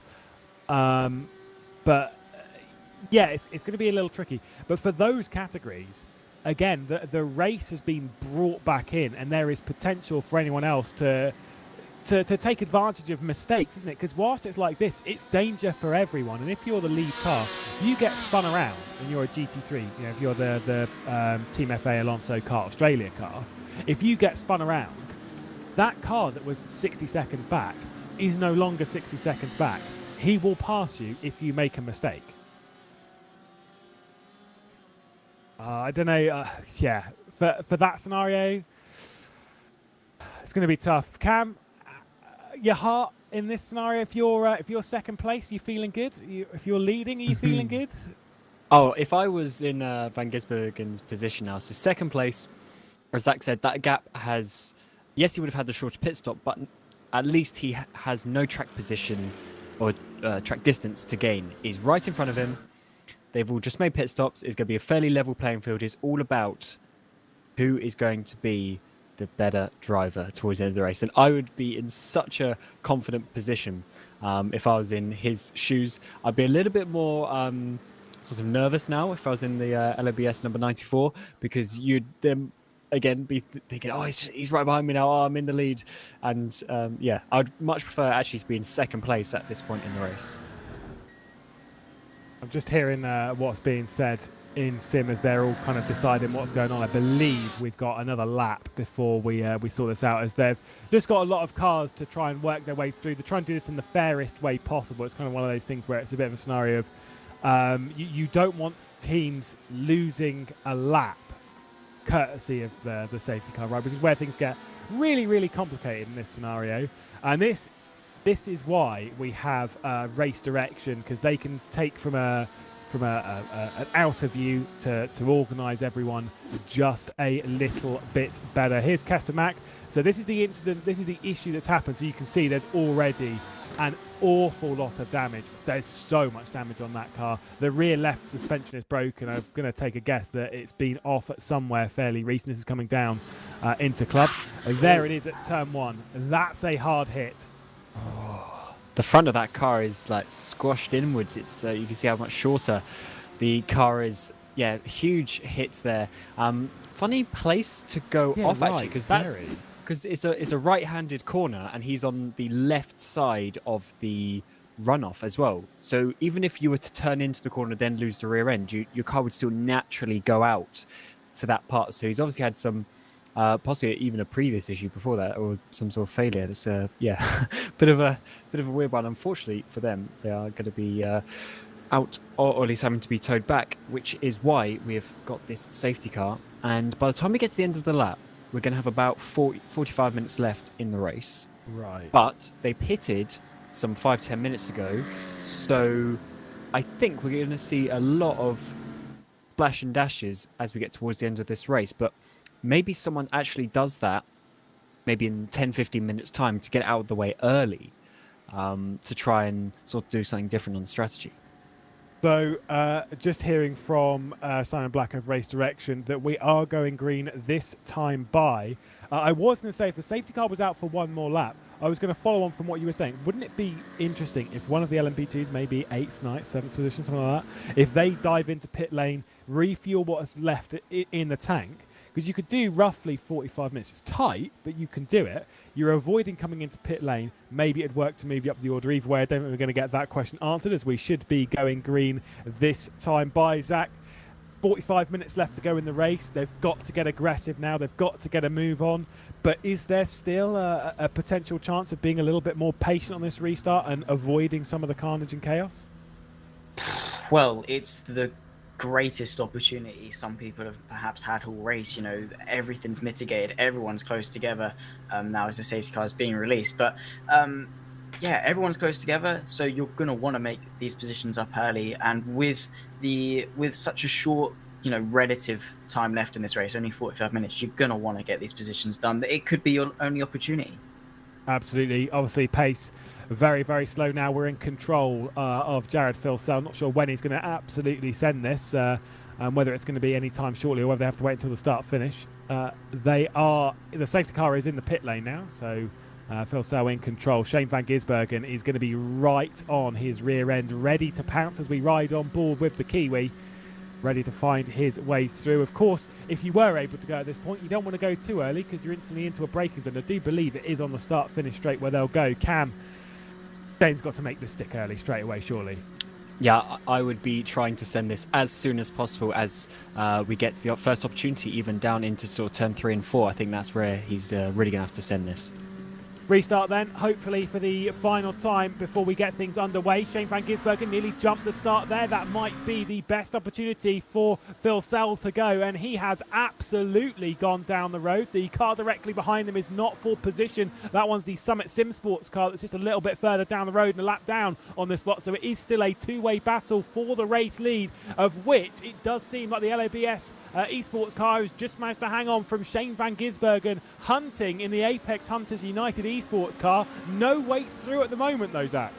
No, not at the moment, but he's tucked right in the slipstream now, coming down the Wellington straight. He's tucked in, he's pulled to the inside now, running through Brooklands. He's going to take the lead, but can LOBS stick it around the outside? No, he can't, so up into the race lead. A good move into Brooklands, but he's still all breathing down his backside through Luffield, and he might have another look, maybe towards Stowe. Apex Hunters then hit the front of the race. Great move there from Shane van Gisbergen, but let's be real here. This is absolutely not done. Jared Filsell on the rear end. Oh, he's not going to try anything down into Cox. I don't think he's going to try anything down into Maggots, Baggots and Chapel, but there will potentially be that move down into Stowe. You can see him already sort of lifting out, saving a little bit of fuel, playing the patient card and trying to carry the speed through this section. Watch his exit and let's see if he makes that one stick. This is two of the fastest drivers on the grid, battling it out toe-to-toe for victory here, Cam. Fantastic stuff. And they really need to balance out how aggressive they go, because there's still plenty of time left in the race. But this opportunity is so good because the cars are still so close together. There's been no opportunity for them to spread out. But Van Gisbergen's doing a really good job so far. He's actually been able to pull away just a few car lengths, actually. And he's been able to defend. But we do have the cars coming in behind. That car, I should say, immediately behind the 94 is actually a car lap down as well. But they are still going to be there getting involved. And that's going to take a bit of the eyesight away from Phil. But yeah, also you've got the 69 directly behind that. That is a car that is battling it with the Summit Sim Sports car for a little bit further down the road, 8th position. It's a little bit awkward though, isn't it, Zach, that you've got two cars battling. And if you're the 55 at the moment, you kind of want to get on with it. There was nearly a dive. Oh, we've got contact and stuff here in the background. Don't know who that was. I think it might well have been one of the Porsches from the GT3 category going backwards down at club. It's hard to pick them out. Chris Dale, I believe it was. And oh, yeah, tricksy stuff. This is exactly what we were talking about on the restarts and this kind of section of the race, that it's going to be tricky, Zach, and we're certainly seeing it. Yeah, as you said, safety cars, breed more safety cars. That is never going to work. That is extremely optimistic, and that is just wrong place, wrong time for Chris Dale, unfortunately. Not all his fault, and now suffering the consequences. And with everyone so bunched up, that crash is gonna be magnified so much for. This is now Richie Domingo now coming through. No, it's not. This is now Pickering getting his way through. Warren Pickering now coming through. This is Club, and that was he just a little bit clipped on the curb there, unsettled the rear, Lewis? Certainly looked like it, just touching it. When you're unloaded through such a high section of racetrack, you clip the rear on it ever so slightly. The curb's quite high on the inside there at the final corner and can just send you for a spin. I've had that one myself in other cars, not so much in the P2, but either way, at the moment, it is a gap that is being built by Shane Van Gisbergen at the front of the field as we're running on board with Todd George in the Carbon Esports purple car on the Magan Turbo Motorsport car that has had their rear end fixed. They did have that bent upwards earlier in the race, got smashed up the rear a little bit down into T3, and now have that one all repaired courtesy of the fast repair. Slipstream's going to make things a little bit harder for Todd George, isn't it, Cam? Because just able to keep the Magan Turbo Motorsport car ahead for now. Yeah, there's so many cars just up ahead though. I think this could be start to get a little bit awkward in the braking zones. If these cars start to get really close to each other, you start slipstreaming, you start having that concertina effect with all the overspeed of multiple cars. You have to really judge it to perfection, especially when you're the Magan Turbo car. Just ahead of this, you got that, I think it's the BMW just in front of them, and you just have to really judge that, where you go for the overtake and where you try and get past. And looks like he's going to be getting up the inside of turn number 1. And now Todd George just getting held up there a little bit, actually. So this battle is just going to open up just a little bit there. But that is obviously what happens when you get a car who's slightly out of position going through there. But Todd George now just needs to try and get his car back there in a good position. Although there's another car that's been spun around there. We've seen quite a few cars having some spinning at this track. I thought that might have been the United Sim Sports car, but I don't believe it was. It was one of the matte black cars.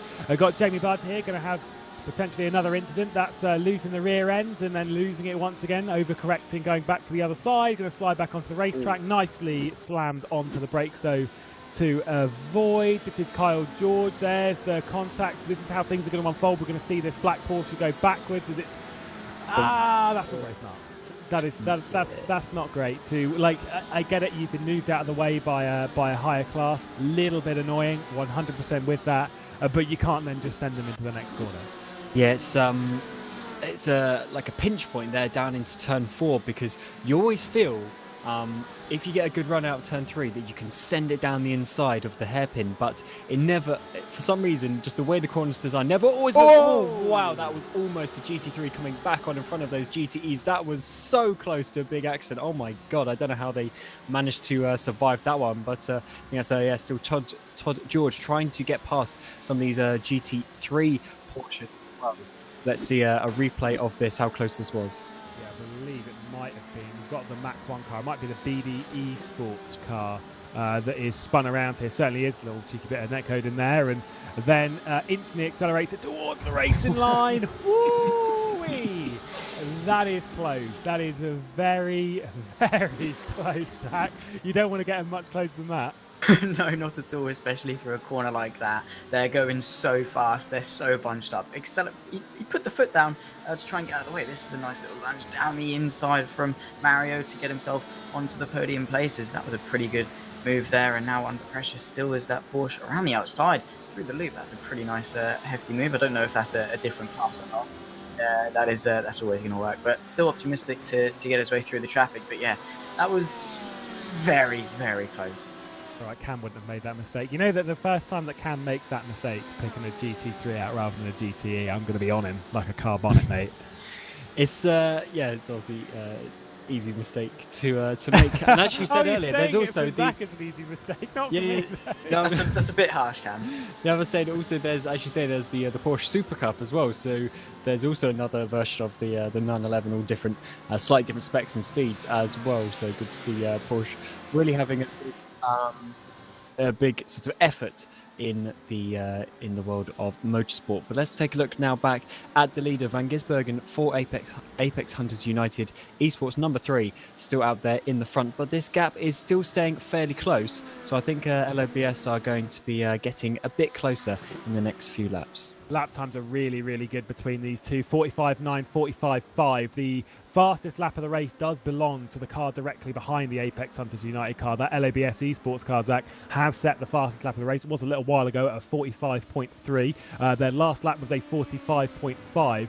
They are incredibly fast, these two, much faster than most of the other LMP2 field, trying to pull it away. Shane's under an awful lot of pressure here at the moment from Phil Sell behind, who just seems to be using that slipstream to close up.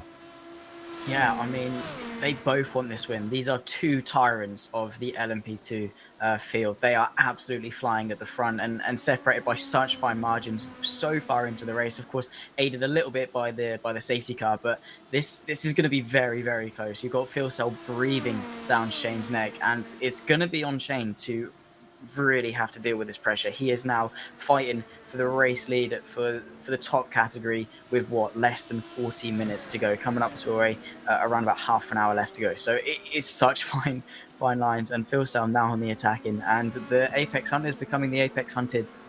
Very good. The GTEs and GT3s don't have to return to pit lane. They will all have finished their final pit stop sequence. They probably would have even finished it before the issues in the safety car. LMP2s, though, we still are expecting them coming in for another splash, as R1 Sim Sports in that purple Mercedes under an awful lot of pressure from Drop Bear Motorsport at the moment in this Porsche. These two clear it away from 4th position behind, so they're battling it away for the podium in their own time. But it's just about how they're doing it. You know, they've got 40 minutes or 35 minutes to battle this one out and find their way through, Cam. They don't have to rush this move, does Cody Williams, because let's be honest, the Team FA Alonso Kart Australia, despite the safety car, they're still miles down the road. Just play it out, make a good clean move, but it does seem to be on that we could potentially see a Porsche 1-2. Yeah, you still want to be making that opportunity when you get it, but obviously what we're saying is you don't really have to go to the absolute limit. What have you seen? P1. Oh, it was very, very close. They just got held up a little bit in traffic, but P1 in LMP2 just got caught by traffic, and I was wondering if Jared Filsell was going to absolutely send it down into Maggots, Beckers and Chapel. I don't think he has. I say I don't think he has. He definitely hasn't. He might be going through here, though, Cam.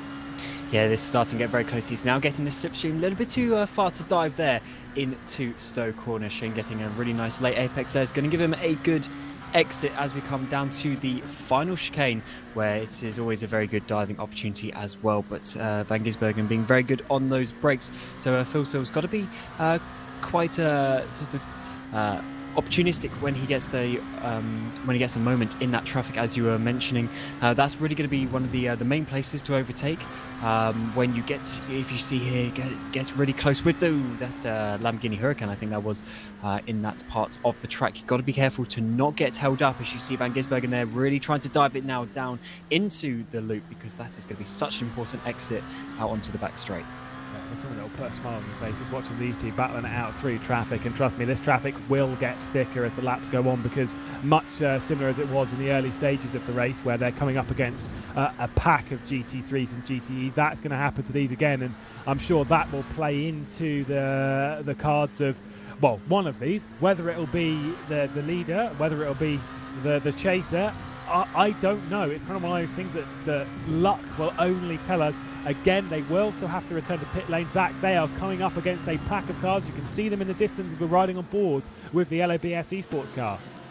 Yeah, this is such a crucial part now, and this could open a door for LOBS to maybe find an opportunity through. You can see dying to the inside, having to follow him through now through Magnus and Beckett's around the outside. Going to be the inside. You can see he is using him to follow his way through this traffic, to stay so close. He wants to be breathing down his neck and right tucked up into that slipstream coming towards Stowe. A little bit too far back maybe to go for an opportunistic lunge on this particular occasion, but it is such fine margins, and this big traffic because of the safety car, everyone's so close together. So yeah, it could go either way. Maybe Apex could open a lead from maybe finding a way through that LOBS couldn't, or LOBS could time that a little bit better, get a good exit and find his way through. Pursuit Sim Racing 48 into the pit lane. They are going to take their splash as early as possible and try. That is actually, I'm thinking about that now, it's genius. What a smart move to try and do it. If we head back up to the lead, because I'm pretty sure they were darting once again through traffic as we now look. Oh, it's so tight once again between these two. There are battles coming in left, right and centre courtesy of that safety car, but with how things are, Cam, every lap that you're held behind, not great. The reason I'm saying for Pursuit Sim Racing coming in now is a great idea, because you're getting out of all of this thick traffic. You could potentially gain time. I really like that call. Yeah, the lap that these P2s have just caught up, they've done a whole lap effectively. They're lapping for the first time since the safety car, all these GTs. That is obviously the first real opportunity you get to try something different on the strategy, and I would agree. Pitting now, getting out of the way of that, out of the heavy traffic. You're still going to get bits here and there, but getting out of the heavy traffic is really the important factor here.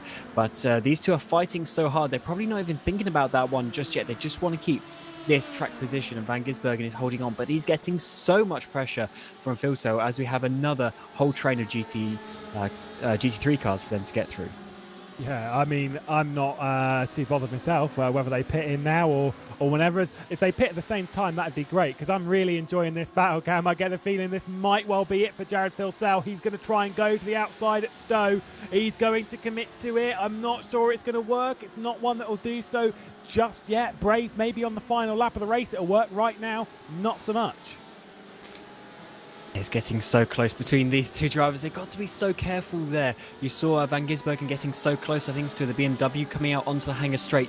You've got to judge. You just have split-second decisions to judge those distances and to make sure that you're not getting caught up. Here's going to be a very awkward situation, because he's going to catch this Porsche right in the middle of turn 2, and going around the outside there is a very tricky situation, but he's managed to get through there rather nicely, and he's actually managed to pull a couple of car lengths, but he's gone for the dive there, and he's going to be held up just a little bit, although the Porsche actually gets out of the way now coming through turn 3, but that's put a car in between him and his opponent. But once again, getting caught through these corners just a little bit, he might just have to lift off, and then that is where the big overspeed is going to come.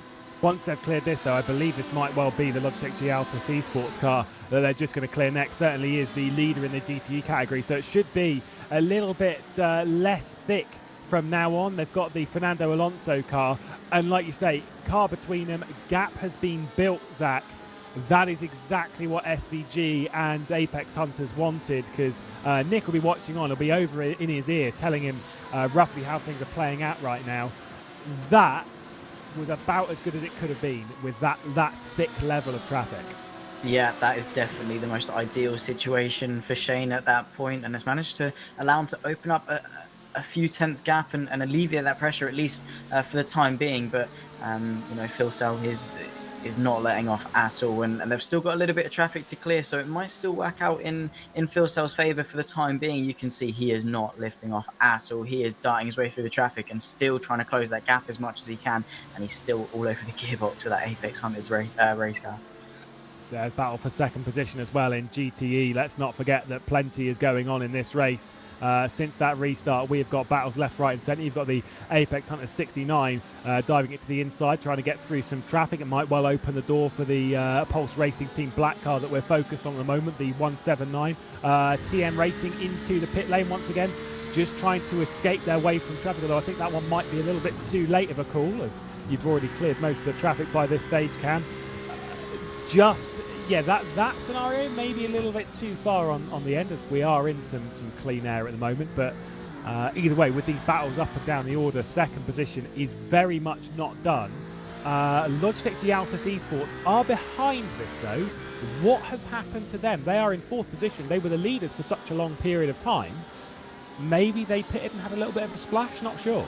Yeah, and they had a decent lead as well, even after the safety car restart. I wouldn't be surprised if it was something to do with a pit stop for a splash and dash, but that is a bit weird considering when the safety car was, and the fact that they would have probably just pit around that time anyway to get towards the end of the race. So we'll have to see if we can sort of find anything out that happened to that car. But there's still not. There's only sort of seconds that we're talking about as well. It's not a huge amount of time that they are there in, I think it's the fourth place at the moment, so hopefully they can try and get that one back. But we've gone back to this battle for P9 and 10, and these guys they've got a bit of a gap in front of them, but they at least want to battle themselves and try to see who can get inside the top 10. Carbon Esports' GTE effort with the LMP2 as well, diving it through the inside. Here's the battle for the race lead. Once again, Jared Filsdale trying to send it around the outside. No way through. Shane van Gisbergen covering it off nicely at Stowe, still awaiting them to dart into the pit lane, almost trying to lull the car behind to maybe make that call a little bit earlier and then absolutely stomp on it. I say that, but they are stomping on it as hard as they can, setting as good lap times and being aggressive through traffic. It's been a fantastic display to see them punch their way through the traffic whilst defending, whilst attacking, whilst doing all of this. It's kind of one of those beautiful things that you want to see in endurance racing, Zach, is obviously having two cars battle is all well and good, but then when they've got to, it's like weaving through rush hour traffic. It is a fantastic sight when seeing it done by people who know what they're doing. Yeah, there is a thousand things going on for them at the moment. I think we're about to take a quick look now at a GT3 car. We were on board with Kircher now, getting to the inside of his fellow Porsche, and that should be a pretty plain sailing move now towards Stowe, and yeah, pretty nicely done there. But going back to the fight for the race lead, they've got 1,000, maybe even more things going on, and that has just been completely exaggerated with them having to get through traffic. Look in their mirrors, where is he? How can I get through? And it is great because these two are absolutely incredible drivers, and they've shown that over the last 3 hours, 34 minutes and 24 seconds. They have been on it for the entirety of this race, and it is still too early to call at the moment. You can see sparks flying now as Shane is absolutely on the limit. You can see Phil Cell all over the back of him. He needs this good exit through Chapel, but he just hasn't got that. He's not quite quick enough, and Shane is white lining this car as much as he can, making that diffuser as wide as he can. Yeah, the Dirty Air just really slowing down the 94 behind, kind of what would be expected. These cars are medium to high downforce. They do stick to the road quite a bit, and obviously with that, they drop off a fair amount of Dirty Air themselves. Not quite as much as what you expect from something like, obviously, a Formula 1 car or anything like that, but they do still drop off quite a lot. It is hard to stick to the rear end, and it's why that move at such an early stage from Shane van Gisbergen was important. Going to dart through a little bit of traffic, and what you're seeing here, Cam, is that any time that Van Gisbergen goes for a move on traffic, Phil Sell is trying to follow him at the same corner. It's not waiting until the next one. It's not waiting for the next opportunity. It's sending it straight through as quick as possible. Battle for second in GTE is now a four-way fight. Logitech Gialtas eSports are right on the back of Pulse Racing Team Black as that battle is hotting up, Cam. Yeah, certainly getting very close between these guys, and this is a good opportunity for Logitech Gialtas eSports to try and get past back up, at least into that second place. They do have quite a big gap to first, at least if they need to do that on pace towards the end of the race. But this is going to be a good opportunity for them to try and get these couple of positions, because if if all goes well, they might be able to get them almost at the same time, with them being directly ahead of them, although they are the exact same car, so overtaking in that regard is going to be just that little bit more difficult, because they obviously all will have fairly similar performances, but I think we're going to get a couple of replays to see what is going to happen further down the field. Here's Henry Thomas Kircher, who we saw get by a little bit earlier, and then goes for a spin of his own accord a little bit too quick into Maggots, now almost reversing into it. Here's Todd George once again. We've seen him a few times, and he was under a fair amount of pressure, a little bit too much curb. There is the pressure from the inside, and then covering it off. You can't move in the braking zone like that, and sent him spinning. That almost took out the GT3 leader as well, for good measure, in the middle of all of that. So back to the battle for second position. As you were saying, Cam, about you're in the same car. It's hard to overtake, but at least you know the strengths and advantages, and that's where the best drivers sort of pick themselves apart in this scenario. Is they start to understand where the other car is weak, where the other car is strong, and how to take advantage of that. Nearly going for a dive to the inside. That was going to be ambitious. Oh, and I think he's actually going to... Oh, I thought he might actually get just good enough exit to try and do a move around the outside into this final chicane. He's got the gap ahead of him to try and do that, but it doesn't look like he's going to be able to just do that at the moment. But they're certainly getting very close. This is certainly concertinaing up, so I wouldn't be surprised if these three drivers effectively swap around in their positions in total towards the final part of this race. But let's see how close they get now, coming through turn number 1 and 2. Coming to another really big braking zone and an opportunity for some outbraking. Oh, is that a bit of contact there actually between the Pulse car and the BVN? Yeah, I mean, you were saying about outbraking, and literally exactly what we're seeing. They're going for the undercut, but not quite enough from Andrew Carl for Logitech Gialtis eSports. Their record, I distinctly remember when looking for Altus eSports, their record at things like the Daytona 24 and iRacing is actually really very good. I believe they've won it a couple of times from memory. I've got my stats sheet from that from a little while ago, but their experience knows no bounds. This is going to be it for a position, surely, going into Luffield. Was sort of committed in there, trying to go around the outside as Pulse Racing Black. There's contact between the two. It's going to be 3 wide, potentially onto the old start finish straight. Not quite yet. It'll be the inside going into Cop's Corner as Logitech Gialtis eSports are going to try and get by Pulse Racing Team Black. BVN eSports at the head of this field at the moment. They're going to be side by side, still committed. This is beautiful stuff, Zach. They remain in the positions that they started this battle somehow, but this is really quite incredible. Yeah, it really is. Huge respect between all three drivers now. He's trying to set himself up. Andrew through Chapel needs a great exit. You can see practically pushing the man in front of him now, and they're pretty much going to be bumper to bumper to bumper. Here's Andrew pulling to the outside, looking for it around the outside of Stowe. We've seen it done, and it is definitely possible. They're going to be 3 abreast now towards Stowe on the inside. The BVN eSports going to claim this position. Is he? Yes, he is. They're going to try and go. There's a bit of contact. Oh no, 2 of them are off. He's managed to hold it, and it's that one of them. There's the United Sim Sports off, and that is a big shame. Or was that the Pulse Racing team? My apologies, but it's really allowed the United Sim Sports back into this race, and it's still a 3-horse race between them, and it's not over yet. That is a big swallow of curb there from Logitech. Was it? I'm not entirely sure. Was it BVN? But they're still going to be bumper to bumper to bumper. This is incredible racing, Lewis. Yeah, it really is. BVN currently leading this little battle. Then this is for second position, as you said. United Sim Sports GTE. They are a part of this in that completely matte black car. Really does stand out. I think it looks fantastic in its simplicity.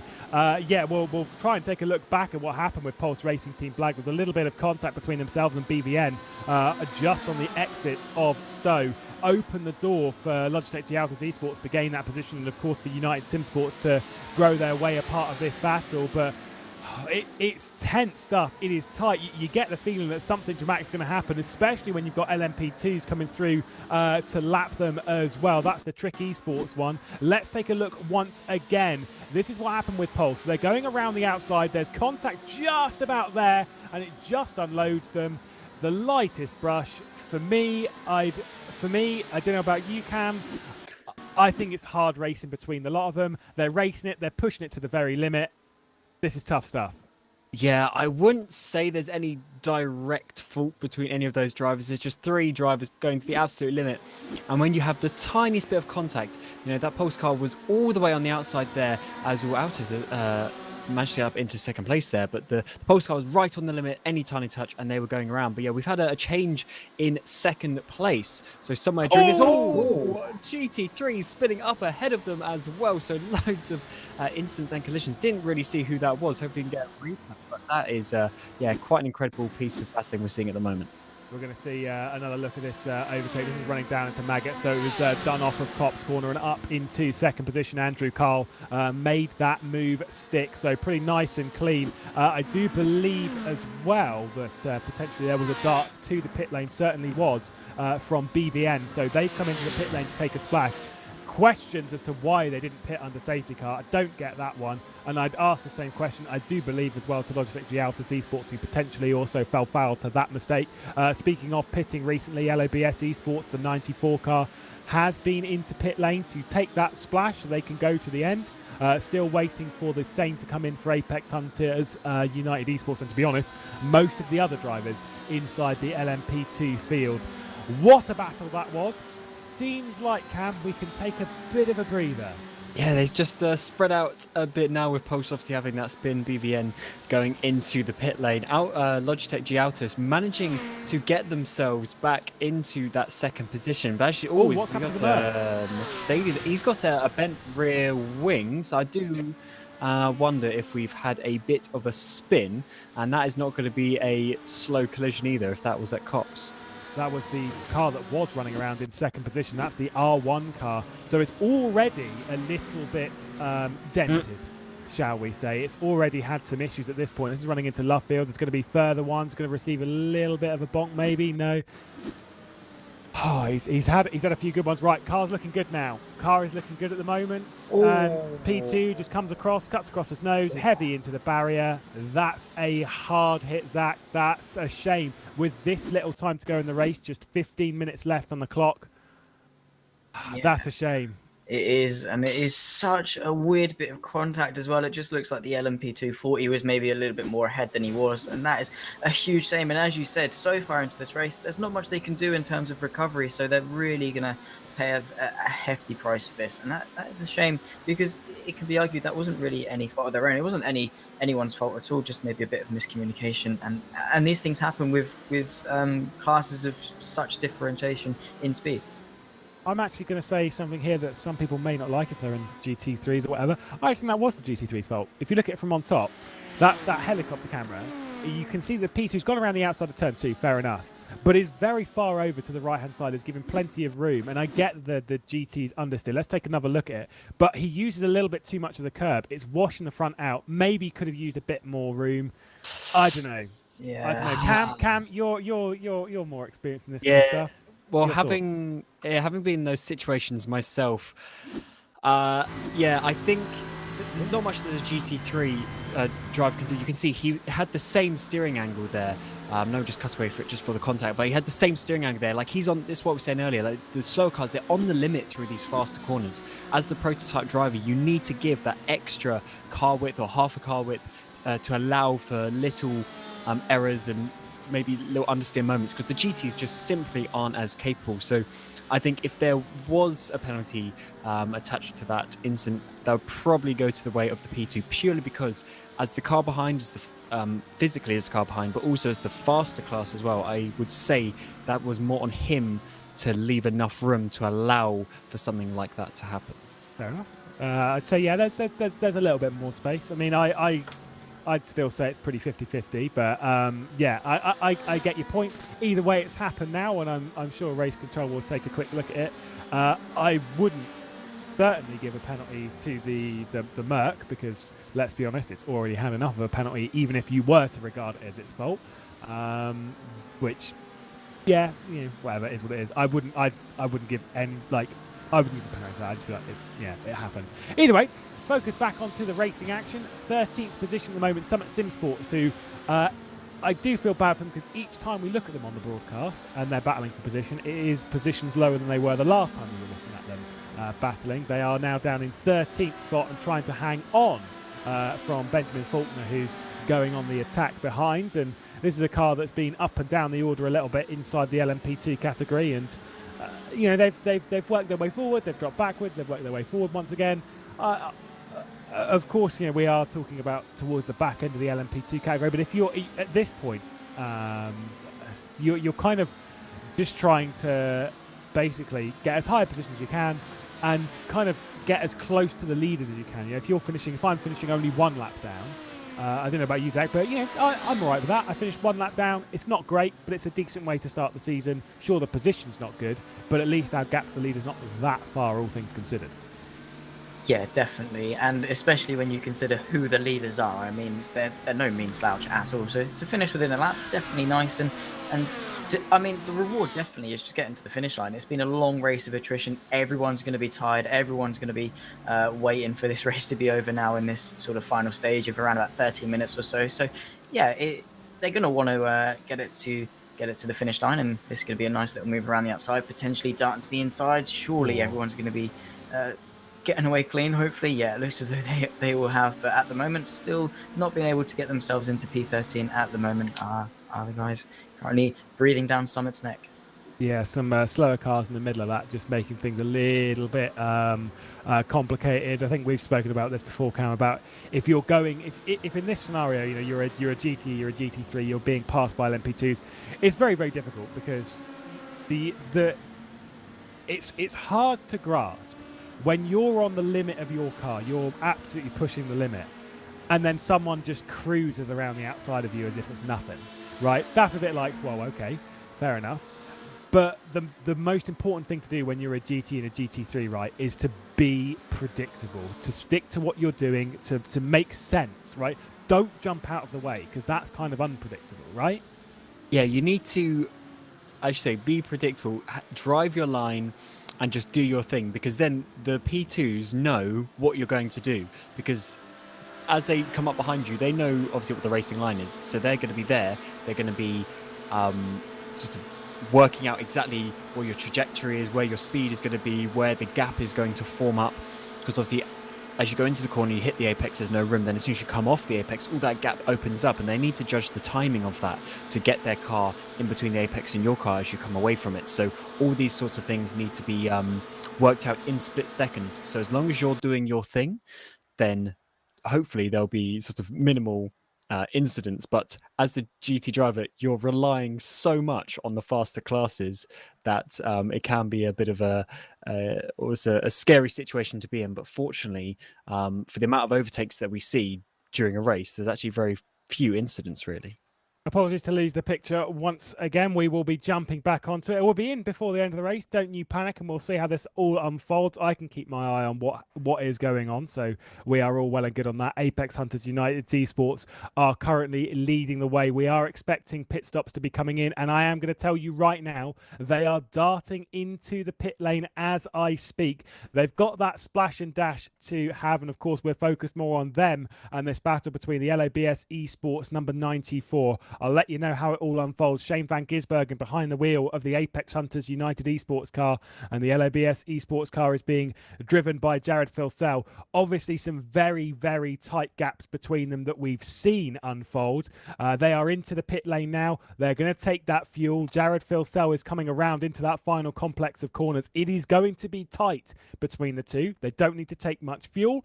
Once they're out of the pit lane, we'll know who is leading the race, who's on the attack, and who is on the defence in the final sort of 10 minutes of this race. Fuel's already completed, and Shane van Gisbergen has left the pit lane. Jared Filsell is going to be behind by a few seconds, so traffic has not worked out. Pitting that little bit earlier, Cam, not an ideal scenario for them. And at this point, I can tell you the gap is around about 2 seconds that Jared Filsell is going to have to close down, so has to put the work in. Get some elbow grease. 10 minutes to do it, roughly, give or take. Going to be hard work. Yeah, certainly is. But that just shows you how closely they're matched on pace. Not just paces in sort of their lap speed, but pace through the traffic as well. Because even after that pit stop, there's only really, let's say, a second difference over all those laps, because the LBS actually pitted quite a few laps ago. So it's good to see that they're that close on pace, and hopefully we can get a good battle towards the last few laps of this race. But Van Gisbergen has been holding on really well there, and the main thing that I've liked from him is he's been absolutely sending it through the traffic. And when you're in that situation where you're the first car to come up to a set of group of slow cars, sometimes it's actually easier for you. When you're the second car, you're kind of getting all the scraps, and you're getting all of the issues that the car ahead of you has caused. Yeah, speaking of predictability, by the way, and traffic, and darting it through traffic, Shane did get a little bit held up a little bit through Maggots, Beckers and Chapel. Not by too much. The gap's come down to around about 1.5 seconds between those top two. I think we will see a battle, but it is between two people who are on incredibly similar pace. And we saw it, Zach, when they were battling it out before. Making that move in the early stages just after the safety car period was crucial. But after that point, Phil Sell could not really get a move done. The dirty air seemed like it was a little bit too much. There was no move that was just sat there waiting. No, exactly. And it was evident, he definitely had the pace to get through. But we saw through such crucial corners such as Chapel, where you need that exit, he just couldn't, because the turbulent air was just preventing him to get that good enough exit, which was unfortunate. But they both had the pace. And as you say, that was so crucial and such a good move from Shane off the restart. Took that opportunity and just made sure he got ahead. And he knew that would be potentially one of his best opportunities, if maybe his only opportunity to get through. And now he's in front. He had so much pressure and he's managed to deal with it brilliantly. So yeah, props to Shane there. But it's just a shame for Phil Sell. Yeah, for Nick Foster said, we have a race, boys. And boy, do we certainly have one. It was fantastic after that restart. Really, really, really positive racing. Great stuff. Darting it in through all of the traffic. I'd suspect that traffic is going to play its part before the end of the race as well. It's so easy, Cam, isn't it, in the final stages of the race to be forced into maybe a misstep in traffic and maybe push it that a little bit too far to think, I can go for this move, even though you don't need to take that risk and you've got no time to repair the damage of pushing it too far. Back to live pictures here at Silverstone with 7 minutes to go. That's not long. It's just 4 laps around here, Cam. Yeah, people can start getting very sort of over-ambitious with the moves that they start doing. But obviously, you've got to be doing it in a clean manner. It doesn't matter if there's only a couple of minutes left and this time is running out. You've still got to be doing it cleanly. There isn't an excuse just to be like, oh, yeah, it's the final lap. You've still got to be able to actually do it within the rule book. And we're now getting a good battle here between Summit, and we're getting a nice overtake now as we come out onto the hangar straight. They're going to be going, or at least trying to be going, around the outside. And that is going to be quite a difficult situation, but it's certainly possible if they can make it around the outside, but it doesn't seem like they're going to be able to. No, that's Liam Reston just hanging on from Benjamin Faulkner as well. A little bit down the order. Brilliant stuff between these two. Again, seen them in the thick end of things. Maybe you're not in the position that you wanted, but you are in a position to just battle and just have a little bit of fun in the final 6 minutes of the race. For anyone watching, by the way, we've got something for you. You can get yourselves over onto the grid-engineering.com website and you get 10% off with the discount code that will be AHU Endurance. It's currently on your screen right there, all in capitals, 10% off. This is all for various types of racing gear, from wheels, DDUs, any sort of sim racing accessory to boost your sim racing needs. Get over to the website, get 10% off on your order in the discount code. Whilst that's going, we've got fantastic racing, Cam. It is going to continue. It's 2 seconds, though, where it's continuing here. I get the vibe. It's not going to continue for the race leader. I think they've done enough. I think Apex Hunters are looking in a really good spot right now. And they cross the line with just shy of 5 minutes to go as well now. So we're getting to that point where we're trying to work out the obviously the amount of laps left of this race, and that's about 3 laps, I believe it's going to be. But it's certainly going to be getting close. I don't think this is absolutely not over, but Shane van Gisbergen needs to hold on if he wants to be winning this race. He was able to do so since the safety car restart. It didn't take him long to get in the lead, and then as soon as he got in the lead, making that move, he's been able to hold on, and we're now down under 0.4 of a second once again. And I think the traffic is going to be the best opportunity for that 94 to get back in the lead. They really need to find the spot in the traffic where Van Gisbergen is going to be sort of held up just a little bit. The one time that he judges it just a little bit wrong and he has to slow down, then I think that's really going to be the opportunity for him. Remember how I said it's done? It's not done. Although that won't help things. That might be a slowdown. I don't remember how harsh it is on the exit of Copse, but we've got some thick traffic just ahead of Shane van Gisbergen now that's going to cause some issues here. This might be the opportunity for Jared Filsell to try and send something to the inside. You've got GTE traffic as well for good measure. I said it was over. It certainly isn't. I said that traffic might have played a part in this. It certainly is. This could be the best opportunity for LABS trying to pick up the slipstream from all of the cars darting down, ducking and weaving up towards Stowe. This is it around the outside. There's no way to stick and send it now, but with the traffic thickening, the opportunity for Phil Sale to absolutely fire one inside or outside a club, not going to work there. Going to switch it back, try and take the inside. Zach, this is fantastic stuff once again. A couple of laps to go here at Silverstone to open the season. Yeah, only a few minutes left, a couple of laps of a 4-hour race, and it's so close between these two. You can see the traffic playing a massive part. It didn't look like Shane could really negotiate it as well as he wanted to, so Jared Filsell really capitalising on this. And Lewis, you really said it way too early. Commentators curse for Shane because Filsell since then has just closed the gap and is now breathing down his neck, tucked right up into that slipstream, and is now going to be really putting the pressure on for these final couple of laps. I don't believe in the commentator's curse, but if this is the scenario that it works out in by saying that, they're definitely going to win and then everything closes back up and we get a fantastic race towards the end, I'll take it, because this will be quality stuff. A little bit wide there from Shane van Gisbergen. Of course, that's the nature of Luffield. You can take a couple of different lines. Some drivers take this natural curve through. Some drivers diamond off the corner and then bring it back for that second apex cam. And seemingly that Shane van Gisbergen getting a good drive off there, but look at how much pressure he's under. One mistake through traffic, one fairly large amount of traffic, and you're in trouble. Yeah, this is getting so close between these drivers. Look how close he's managing, Filsell is managing to stay. As Shane van Gisbergen once again is getting that bit of a late apex.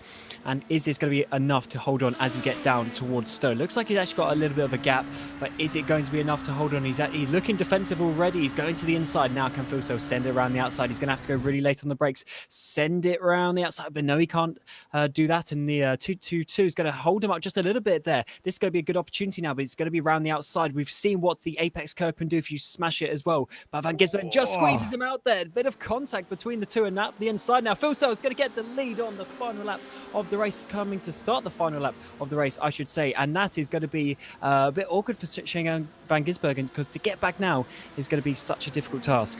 That was superbly judged from Jared Filsell. Just picked it up a little bit too aggressive on the defence from Shane van Gisbergen, pulling it across the nose of the P2 that was battling. And yeah, that was it. LABS eSports up into the race lead. A lap to go. Looking good for Jared Filsell. It was doubted for a little while. Let's take a look at what happened to Adam Simpson. This is down as the Stowe corner. You've got the LMP darting around him. I think he's just going to spin it on the rear.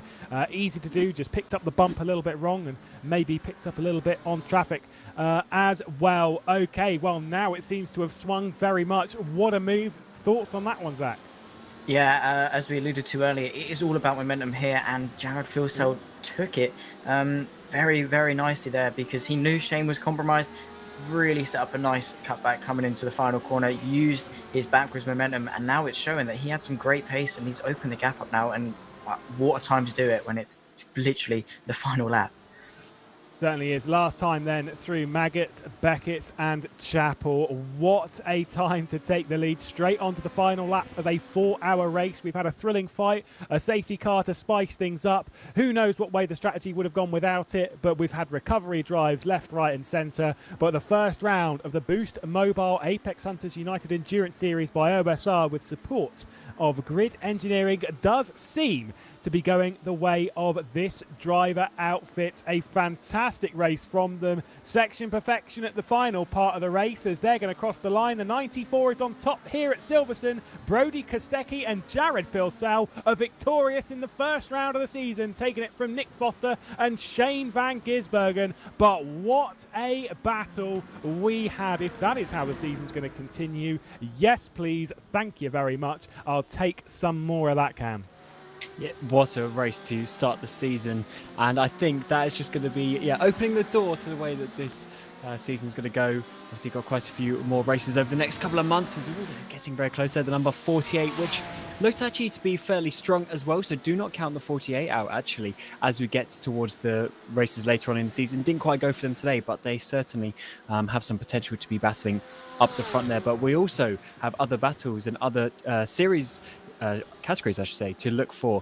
And here is the GT3 leader at the moment, the Team FA Alonso Kart Australia team, the 215 machine, coming towards the final sector now, and just a few more corners to go before they will take victory in the GT3 category. Yeah, fantastic stuff. They've been out front for the entirety of the 4 hours, have looked dominant in the GTE category. Race leaders already crossed the line. Drop Bear Motorsport have already crossed. That's Corey McFarlane and Daniel Yeaman, who's won in that category. Bit of a shock win in contrast to how strong Logitech Gialtis eSports have been. Andrew Carl and James Scott, who were out front for most of it until that safety car restart, maybe mistimed when they were pitting and didn't pit under it to go and get some fuel. And yeah, very, very costly for Team FA Alonso Kart Australia. Like I said, they have absolutely dominated the GT3 category, Zach. They've been out front for the entirety. They've not been threatened. They built up such a large gap that when it came round to that safety car period, they weren't even close enough to be threatened. That is about as perfect as you want it. Yeah, literally just a completely plain sailing race for them. Weren't even phased by the safety car, as you said. And what is that? A 1:34 gap to second place. That very much was a race for second place in the GT3 category. And yeah, picture perfect season opener for the Team FA Alonso team. And yeah, that is what you want to see. Some nice donuts there from a very deserved race winner, Jared Filsell.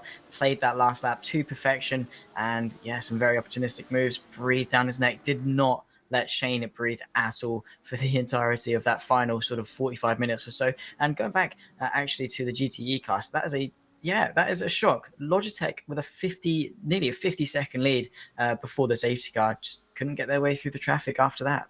Going to drag in some interviews here very quickly towards the end of the race, and hopefully, I can't actually, never mind.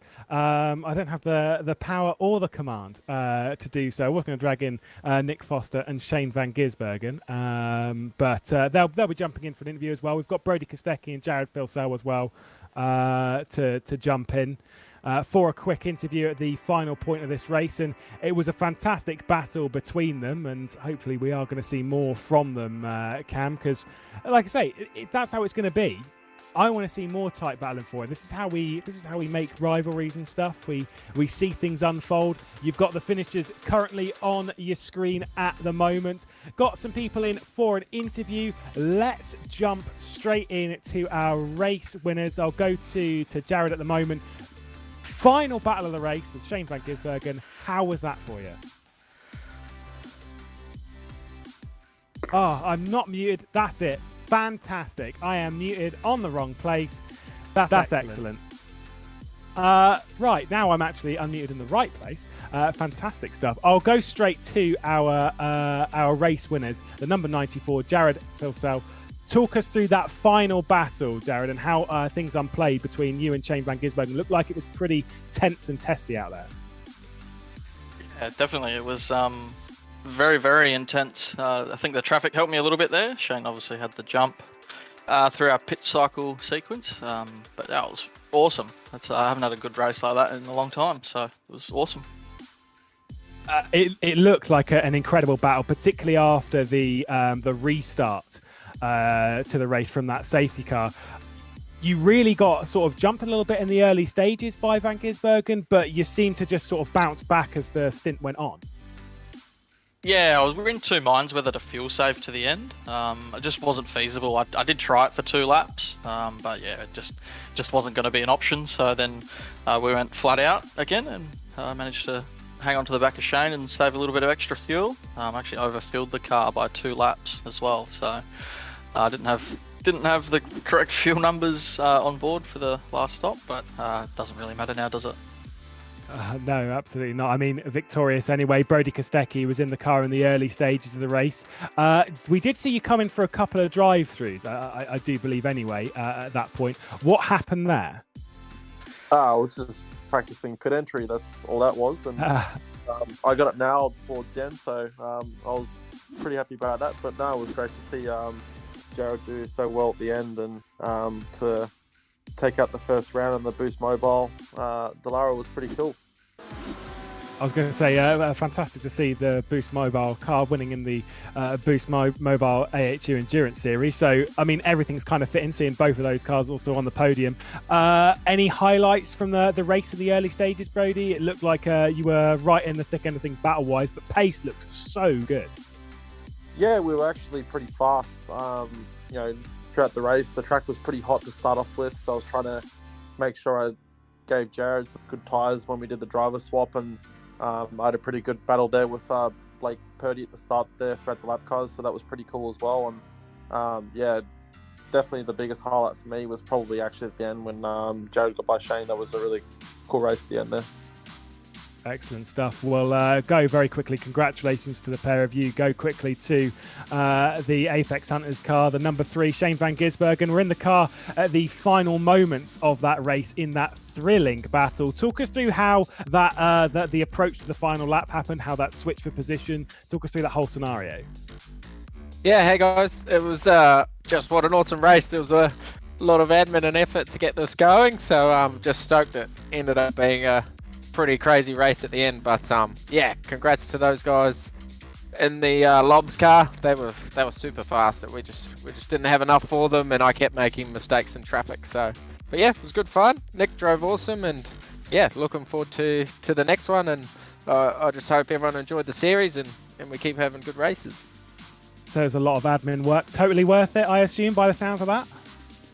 Yeah, that's what there's been a few awesome series come and go in Australia and the endurance, and yeah, there's been ways, so we've sort of taken the best bits out of every series and tried to make it a good one. But there's things we can improve. We'll take everyone's opinions and try and make it better for the next one.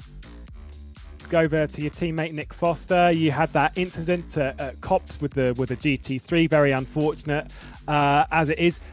Obviously used the fast repair, came back into things, recovered very, very nicely indeed to second place. Talk us through how that kind of section of the race was and that incident. Yeah, cheers, Lewis. First of all, I just want to have a big shout out to all the guys if they're listening.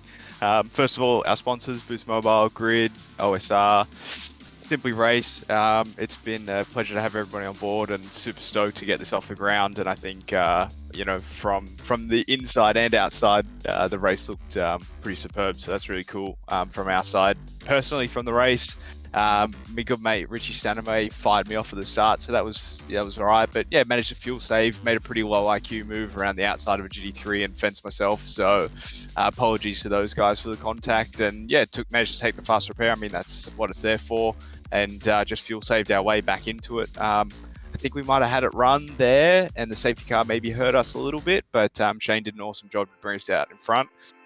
In the end, fuel cell was bloody fast in the boost car, and Shane got unlucky in some traffic, but finished second. It was a pretty rowdy race. Hopefully it looked good on the broadcast. Certainly did, yeah. We were loving watching the darting through traffic. It was brilliant stuff. Between you two obviously being in second position, between Jared and Brody being in first, is there any other cars that you kind of looked at through this thinking they're going to be threats for race wins? Yeah, I think there's a big handful of cars, and some guys had a rough end. I think Purdy in the Pursuit car, this Pursuit sim racing car, those guys were really strong. Also Richie and Stanaway in the second Lobs eSports car. I think they had a bit of a mare in the end, but they were quite strong all through testing as well. And our sister car, shout out to Ben Cornett entering as his cat, but they were quite fast, and I expect them. So yeah, the top end is going to be quite interesting in P2, and I'm looking forward to going back and watching the GTE and GT3 battles, because it sounds like that was pretty intense as well. Yeah, thanks to you, Nick. Congrats on second place between you and Shane. We'll jump straight over to our race winners in no disrespect to you, in fairly shocking circumstances, because through that pit lane sequence, jumped out front in the GTE category, Drop Bear Motorsport. Congratulations to the pair of you two. Logitech G Altus eSports looked very, very strong, but you came on top. I'll go very quickly to Daniel first. How did that kind of unfold? What played out in that final factor to get you ahead of Logitech G Altus?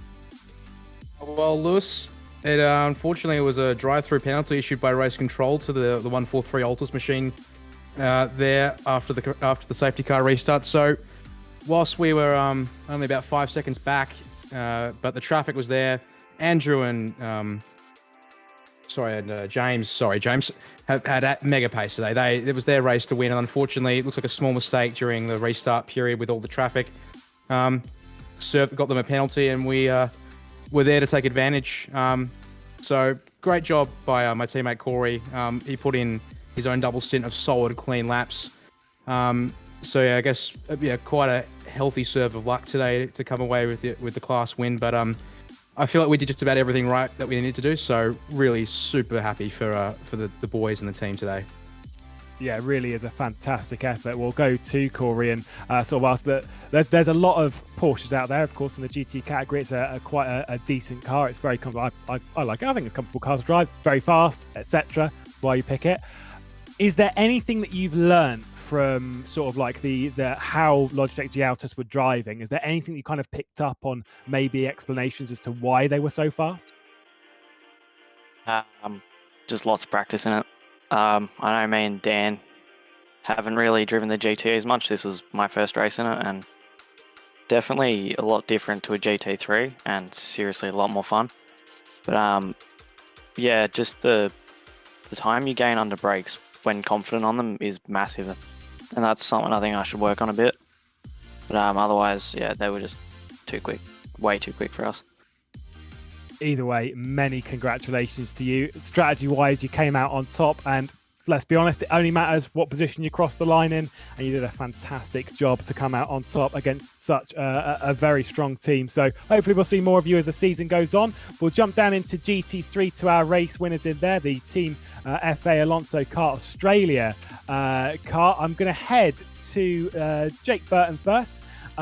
In the car, out front all day, dominant fashion. How does it work out? How did you get that strong in comparison to the rest of the field?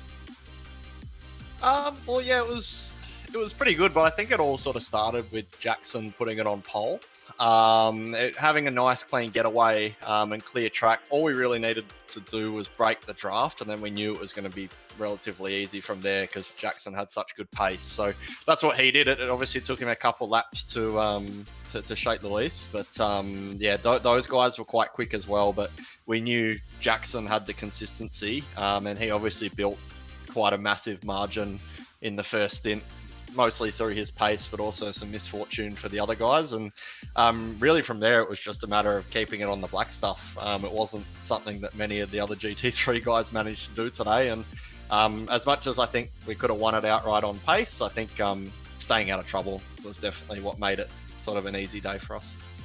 To Jackson, was there a little bit of a concern when the safety car came out that it might just drop you into a little bit of danger, being in sort of like the thick end of cars passing, etc.? Was there a little bit of fear? There definitely was. Like, we had such a big margin. Jake put in an awesome stint. Obviously, he's not so much a GT driver, so for him to jump in with me and do a stint like that just to keep us out front in a good position, it was all about doing that. And then I don't know, I felt we were in control, but yeah, obviously when safety car takes that big of a lead away and then puts you in a pack with different class cars who are at different skill levels, it's always a bit of, you never know what's going to happen. But at the end of the day, we just had to do what we could to put ourselves in the best position, and we did that, and we come away with a win, so all good. Many congratulations to you. Like I say, probably the most dominant of all of the classes throughout today. It was a fantastic display from you, and hopefully we'll see you once again doing the same thing at Watkins Glen. Yeah, cheers, thank you. Not a problem. See you around soon. Thank you very much. That wraps up the interviews for us, I do believe. So we will wrap up the broadcast very quickly. I'll just ask a quick question to Zach Sweeney and Cam Roger over on TeamSpeak as we look to wrap up the race. Final thoughts on how things unfolded there, Cam. Fantastic race from start to finish and really ended with a high point in that battle for LMP2s. Yeah, amazing battle. Hopefully we could see the two GT classes be a tiny bit closer, but then we saw the safety car come out today. That might happen multiple times during the other races, so we'll have to see how that affects the battle on those days, but especially in the LMP2. It's going to be such a good battle towards the midpoint of this season. Obviously, it's Watkins Glen up next as well, which is one of the best tracks that there are in the world. So I think, yeah, we're set for a good season here. Yeah, Watkins Glen up next. Slipstream Fest, that massive run up through the S's section, down into the bus stop and then over onto the boot. Zach, heading over into the United States, it really is a fantastic venue. Potentially, to be honest, that build up to it's going to be one of the best races of the season just because of how long the straights are and how big the slipstream is. Yeah, exactly, and kicking off the season in such a fashion as well. We've got, we've come off the back of such a good race, so everyone's going to be excited, looking forward, going into Watkins Glen. And admittedly, I must say that I haven't got much experience with it myself, but from what you two have said, I'm looking forward to it.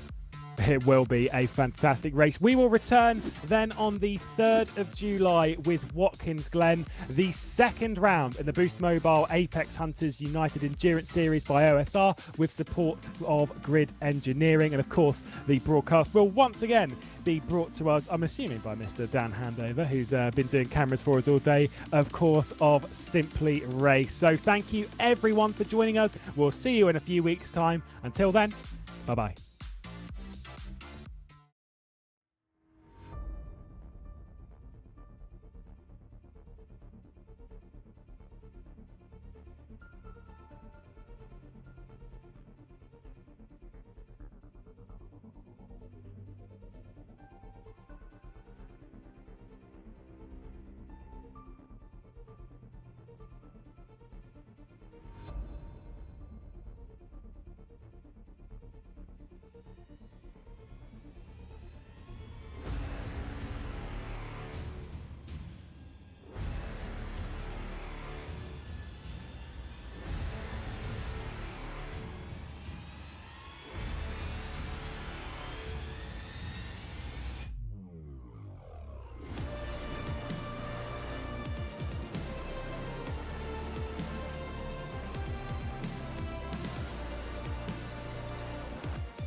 So far, he runs it wide of the apex down there. He's in